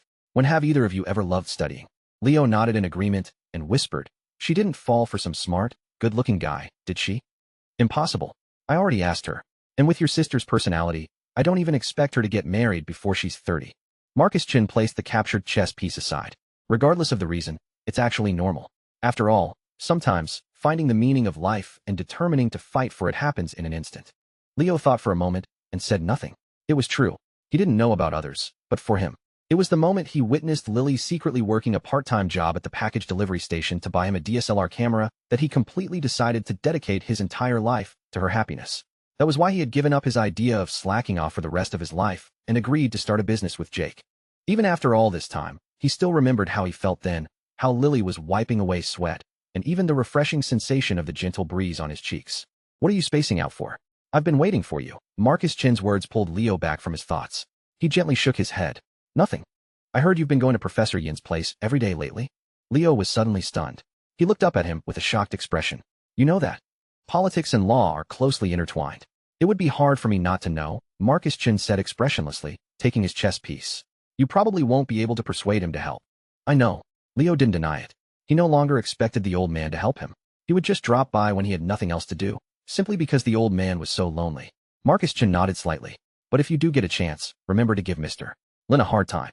Leo saw Marcus Chin's lips move and asked curiously. You look even angrier at him than I do. The victim. Your Uncle Mo is still a bachelor in his 40s. Mr.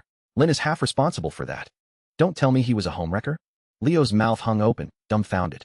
Such a huge secret. Why did you wait until I was 22 to tell me? It's past its expiration date, isn't it?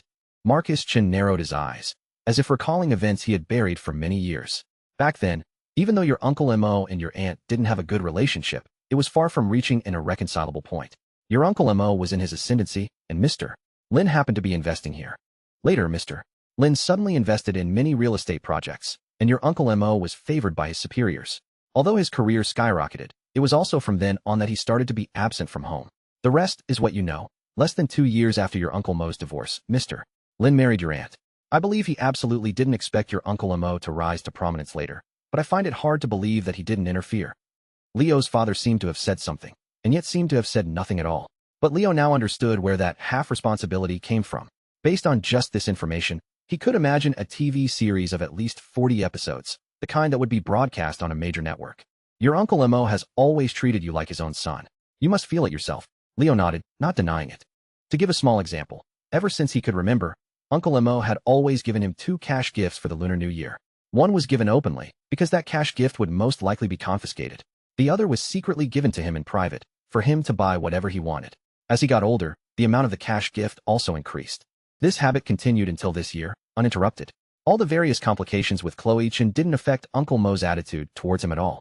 He still doted on him as usual, and he even made time to watch his speeches. He knew very well that there weren't many people in the whole country who had such a good elder. So, Mr. Lin has already offended you.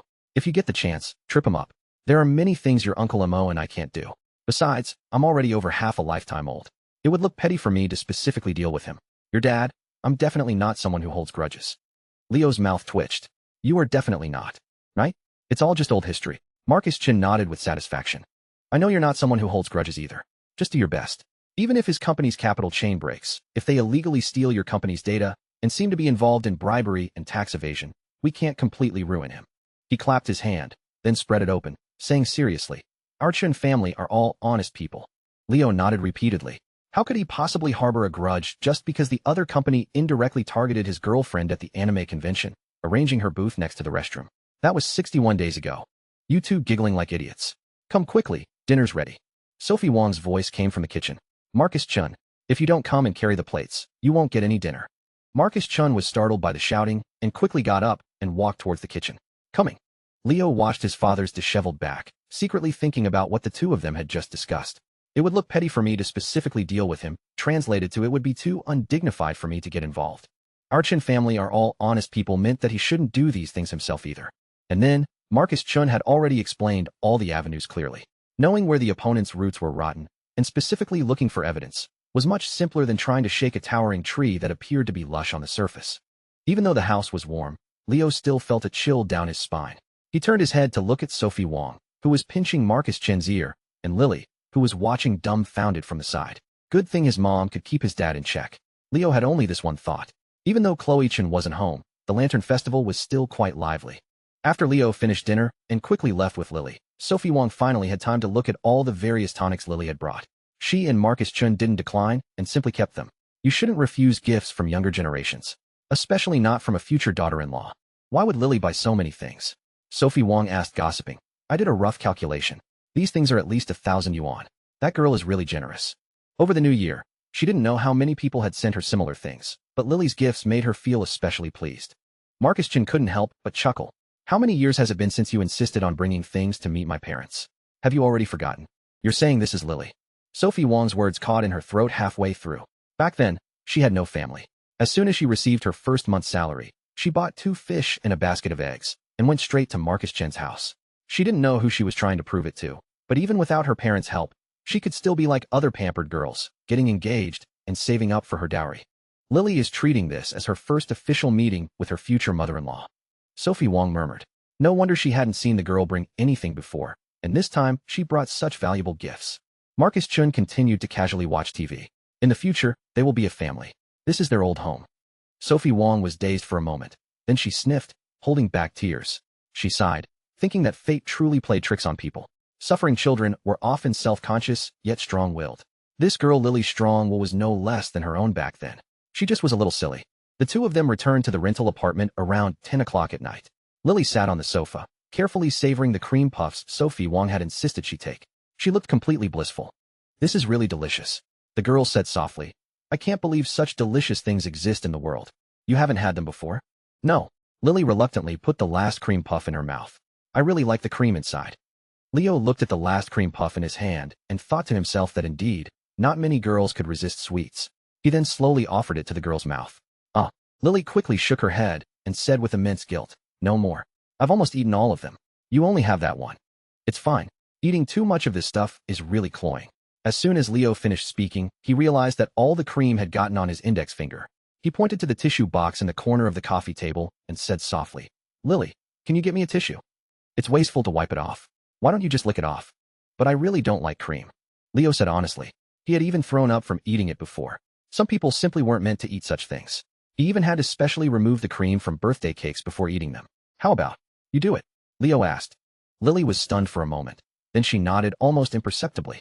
She took Leo's outstretched hand, used her right hand to brush aside the wisps of hair by her ear, and then slowly lowered her head and sucked on his index finger. Leo hadn't thought much of it at first, and Lily was even less likely to overthink it. But when he felt his index finger actually being held in the girl's mouth, things immediately felt different. Feeling the warm, moist sensation on his fingertip and the gentle licking of her tongue, Leo subconsciously swallowed. His heartbeat even gradually drowned out his breathing. He thought, the late emperor deeply worried that Han and traitors could not coexist. No, that's not it. The spring of the 4th year of Qingli. That's not right either. Leo couldn't remember the first line of the Tungwang Pavilion preface that he usually recited to calm himself down. His mind was blank, his attention completely focused on the warm, moist feeling enveloping his fingertip. A moment later, you don't like such delicious things, Lily mumbled, licking her lips. Seeing the bit of white cream still on Lily's lips, he vigorously shook his head and quickly got up. I'm going to take a shower. He had to calm down. If he lost control now, everything would be ruined. Lily looked up at him with some confusion. Then she suddenly blushed intensely as she noticed something amiss about Leo. It could only be said that knowledge truly was a curse. She immediately thought of a scene that even a few days ago, she wouldn't have been able to imagine. Are you going to take care of it yourself again? No. And what do you mean again? Leo quickly retorted. How dare you falsely accuse me? If you're really uncomfortable, I can help you. Lily's voice grew smaller and smaller, until she was just holding her knees tightly, burying her head, and saying nothing. Actually, finding Leo's study materials hadn't really affected her mentally. If anything, her perfect perception of Leo had shattered, which wasn't a bad thing, because she was actually quite happy about it. After all, Leo was incredibly good at everything, which always made her feel like he was out of reach. Now she found out that her boyfriend was just a little smart. In other aspects, he was just like other boys his age. He was always thinking of taking advantage of her every night, always worried about scaring her by going too far, and even worried about waking her up after he thought she was asleep. She was also human. How could there be a time when she didn't have insomnia? Leo was sometimes really adorable. Although Lily was still shyly hugging her knees, her gaze towards Leo gradually became more meaningful. Leo's cheeks flushed under her scrutinizing gaze. He quickly said, I'm a person with a moral bottom line. Lily was so good to him, and her personality was so gentle, always looking like she was easy to bully. If he kept begging Lily to help him, wouldn't he seem like a pervert? He was a true gentleman. I, Leo, am an honorable man. I will never do anything against your will. I can not only endure until you agree, but I can even endure until you push me down. He thought, a dignified master of boiling frogs should only get benefits through his own cunning. What kind of achievement is it to rely on a frog's reluctant endurance? He had professional ethics. Leo's face was full of righteousness. He patted his chest at Lily, then turned and walked into the bathroom to shower. Silly Leo, Lily mumbled to herself. Then, thinking back to the days when Leo had endured for a long time even just to kiss her, Lily's lips, buried in her arm, unconsciously curved upwards. She was really lucky. The night grew deeper. Leo looked at the cold night sky outside, tossing and turning, unable to sleep. He turned his head to look at the girl's chest rising and falling rhythmically with her breathing. He whispered, "Are you asleep?" "No. If you have insomnia, I can chat with you." Leo moved closer to Lily and said in a coaxing tone, Actually, my moral bottom line is very flexible." Lily was clearly stunned by what she heard. After 2 seconds, she finally realized what Leo meant. She poked Leo's cheek with her index finger, preventing him from leaning closer. Her voice was very gentle, but she couldn't help but feel both angry and amused as she said, "Aren't you, Leo, someone who acts honorably and has a strong moral bottom line?" Leo had just spoken with such righteous indignation, making it sound as if she had volunteered to help him resolve his issue. The girl's eyes were still bright in the dark night. Leo gazed at them intently for a moment, then looked away. A person's bottom line is constantly lowering. This is an inevitable phenomenon brought about by the development of the times. So, my bottom line is very flexible. But my bottom line isn't, Lily said very seriously. She had always been a person with a strong bottom line. She didn't need to say much about others, but even towards Leo, she also had a bottom line. Compared to others, her bottom line was only slightly less firm when facing Leo, just a little bit. Was Mu Ji-mu the kind of person who would be seduced by Leo? Leo ignored that line of conversation and gently bit her outstretched index finger. He chuckled softly. "Lily, I love you. I love you so much that I'm willing to do anything for you." Me too." Lily's breathing became a little rapid. She shyly turned her face to the side, looking out at the night. Then, Leo slipped his hand into the opening of the girl's top and gently moved it around her slender waist. Lily suddenly snapped out of her daze and quickly shook her head. "And not now. When can we? Wait a little longer." Lily actually started to feel guilty, looking at him apologetically. After a moment, Lily returned after washing her hands. She stood by the bed, buttoned up her top, first glared at Leo with a pout. Then like a cat, she snuggled into his arms. "You're like a child. You're so grown up, and yet you're still." The girl mumbled softly. "You're insulting me." Leo thought that his experience in slowly seducing Lily could even be compiled into a book, perhaps titled The Broken Windows Theory, Special Attack on Lily Leong, or My 26-year-old, crossed out, 20-year-old naive girlfriend. He actually hadn't intended to explore any great harmony of life at first. It was just that whenever he brought up something more serious, this naive girl would immediately compromise. If he didn't even know the frog's weaknesses, wouldn't he be a master of boiling frogs in name only? Thinking of this, he chuckled wickedly and whispered in the girl's ear, "How about you write a book?" Lily blinked her eyes, a little confused. "What book? I've even thought of the title for you. It's called Bottom Line." Seeing Lily slowly sit up in the dark, Leo realized that he was too late to run away. After a few wails, Leo lay sprawled on the bed, reaching up to touch his forehead. He felt like the ceiling was spinning. "Actually, I can help you too."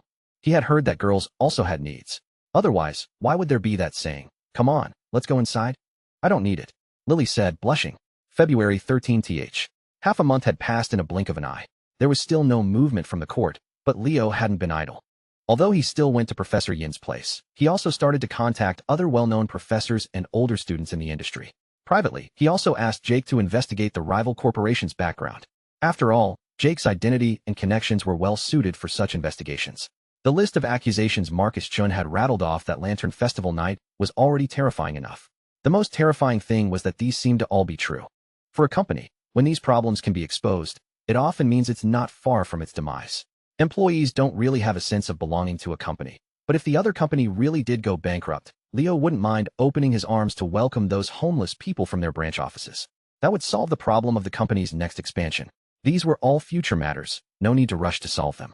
Lily had gone back to the apartment where her mother lived for 2 days because school was starting soon, and only returned today. That morning, Leo sat at his computer desk, looking down at Lily's almost home message, and fell into quiet contemplation. This world was constantly changing. From the galaxies like the Milky Way and Andromeda that were about to merge, to the atoms around him and the cells in his body, nothing remained the same. Naturally, that also included people. Lily's changes over the past year had been significant. She used to not even smile, but now she would often give him sweet, faint smiles. Even just snuggling in his arms, she could smile contentedly like a kitten. She could even occasionally pick up on his jokes. Although she was still socially anxious, she could now communicate normally while holding his hand, and she could bargain more smoothly than he could. The two of them had gone from being strangers to living together every day. Leo was very happy, because it showed that he was doing a good job as a boyfriend. But this naive girl had been acting very strangely lately. If Lily's fear of ghosts those few days was exactly like his own state after first watching a horror movie as a child, Then these past few days were a complete replication of his own experience when he had first opened the door to a new world. For example, the study materials that were still on his computer and the new headphones on his desk.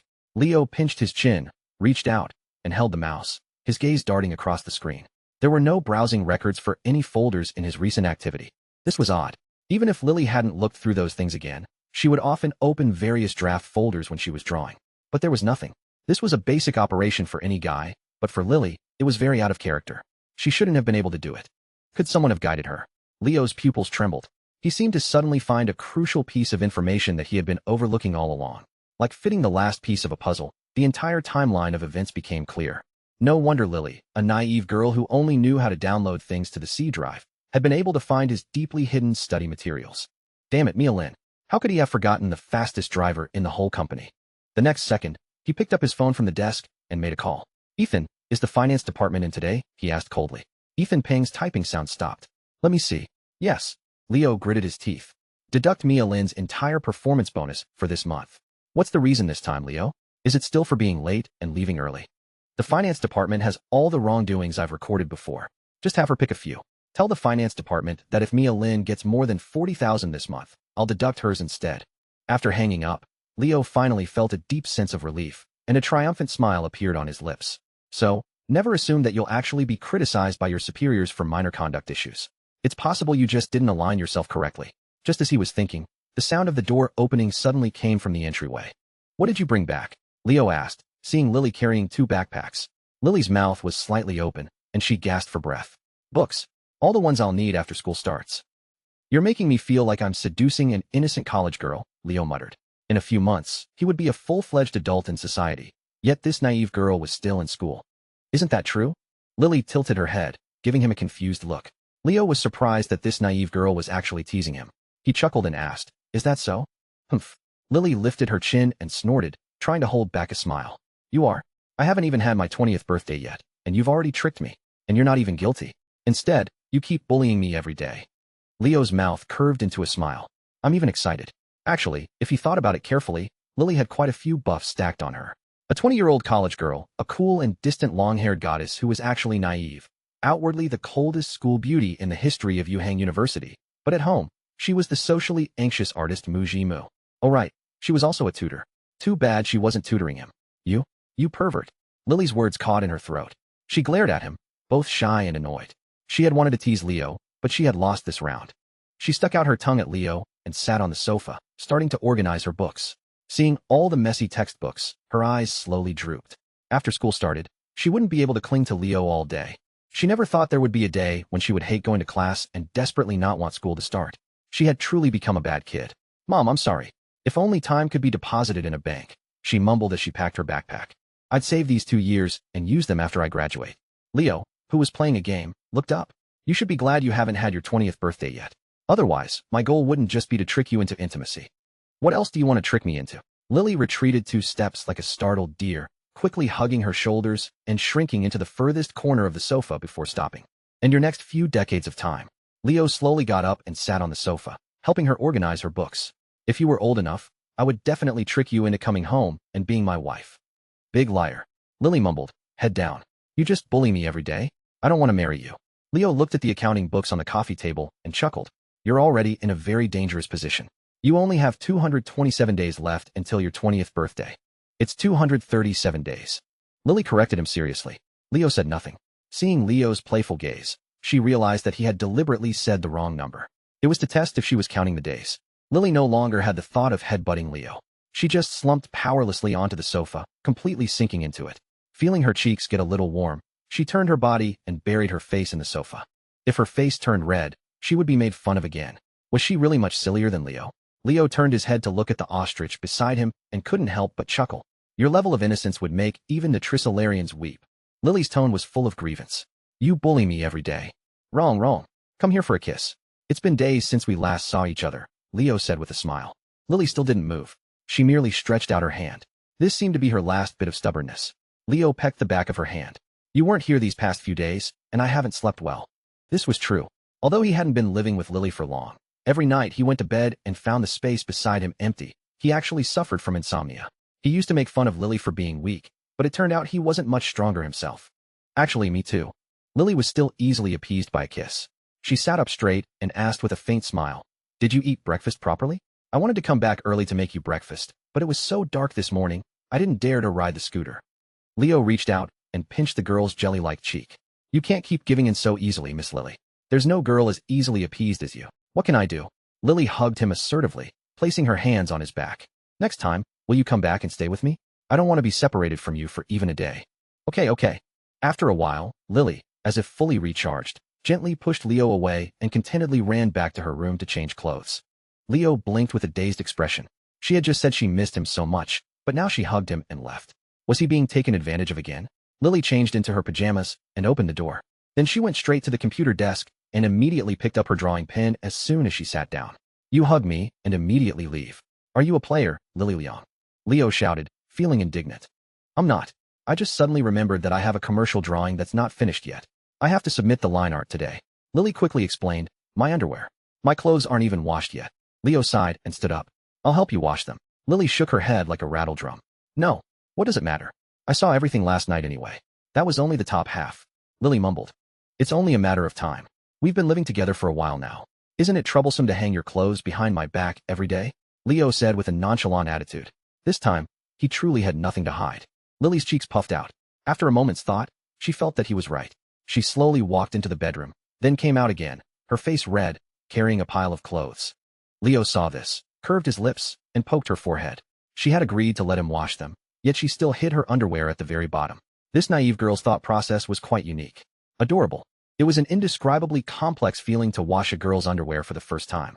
When Leo came out to hang the clothes, he had already reviewed the Tungwang Pavilion preface to the point where he could recite it backward again. After hanging the clothes, he saw Lily sitting there with a worried expression. Leo couldn't help but lean over and ask, "This is the first time I've seen you so distressed." No inspiration. Lily rested her chin on the desk, looking completely resigned. "This time it's a commercial drawing for a game aimed at female players. I have to draw male characters, and I have no experience." "EW." Leo let out a long, disgusted EW. "Is it like those from Mr. Love, Queen's Choice?" "Yes." Lily nodded gently. A moment later, her gaze inadvertently fell on Leo, and her eyes suddenly lit up. She joy and timidly said, Leo, you don't want your girlfriend's work to go badly, do you?" "Leo, don't learn strange things."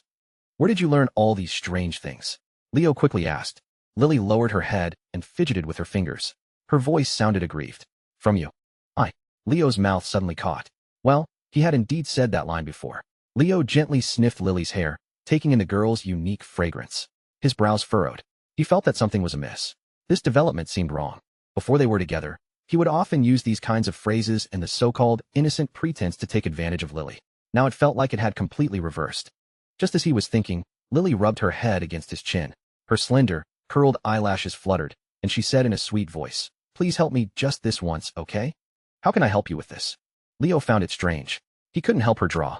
Could he contact the game company and say, "We're all colleagues in the industry. Do me a favor, can you receive my girlfriend's submission 2 days late?" That would be ridiculous. His reputation would probably be spread throughout the industry by tomorrow. Polaris wasn't big enough yet, but maybe in the future it could be.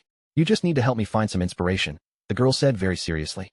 The feedback for that last commercial drawing was so good. "So what do you need me to do this time?" Leo continued to ask. If it was like last time, he was more than willing. No point in missing out on a good opportunity. "I remember you have a white shirt." Hearing this, Lily stood up and walked towards the bedroom, mumbling as if deep in thought. Leo watched the girls retreating back and suddenly realized something was wrong.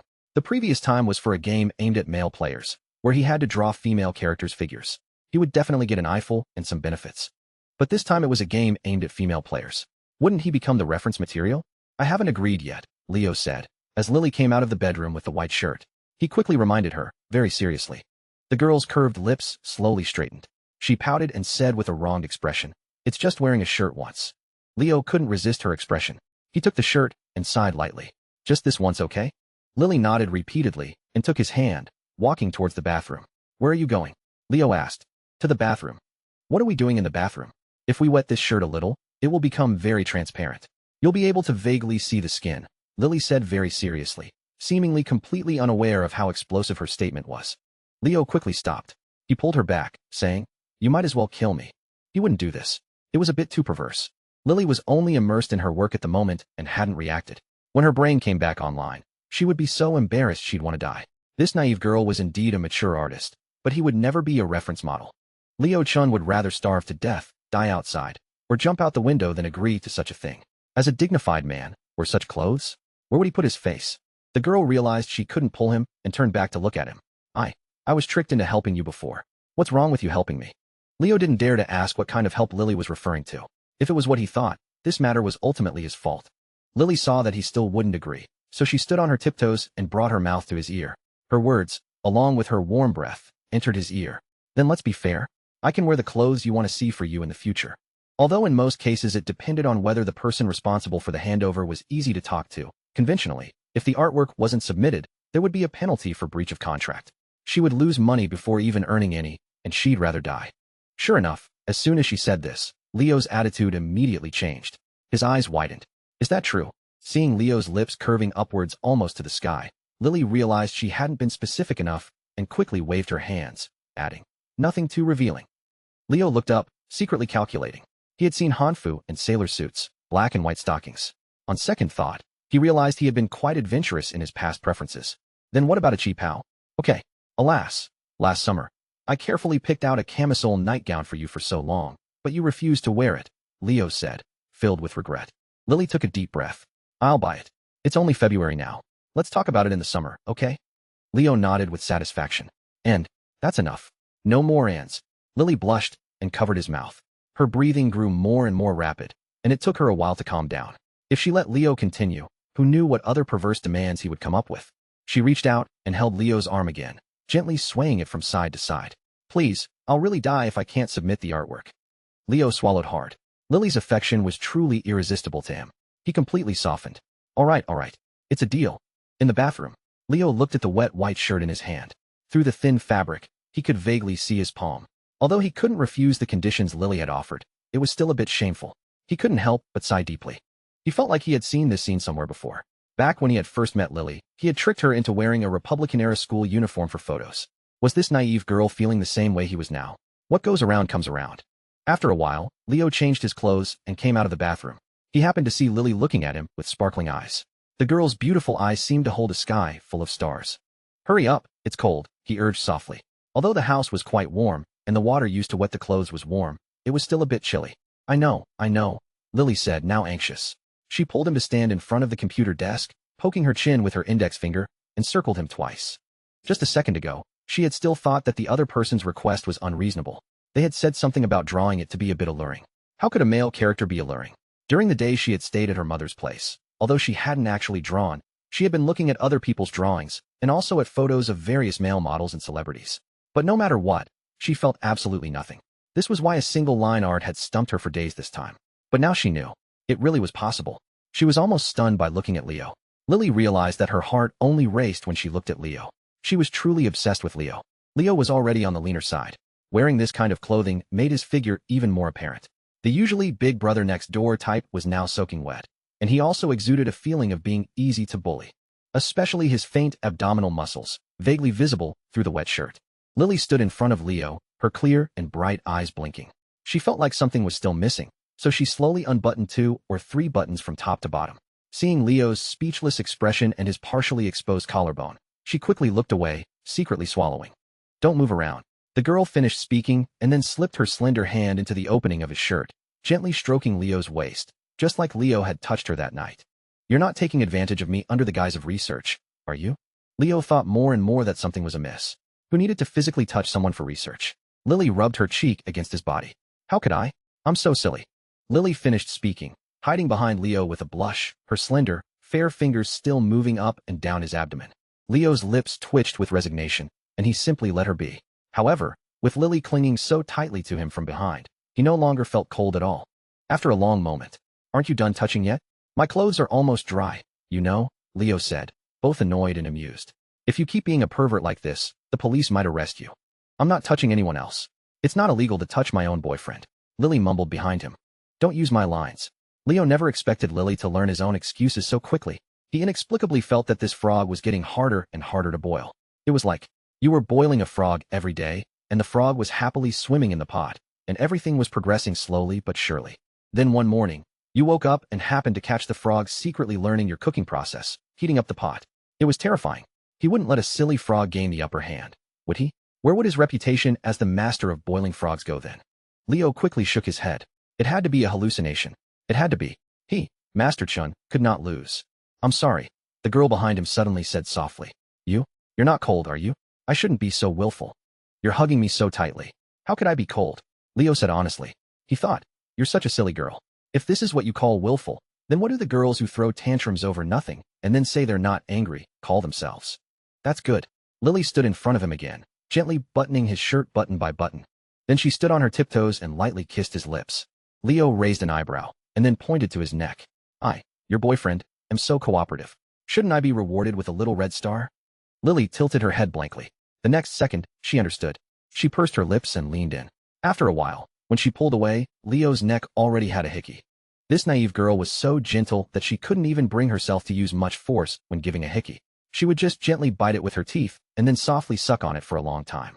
The good thing was that it didn't hurt. It was just a mix of tingling and pleasure, like scratching an itch in his heart. Seeing the girl about to leave, Leo quickly grabbed her wrist. What are you doing? Lily instinctively retreated 2 steps, her voice trembling. Her mother was right. Doing bad things really did come with consequences. Of course, I'm making a hickey, Leo said and then leaned down. Lily couldn't help but lightly slap him twice. That's too low? No. Leo didn't know if Lily was trying to compensate him, or if no from a girl actually meant yes. Anyway, she said no, but she didn't resist physically. Instead, she hugged him tightly because it tickled. After getting enough advantages, Leo had no more reason to run off. He simply stood obediently in front of the computer desk, serving as Lily's reference material. Like a puppet on strings, Lily made him pose however she wanted. You turn your face away first, the girl said, putting down her drawing pen and waving at him halfway through drawing. Why? Leo asked curiously. Lily used her drawing tablet to shield half her face and said, very embarrassed, if I keep looking at you, I can't concentrate. Leo was too lazy to complain about how she could say that with such righteous indignation. He simply turned his face away. Don't draw exactly like me. This was Leo's last request. Of course not, Lily said, writing furiously, without even lifting her head. I'm just taking some inspiration. I don't want to show my boyfriend to others. She didn't want to draw her boyfriend for others to see, not even as reference material. Lily secretly looked up at Leo, who was standing there bored. That was only for her to see. Hearing Lily say that the line art was almost finished, Leo returned to the bedroom to change his clothes. After Leo came back, he didn't sit idle. He took out his DSLR camera from his bag, aimed the lens at the focused Lily, and took pictures with a smile. After saving a picture that he was satisfied with for its lighting and angle, Leo contentedly put down the camera and stretched lazily. He glanced at the time. It was already past midnight. He felt like the two of them hadn't done much, but it was inexplicably already mealtime. Leo suddenly felt that he and Lily were quite something. One always used his girlfriend as a photography model, and the other always looked for inspiration from her boyfriend. But thinking that he might have to be a reference model for many more years, Leo felt like dying a little. He hoped this naive girl would take on more commercial artwork for games aimed at male players in the future. That way, he would be the one enjoying the benefits. He glanced at the date and whispered, tomorrow is Valentine's Day. Have you thought about where you want to go? Their relationship. They hadn't even been to the movie theater much since they had met. They hadn't been to most of the popular dating spots for other couples. So far, they had only been to an amusement park once and an aquarium once. That was it. The more Leo thought about it, the more depressed he became. Why had they gone straight to living like an old married couple? Coming back to his senses, Leo realized that Lily hadn't said a word. He turned to look at her and saw Lily standing there as if struck by lightning, her mouth hanging open blankly. Then tears welled up in her eyes, as if she were about to cry. Leo was startled. What's wrong? I have so many drawings to finish. I might not be able to go out tomorrow. You didn't draw during the days you stayed with your aunt. You weren't with me. I couldn't draw, Lily said, holding back tears. When you're not around, I can't do anything. She hung her head low, her hands fidgeting restlessly. She looked timid and, in Leo's eyes, like a child who had made a mistake and was waiting to be reprimanded by a teacher. Apprehensive. If he raised his voice a little, Lily might actually flinch. Even now, this naive girl still seemed afraid of him being angry with her. Leo walked forward with a gentle expression and gently stroked the girl's cheek. Silly girl, what's there to be sad about? He had just asked casually. This naive girl probably thought he considered Valentine's Day to be very important. In the early days, there weren't so many Valentine's Day celebrations. To put it bluntly, it was a consumerism trap. A bunch of businesses eulogizing love while ruthlessly fleecing consumers. He shouldn't have brought it up. He really had nothing better to do. We're both homebodies. It doesn't matter if we go out or not, Leo said softly. He finished speaking and then suddenly froze. Tomorrow was Chloe's birthday too, and Jake had been preparing a gift for her for half a month already. Did Chloe invite you to her birthday? He asked curiously. Lily nodded imperceptibly. She sent a message this morning. I said I'd reply later. She paused for a moment, then rubbed her eyes with the back of her hand, sniffing as she said seriously, I've canceled all my other drawings except this one. I'll go out with you for Valentine's Day tomorrow. Leo quickly pressed down on her outstretched hand, his expression also becoming confused. Why have you suddenly taken on so many commercial drawings lately? What was this naive girl rushing for? I want to pay back the money. The girl's voice was timid. If not listened to carefully, it would have been drowned out by the sound of the computer fan. You don't have to be in such a hurry, do you? Leo scratched his head. You're actually very impressive.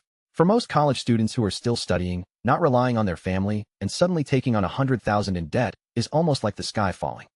Many jobs available to college students on the market were, to put it nicely, low-paying. In reality, they were exploitative. Lily had already progressed quickly through her talent and efforts, which were several times greater than others. The more he thought about it, the stranger it felt. He subconsciously frowned and asked seriously, You still haven't answered my question. Lily reached out her right hand, gripped Leo's sleeve, and said with red-rimmed eyes, I'll tell you. Please don't be angry with me, okay? I'm scared.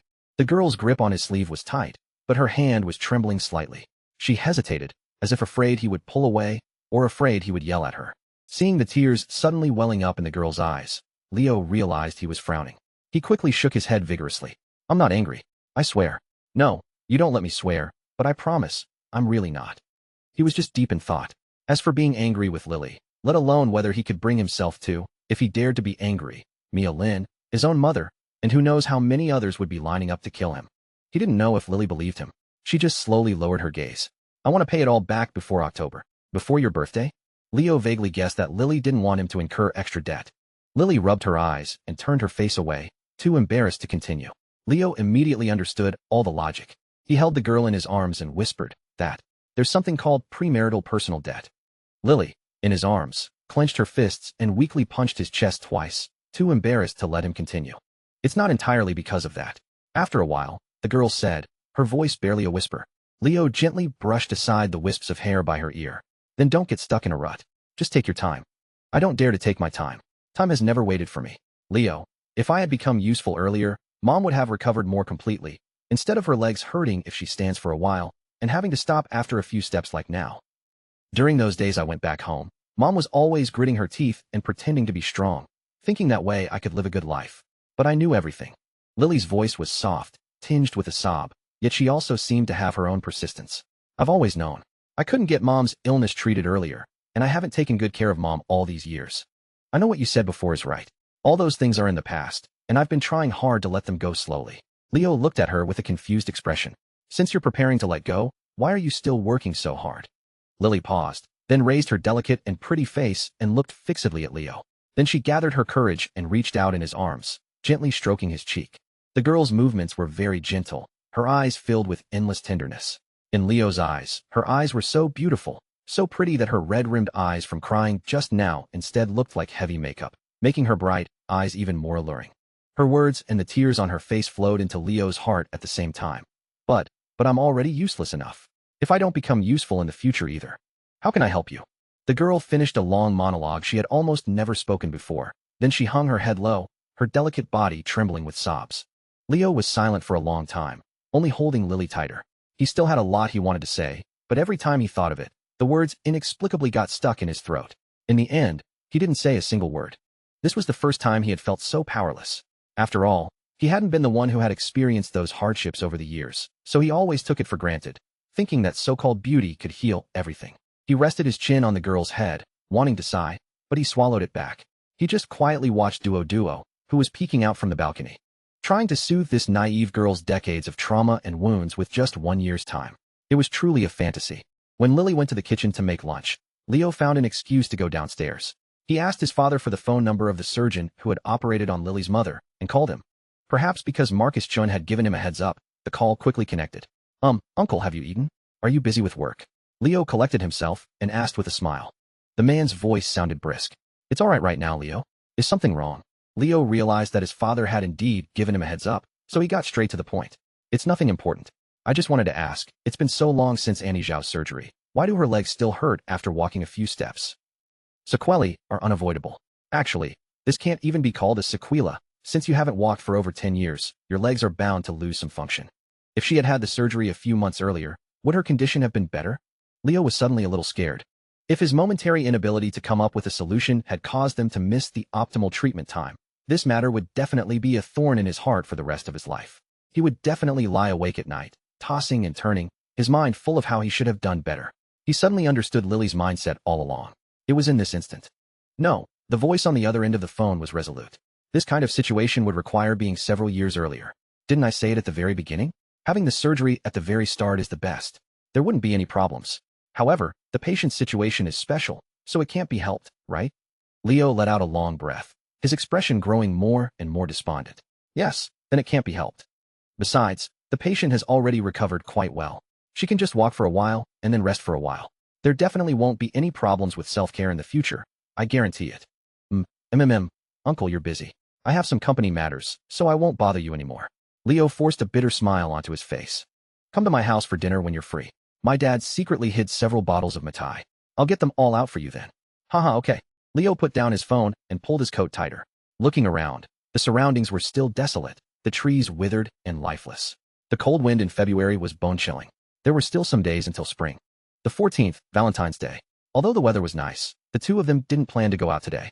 Leo planned to take Lily to Chloe's place to show their faces in the evening. They really didn't need to specifically go out for this kind of holiday. After all, the first time the two of them went on a date, they spent almost an entire day intimately in the hallway of the startup center. After they got together, every day was happier than a holiday. Early in the morning, Leo was lazily lying on the sofa, discussing dinner plans with Jake via messaging. Leo, what's the plan for tonight? Jake, you two can come for the second half. Leo was stunned. He tapped the screen with his finger, puzzled. What kind of family is this, celebrating a birthday in two halves? Jake, we're just using her birthday as an excuse to invite those older students who graduated to dinner. After all, Chloe is the only one among us who actually became a lawyer. She knows more people in that field than we do, and she has more say. Leo, you're using Chloe's birthday for this. Won't she be angry? Jake, it was discussed and agreed upon. Jake sent a smug emoji. He added, it's also good because your girlfriend is socially anxious, right? You two don't need to get involved in this kind of dinner party. You can bring your girlfriend later for the second half, and just show that woman a little courtesy. You know Chloe's temper. She really doesn't have many friends in Hangsheng now. Lastly, Jake sent another message. Anyway, it's a trouble for Lily. Leo said, okay, and put down his phone, stretching lazily. Although Chloe could talk to a lot of people, she was the type who couldn't tolerate any deceit. She valued character very highly, so naturally, she didn't have many friends. And thinking about Jake's past behavior, it was quite strange that these two had ended up together. Well, actually, it wasn't that strange. After all, besides his past black mark of being a playboy, Jake was a perfectly fine person. Otherwise, he and Jake wouldn't have gotten along for so long. Seeing Duo run out from the balcony to forage for food, Leo proactively walked over and pressed the button on the automatic feeder to dispense cat food for it. He watched it devour the food. It had been almost 2 months since he had picked Duo up. Now that it no longer had to worry about where its next meal was coming from, Duo had gained a lot of weight. It was a whole size bigger than when he had first brought it home. Back then, it was just a little better than skin and bones. Now it was round and plump, making people want to pet it even more. However, its activity range was still limited to the balcony, and recently, the living room. It still walked around stealthily every day and never broke anything. Leo suspected this cat had become a spirit. He wondered when this silly cat would expand its territory next. Do you want to get revenge on the cats that bullied you? When you gain more weight, I can take you out, Leo whispered very seriously to Duo's ear. A gentleman's revenge is never too late, even after 10 years. Duo looked at him like he was an idiot. Meow. Leaving Duo to eat, Leo stood up and walked over to Lily, who was engrossed in her drawing. He suddenly frowned. The drawing on the screen was already taking shape. The lines were simple and clear. The young man in the drawing was leaning against a wall, his wet white shirt only half-buttoned, a large expanse of skin clearly visible. His pants were loose, revealing faint mermaid lines on his abdomen. He seemed to be about to pin the female protagonist against the wall. It was truly a game aimed at female players. Leo could swear that he had definitely not been this exposed yesterday. It was too perverse. Do you have any drawings that can pass censorship right now, so we can start a live stream? This can pass censorship, Lily said, blushing. Leo's words made it sound like she was drawing something indecent. He was the one who was indecent. She was an innocent victim gradually corrupted by Leo. It could pass censorship, but commercial drawings for this kind of game company shouldn't be live-streamed. Seeing that Leo was really planning to accompany her, Lily specifically found a privately commissioned drawing and sat down properly in front of the computer. We're not even using a webcam. You don't have to be so formal, Leo gently reminded her. This naive girl's back was straighter than a primary school student's first day of school. Oh, try to talk more today? You haven't added any points to your good girlfriend quantified standard in a long time. Lily quickly took a deep breath. I'll try. Getting a positive answer, Leo gently nodded and opened the live streaming software on the desktop. Because of the waking up together incident, which had made her somewhat popular, and her high productivity as an artist, this naive girl now had over 90,000 followers. After starting the stream, people quickly joined the live chat. Sure enough, some people still remembered that live streaming accident. As soon as she started streaming, there were a few people in the chat typing, "Can I still wake up with you tomorrow morning? I've been thinking about it for over a month. Did you forget to turn off the stream, or were you intentionally showing off to us? What are you all talking about? I don't understand." Leo quickly pretended to be confused. He glanced sideways and saw that Lily, who had been drawing with her head down, had buried her head even deeper. It was clear that this naive girl, like him, still remembered this but didn't dare to face it. At this moment, rows of messages floated by. "Do you two know how long you've been absent? I subscribed to your channel during the first stream. I never thought my subscription would expire by the time you streamed a second time. Thank you to this brother for renewing your subscription."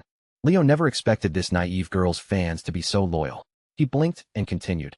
"It was almost the new year then, and we're streaming after the new year, right? Did your new year last a month? I don't understand. I didn't go to school. If you say any more, I won't understand a single word." The chat had never seen such a shameless streamer. No matter how much they typed, he continued to play dumb. After a while, no one was typing anymore. Soon, it returned to the state of the first stream, with Lily drawing intently and Leo chatting on the side. Lily's mouth secretly opened and closed several times, but she still couldn't utter a word. She simply sighed silently and refocused her attention on her artwork. She was still so useless. Almost at the same time, Leo gently poked her shoulder, holding a picture of the two of them on a carousel at the amusement park. He whispered, "What was this called again?" Lily tilted her head in confusion and said softly, "A carousel." "A carousel?" "Yes, a carousel. There's no ya at the end." The girl corrected him seriously, as if teaching a child.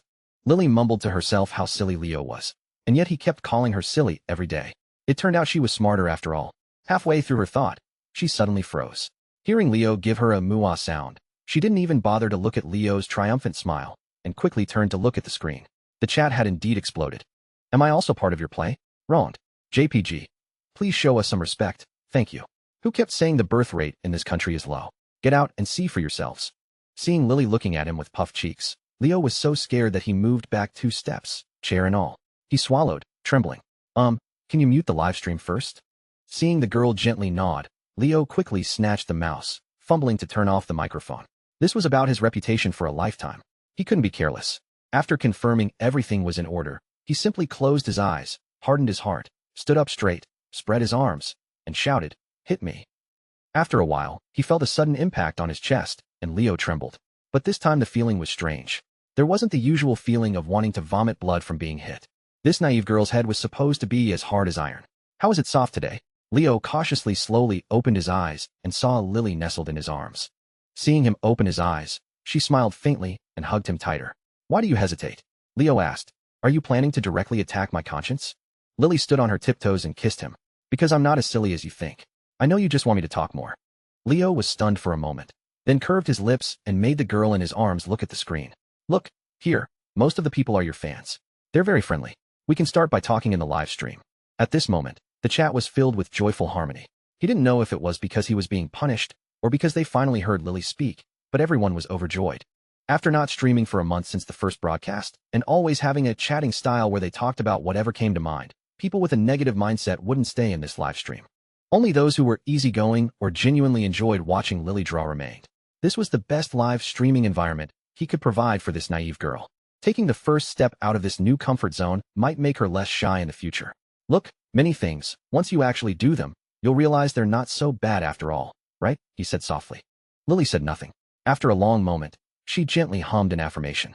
The two of them took the opportunity to be intimate for a while, then obediently sat back in front of the computer. "Haven't you finished educating him yet? Don't be soft-hearted. Make him kneel on the keyboard. Kneeling on a durian would also work." "That's too tiring. I can't bear to," Lily said, wiping the drool from the corner of her mouth, summoning her courage. She held Leo's hand tightly, still seemingly treating him as an enhancement buff. Unfortunately, her voice was too soft and wasn't picked up by the microphone. The screen full of "beat 'em up" messages made Leo's mouth twitch. He had been chatting for so long, and not a single person was on his side. After all, it was Lily's account, and the live stream mostly consisted of Lily's fans. As soon as she spoke, the conversation immediately shifted to her. I heard from sources that Mu Ji-mu drew a new character for some airline. Can you reveal when it will be released? I'll spend all my money on it. It should be soon. Lily continued to say very softly. Leo couldn't help but snort. Train your bodies and wait. You'll never know how much stuff those mobile game developers have hidden away. It would be fast if it came out within 2 months. How do you know so much? Hey, don't you think his voice sounds a little familiar? I've thought so from the beginning. Has no one seen the video of Polaris's founder condemning the Lin Corporation? Leo finally saw an opportunity to show off. Overjoyed, he quickly said, "That's right, that's me." The chat was silent for a while. Leo expected a screen full of praises and awesome messages. Instead, they were all condemning him. Can you increase the gacha rates a bit? I spent a lot of money and got nothing. Can you make my wife's skin more attractive? Why did you add leggings? Leo quickly cleared his throat. These are not my responsibility. Jake is the planner, not me. I'll send you his account later. You can go bother him. I'm just Mu Ji-mu's boyfriend. Honestly, I'm more envious of the title Mu Ji-mu's boyfriend than Polaris company founder. +1. He didn't know if it was because the chat was busy attacking Leo, or if she realized that talking during a live stream wasn't as scary as she had imagined, but Lily talked a lot more this time. The gifts received this time were clearly more than last time, but as an artist, she couldn't compare to game streamers. The live stream revenue and the number of fans were not directly proportional. But Lily was still very satisfied. 2.5 hours of lively chatter passed. Lily's birthday gift for Chloe was almost finished. She rubbed her neck and sighed in relief, then gently patted Leo's shoulder, proudly pointing at her newly completed work. Leo was about to end the stream when he suddenly saw someone who had never posted before become a top donor, a $2,000 kind. Everything happens for a reason. Draw for another half hour. I love watching it. Leo looked at the ID of this new top donor, blinking his eyes blankly. He thought, this kind of nickname is probably something only someone my mom's age would come up with. He couldn't help but complain to himself. He casually turned off the microphone and leaned in close to Lily's ear. You'll probably get about 1,000 yuan from this gift. 1,000. Lily, who had been somewhat confused about this gift, instantly widened her eyes. She opened her mouth adorably, looking completely incredulous. But she wants you to draw for another half hour. She's so nice. She could have asked me to draw for a whole day. Lily was instantly full of energy. Leo, come quickly, everyone. On the other side, Sophie Wong, who had just delivered a gift, smiled and waved at her sisters who were playing mahjong with her. The 3 middle-aged women heard this and leaned over, curiously looking at her phone.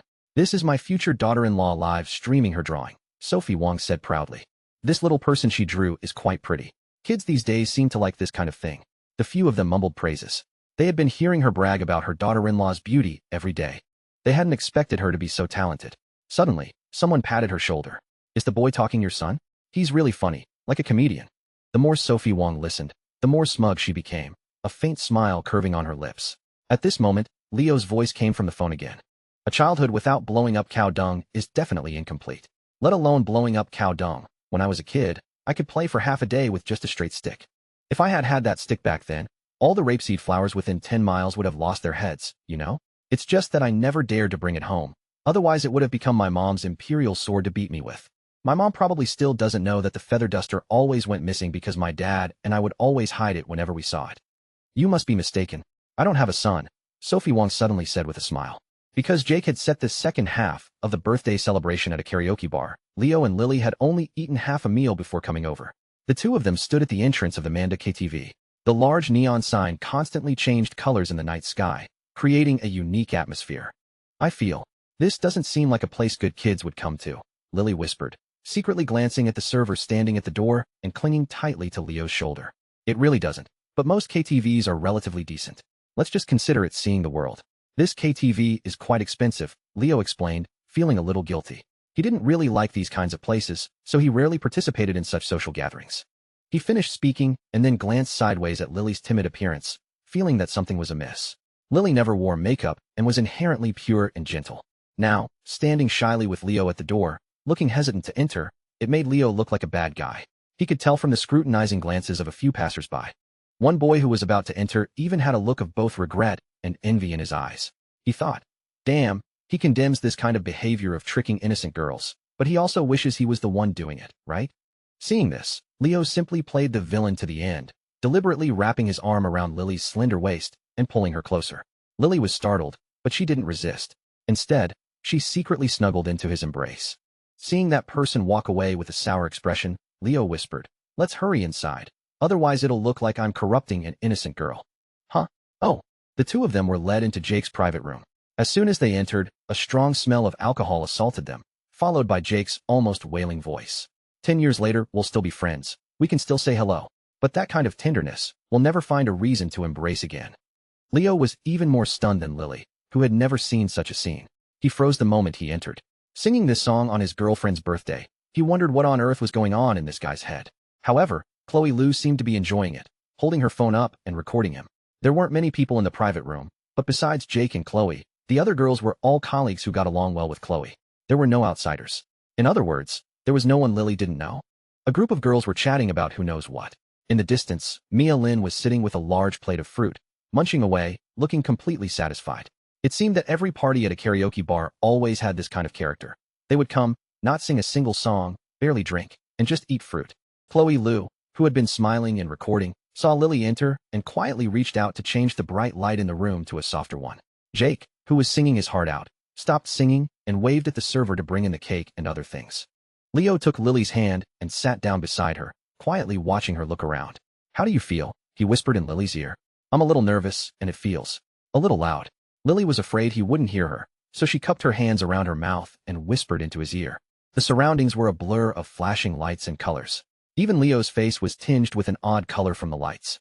Although the dazzling lights were gone, the noise from the speakers still made Lily's eardrums throb. She felt that she would probably never adapt to this kind of place. It's okay. You can eat more fruit. Anyway, we're not paying for it, Leo said, giving a look to the young woman sitting next to Mia Lin, signaling her to bring over a plate of fruit from Mia Lin's territory. Here, I'll feed you. Lily looked left and right. Seeing that no one was looking at them, she quickly ate the cantaloupe Leo had fed her. You feed me a piece, Leo said. Okay. The two of them whispered sweet nothings to each other for a while. Then they heard someone shout from their direction. Seriously, what's wrong with these two? Why have they been showing off their relationship ever since they came in? Leo turned to look. Mia Lin had just swallowed the fruit in her mouth and was glaring at him fiercely. He didn't know if it was because he had been chatting with her best friend the whole time, or because he had docked her pay, but she looked very resentful.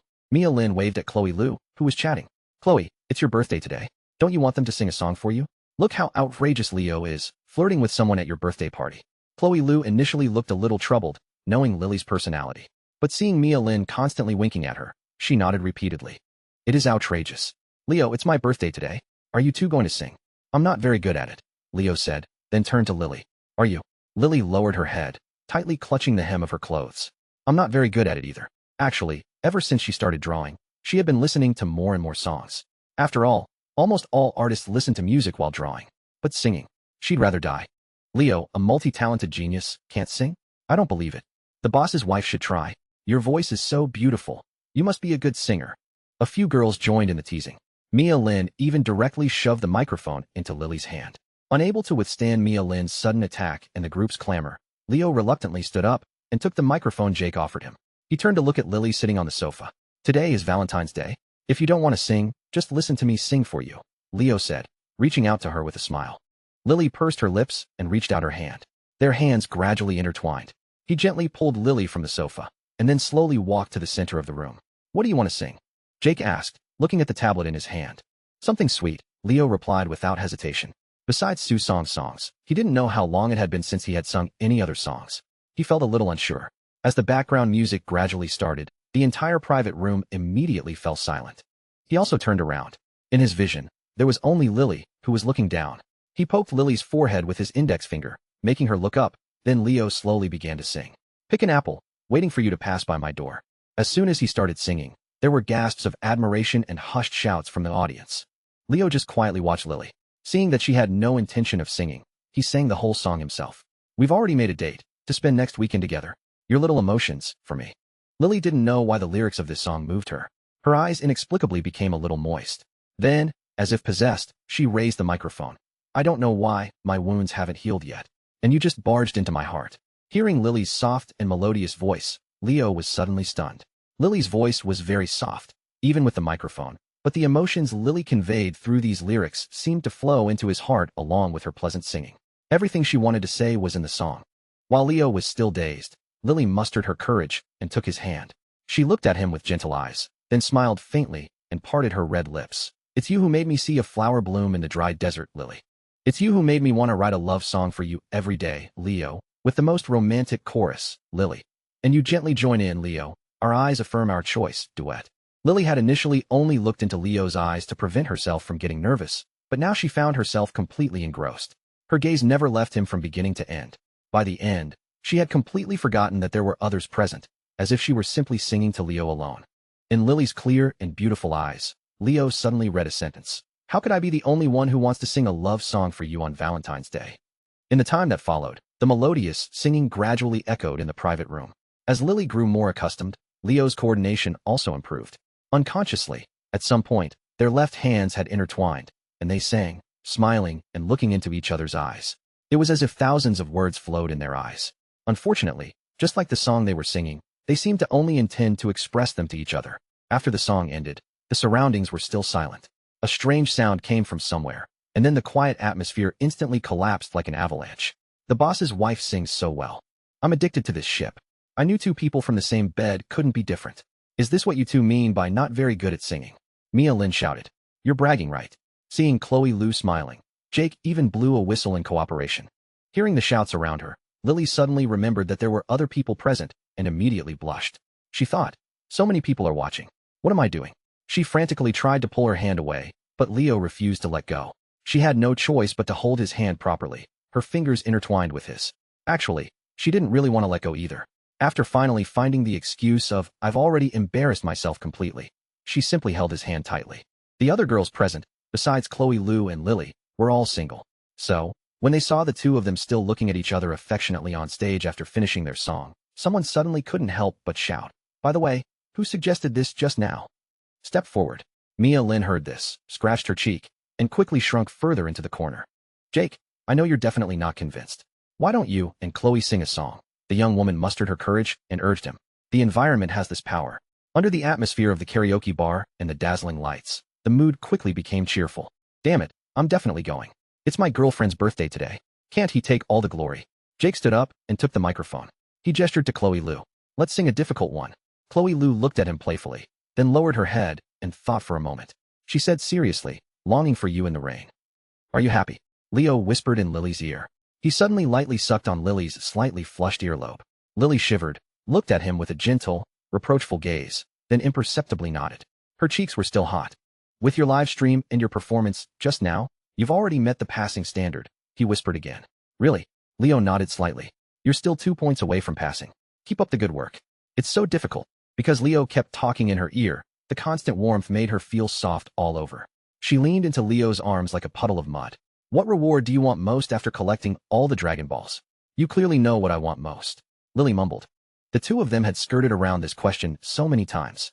Leo just liked to ask again and again, but she refused to say it directly. It was too embarrassing. Leo reached out and rubbed Lily's soft belly. How could I know? I'm not a worm in your stomach. Lily burrowed into his embrace like a cat, and couldn't help but whimper. You're bullying me. After a while, Chloe Lu finished singing a song and started to cut the cake. Lily was also called over by Mia Lin to chat, leaving Leo to sit there quietly by himself. Jake suddenly sat down beside him and immediately sighed.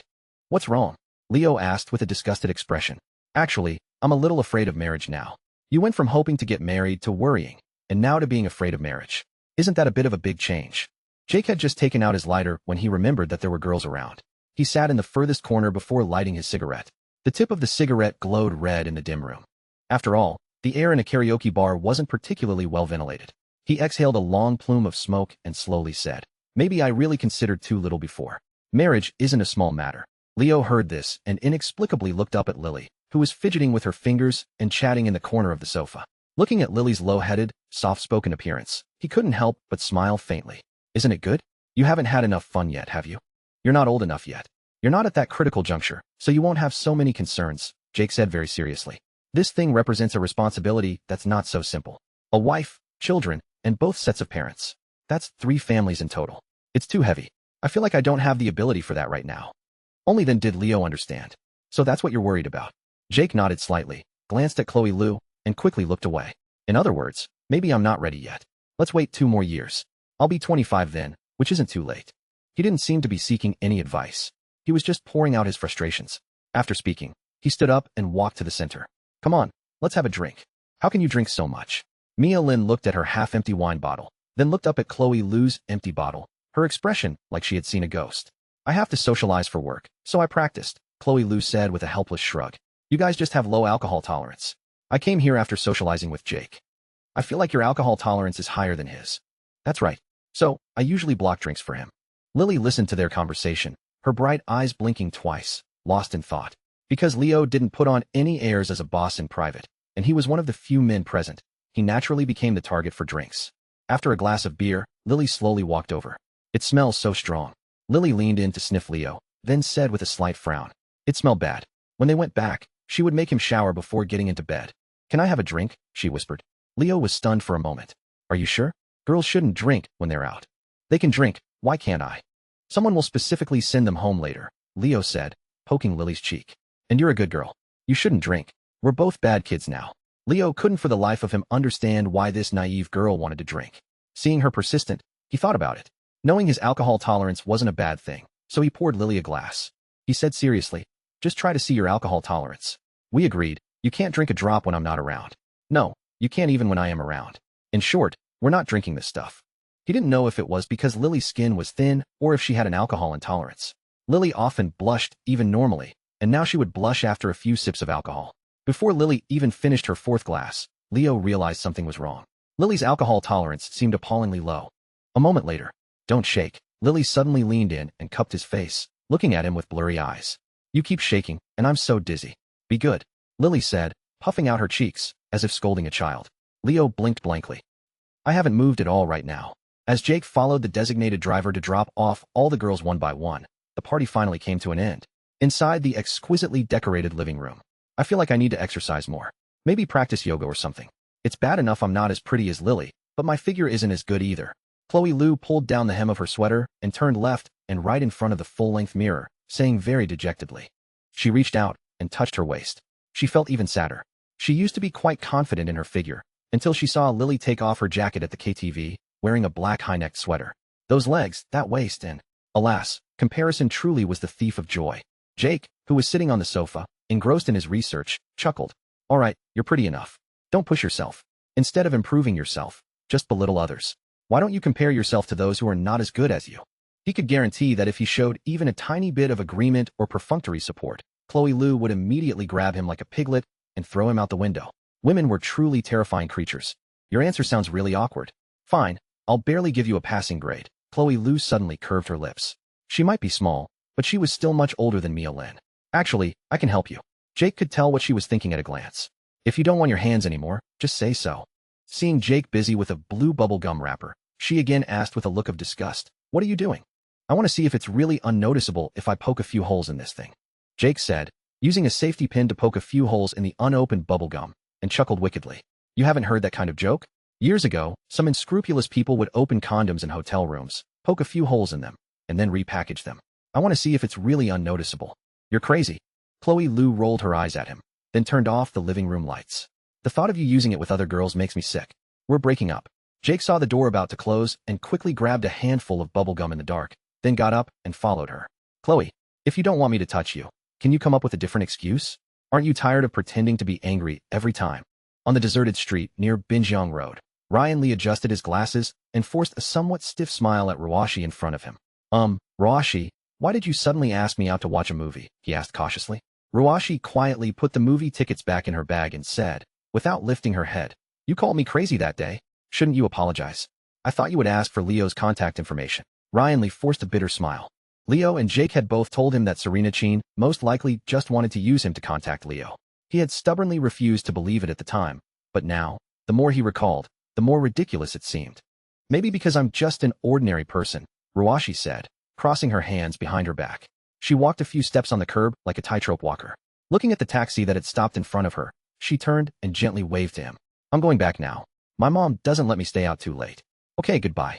Ryan Lee stood by the road, dimly watching the taxi's taillights gradually disappear into the distance, eventually becoming one of the countless stars on the road. In the somewhat dilapidated hallway of the apartment building, Leo was supporting Lily with one hand, fumbling in his pocket for the key to the apartment door. Lily looked at him with blurry eyes, her beautiful eyes filled with an undeniable affection. Hey, I'm opening the door. Behave yourself, Leo said with a wry smile, smacking his lips.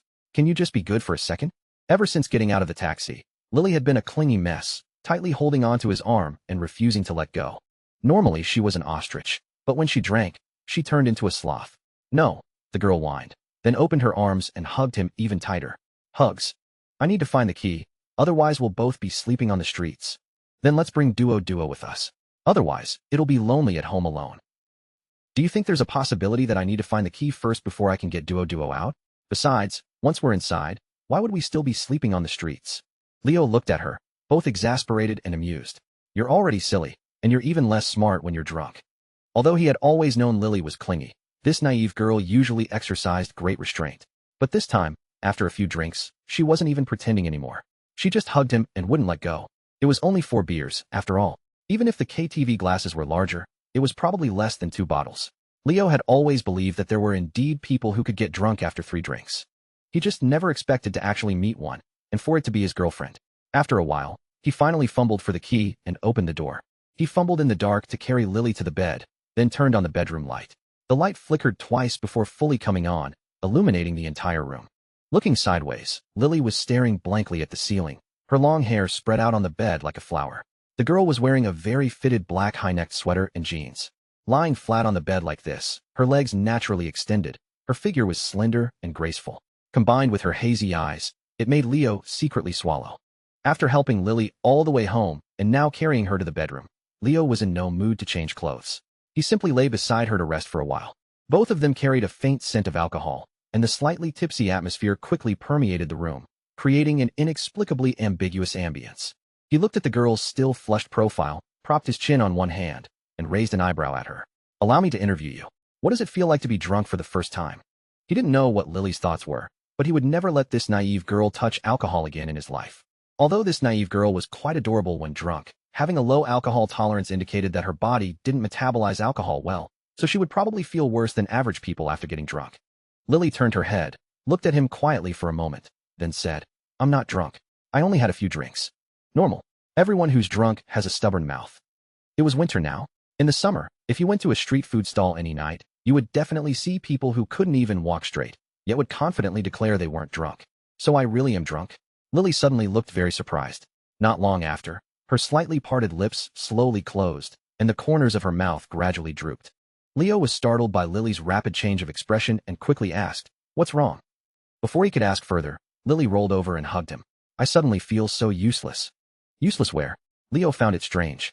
I can't hold my liquor, so I can't block drinks for my boyfriend like Chloe can. I am also shy, and my mouth is so clumsy. I can't go out to socialize with my boyfriend like she can. I can't do any of the things Chloe can easily do. Leo gently held the girl's hand and said softly, That's nothing. Not being good at socializing isn't something to be ashamed of. Leo, I'm really not afraid of being ashamed, and I'm not afraid of being laughed at, but when they greet me, I can't even say a word. It's your reputation that gets damaged. That's what I'm most afraid of. Lily mumbled coherently. As she spoke, she paused again, and finally just said with red-rimmed eyes, I'm sorry. Perhaps because she was drunk, Lily's emotions fluctuated greatly when she spoke. Leo was stunned for a moment. He reached out and gently brushed the wisps of hair from the girl's face behind her ear. It's okay. Everyone has things they can't do. The areas you're not good at. I'll just try to become more useful. And you're already perfect as a girlfriend. If you really had no flaws at all, wouldn't I be unworthy of you? He smiled faintly, then joked. In that case, you'd truly be a girlfriend I couldn't even dream of.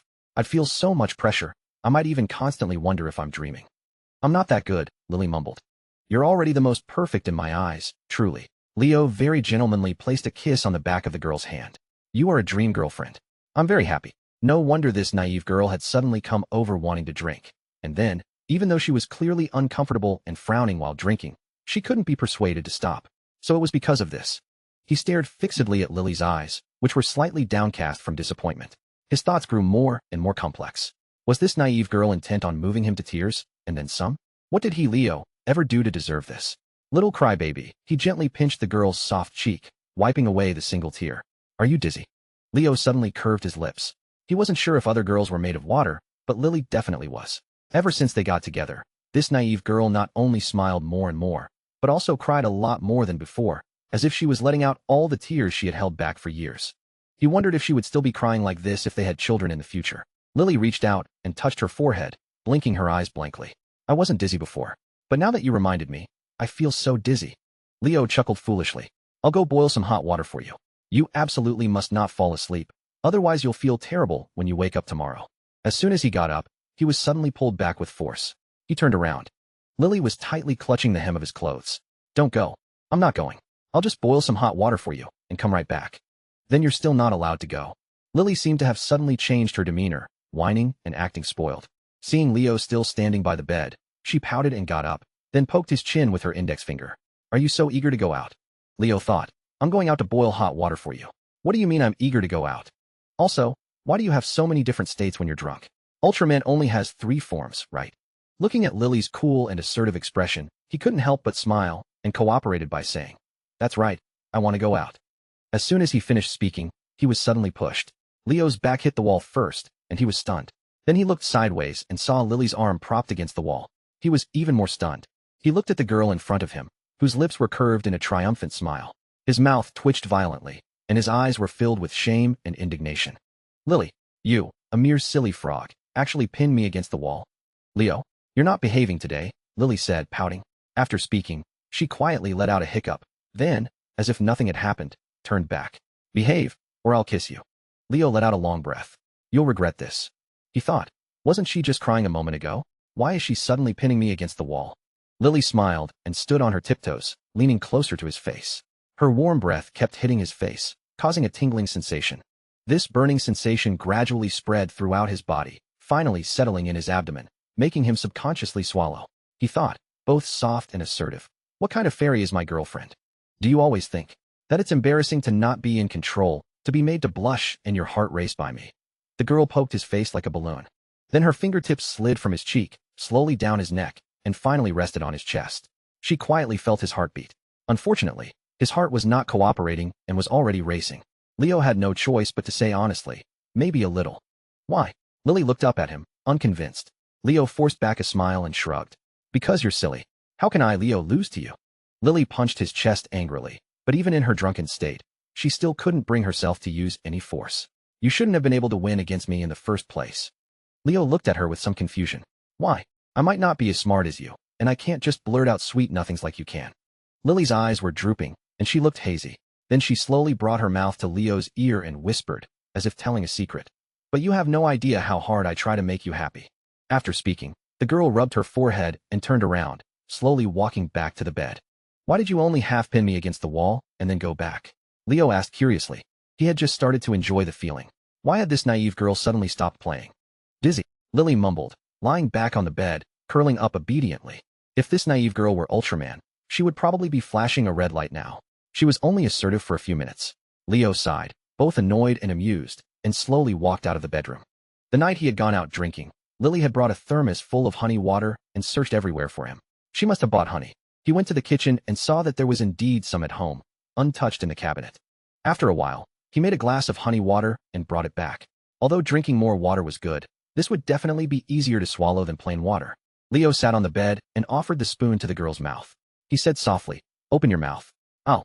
Lily pursed her lips and shook her head. "I don't drink water. This is honey water. It's sweet." "I don't drink it," the girl said, burrowing into his arms. "You won't drink it even when your boyfriend feeds you."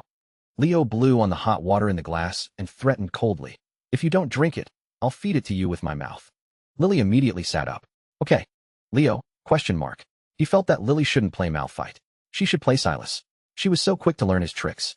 This naive girl had probably learned every single trick he had used to take advantage of her since they had met. When drunk, she had to drink more water to help metabolize the alcohol. Leo tried coaxing her for a long time, but there was no other way. He finally held a mouthful of honey water in his mouth, then cupped the girl's warm cheeks. "Your tongue is sweet," Lily said, pursing her lips. "Not as sweet as your mouth." One small cup, at most 300 milliliters of honey water, Lily took a long time to finish. And with mouth-to-mouth feeding, it was hard to say who drank more in the end. After finally finishing, Leo picked up his phone and looked at the time. It was already 11:40. He turned to look at the girl sitting crisscross on the bed, smiling at him. He suddenly felt a headache coming on. "You stand by the wall. I haven't pinned you against the wall enough yet," Lily mumbled. Leo couldn't resist. He took 3 long strides and pushed the girl onto the bed, pressing her hands above her head. "Do you know you were wrong yet?" Lily struggled a little. Seeing that her hands were truly pinned down, she simply stopped moving. She just stared at Leo without a word, then tilted her head back and lightly sucked on his Adam's apple. Leo shivered from the sudden, tingling sensation. He quickly used his other hand to pinch her cheek. Looking at the girl's O-shaped mouth from being pinched, he quickly took a deep breath. He couldn't go on like this. This naive girl currently had no logic. He being the only sober one, might not be able to stop himself. I'm going to go wash up first. You should change your clothes. It's time for bed, he said, getting up. When he finished washing up and came back in his pajamas, Lily was already asleep. The girl's delicate body was rising and falling rhythmically with her breathing. She seemed to be sleeping soundly. Change your clothes before you sleep. He gently shook Lily's shoulder. My head hurts. I don't want to move. Lily mumbled, half asleep. As she spoke, she turned over, her brows tightly furrowed. Leo thought for a moment, then asked, Then shall I help you change? The girl shook her head again. I don't want to move. But you're still wearing jeans. Isn't it uncomfortable to sleep like that? Uncomfortable. Leo didn't want to talk anymore. Anything he said to the current Lily was ineffective communication. Anyway, he had already seen her underwear when he helped her wash clothes. If she didn't want to change into pajamas, then so be it. Just taking off her coat would be enough. After making up his mind, Leo quietly leaned in front of the girl and gradually lifted her clothes. Besides his sanity almost breaking when he saw the girl's waist and navel, her sweater came off easily. Lily also cooperated by lifting her head. The jeans, however, were not so smooth. Don't. His hand had just touched the zipper when Lily, still hazy, pressed it down. Leo? Don't, the girl said, almost pleading. I'm not doing anything bad. The more Leo thought about it, the angrier he got. He silently recited, I am a gentleman countless times, before finally managing to take off all her clothes and throw them into the laundry hamper in the bathroom. However, as soon as the bedroom light was off and he lay down in bed, Lily, awakened by him, suddenly became alert. She pressed herself against him. Hugs, the girl said sweetly. Leo was just about to hug her back. As his hand brushed her back, it was smooth. Only then did he remember that this naive girl wasn't wearing pajamas. He was just about to move aside when Lily's legs suddenly draped over him, hugging him tightly like an octopus. Leo couldn't resist gently stroking her thigh. Lily still didn't react. Was this naive girl doing it on purpose? Where did you hide the box Mom gave me? He asked sternly. Lily's increasingly hazy mind suddenly seemed to clear a little. She quickly shook her head. Not now, Leo. All right, good thing he had asked. He took a sharp breath and wailed. Lily, no. Big sister, isn't it enough that you're my big sister? I beg you, please let me go. Don't make me make a mistake I'll regret for 1,000 years, okay? Although if he really did something now, Lily probably wouldn't actually resist. Afterwards, she wouldn't have the heart to condemn him, and the most likely outcome was that the two of them would simply tacitly accept what had happened. But Lily wouldn't be particularly happy about it. After all, she had said no. He didn't need to leave a thorn in her heart for no reason. Since Lily wasn't willing, he would just wait, just like he always had. He, Master Chun, had plenty of patience. Just as Leo finally managed to stabilize his resolve, Lily, whom he had angrily pushed away, hugged him again. He angrily pressed the girl beneath him. You forced me to do this. Lily didn't react. She was still sleeping soundly. A moment later, in the quiet room, only he was left, tightly hugged by the sleeping girl, staring blankly into the darkness, unable to sleep. The next morning, when Leo opened his eyes, Lily was already dressed in her pajamas, tightly hugging her knees, looking apprehensive. She seemed to be trying very hard to recall what had happened last night. She was holding the box of bubble gum that Sophie Wong had given her. Lily looked down at the intact packaging, her gaze gradually becoming vacant, and her face grew paler. Don't overthink it. I didn't do anything, Leo said, looking at the girl's somewhat pale face, annoyed. Do you think I'm that kind of person? He didn't even want to remember how he had endured last night. Now, even Wang Bo himself probably didn't understand the Tongwang Pavilion preface as much as he did. Only then did Lily completely relax. Are you still going to drink? Leo asked, sitting up. And no. You know, you didn't just find a boyfriend. Leo got out of bed with dark circles under his eyes, huffing and puffing, and walked to the bathroom to wash up. Before leaving the room, he turned around and shouted, You found a saint.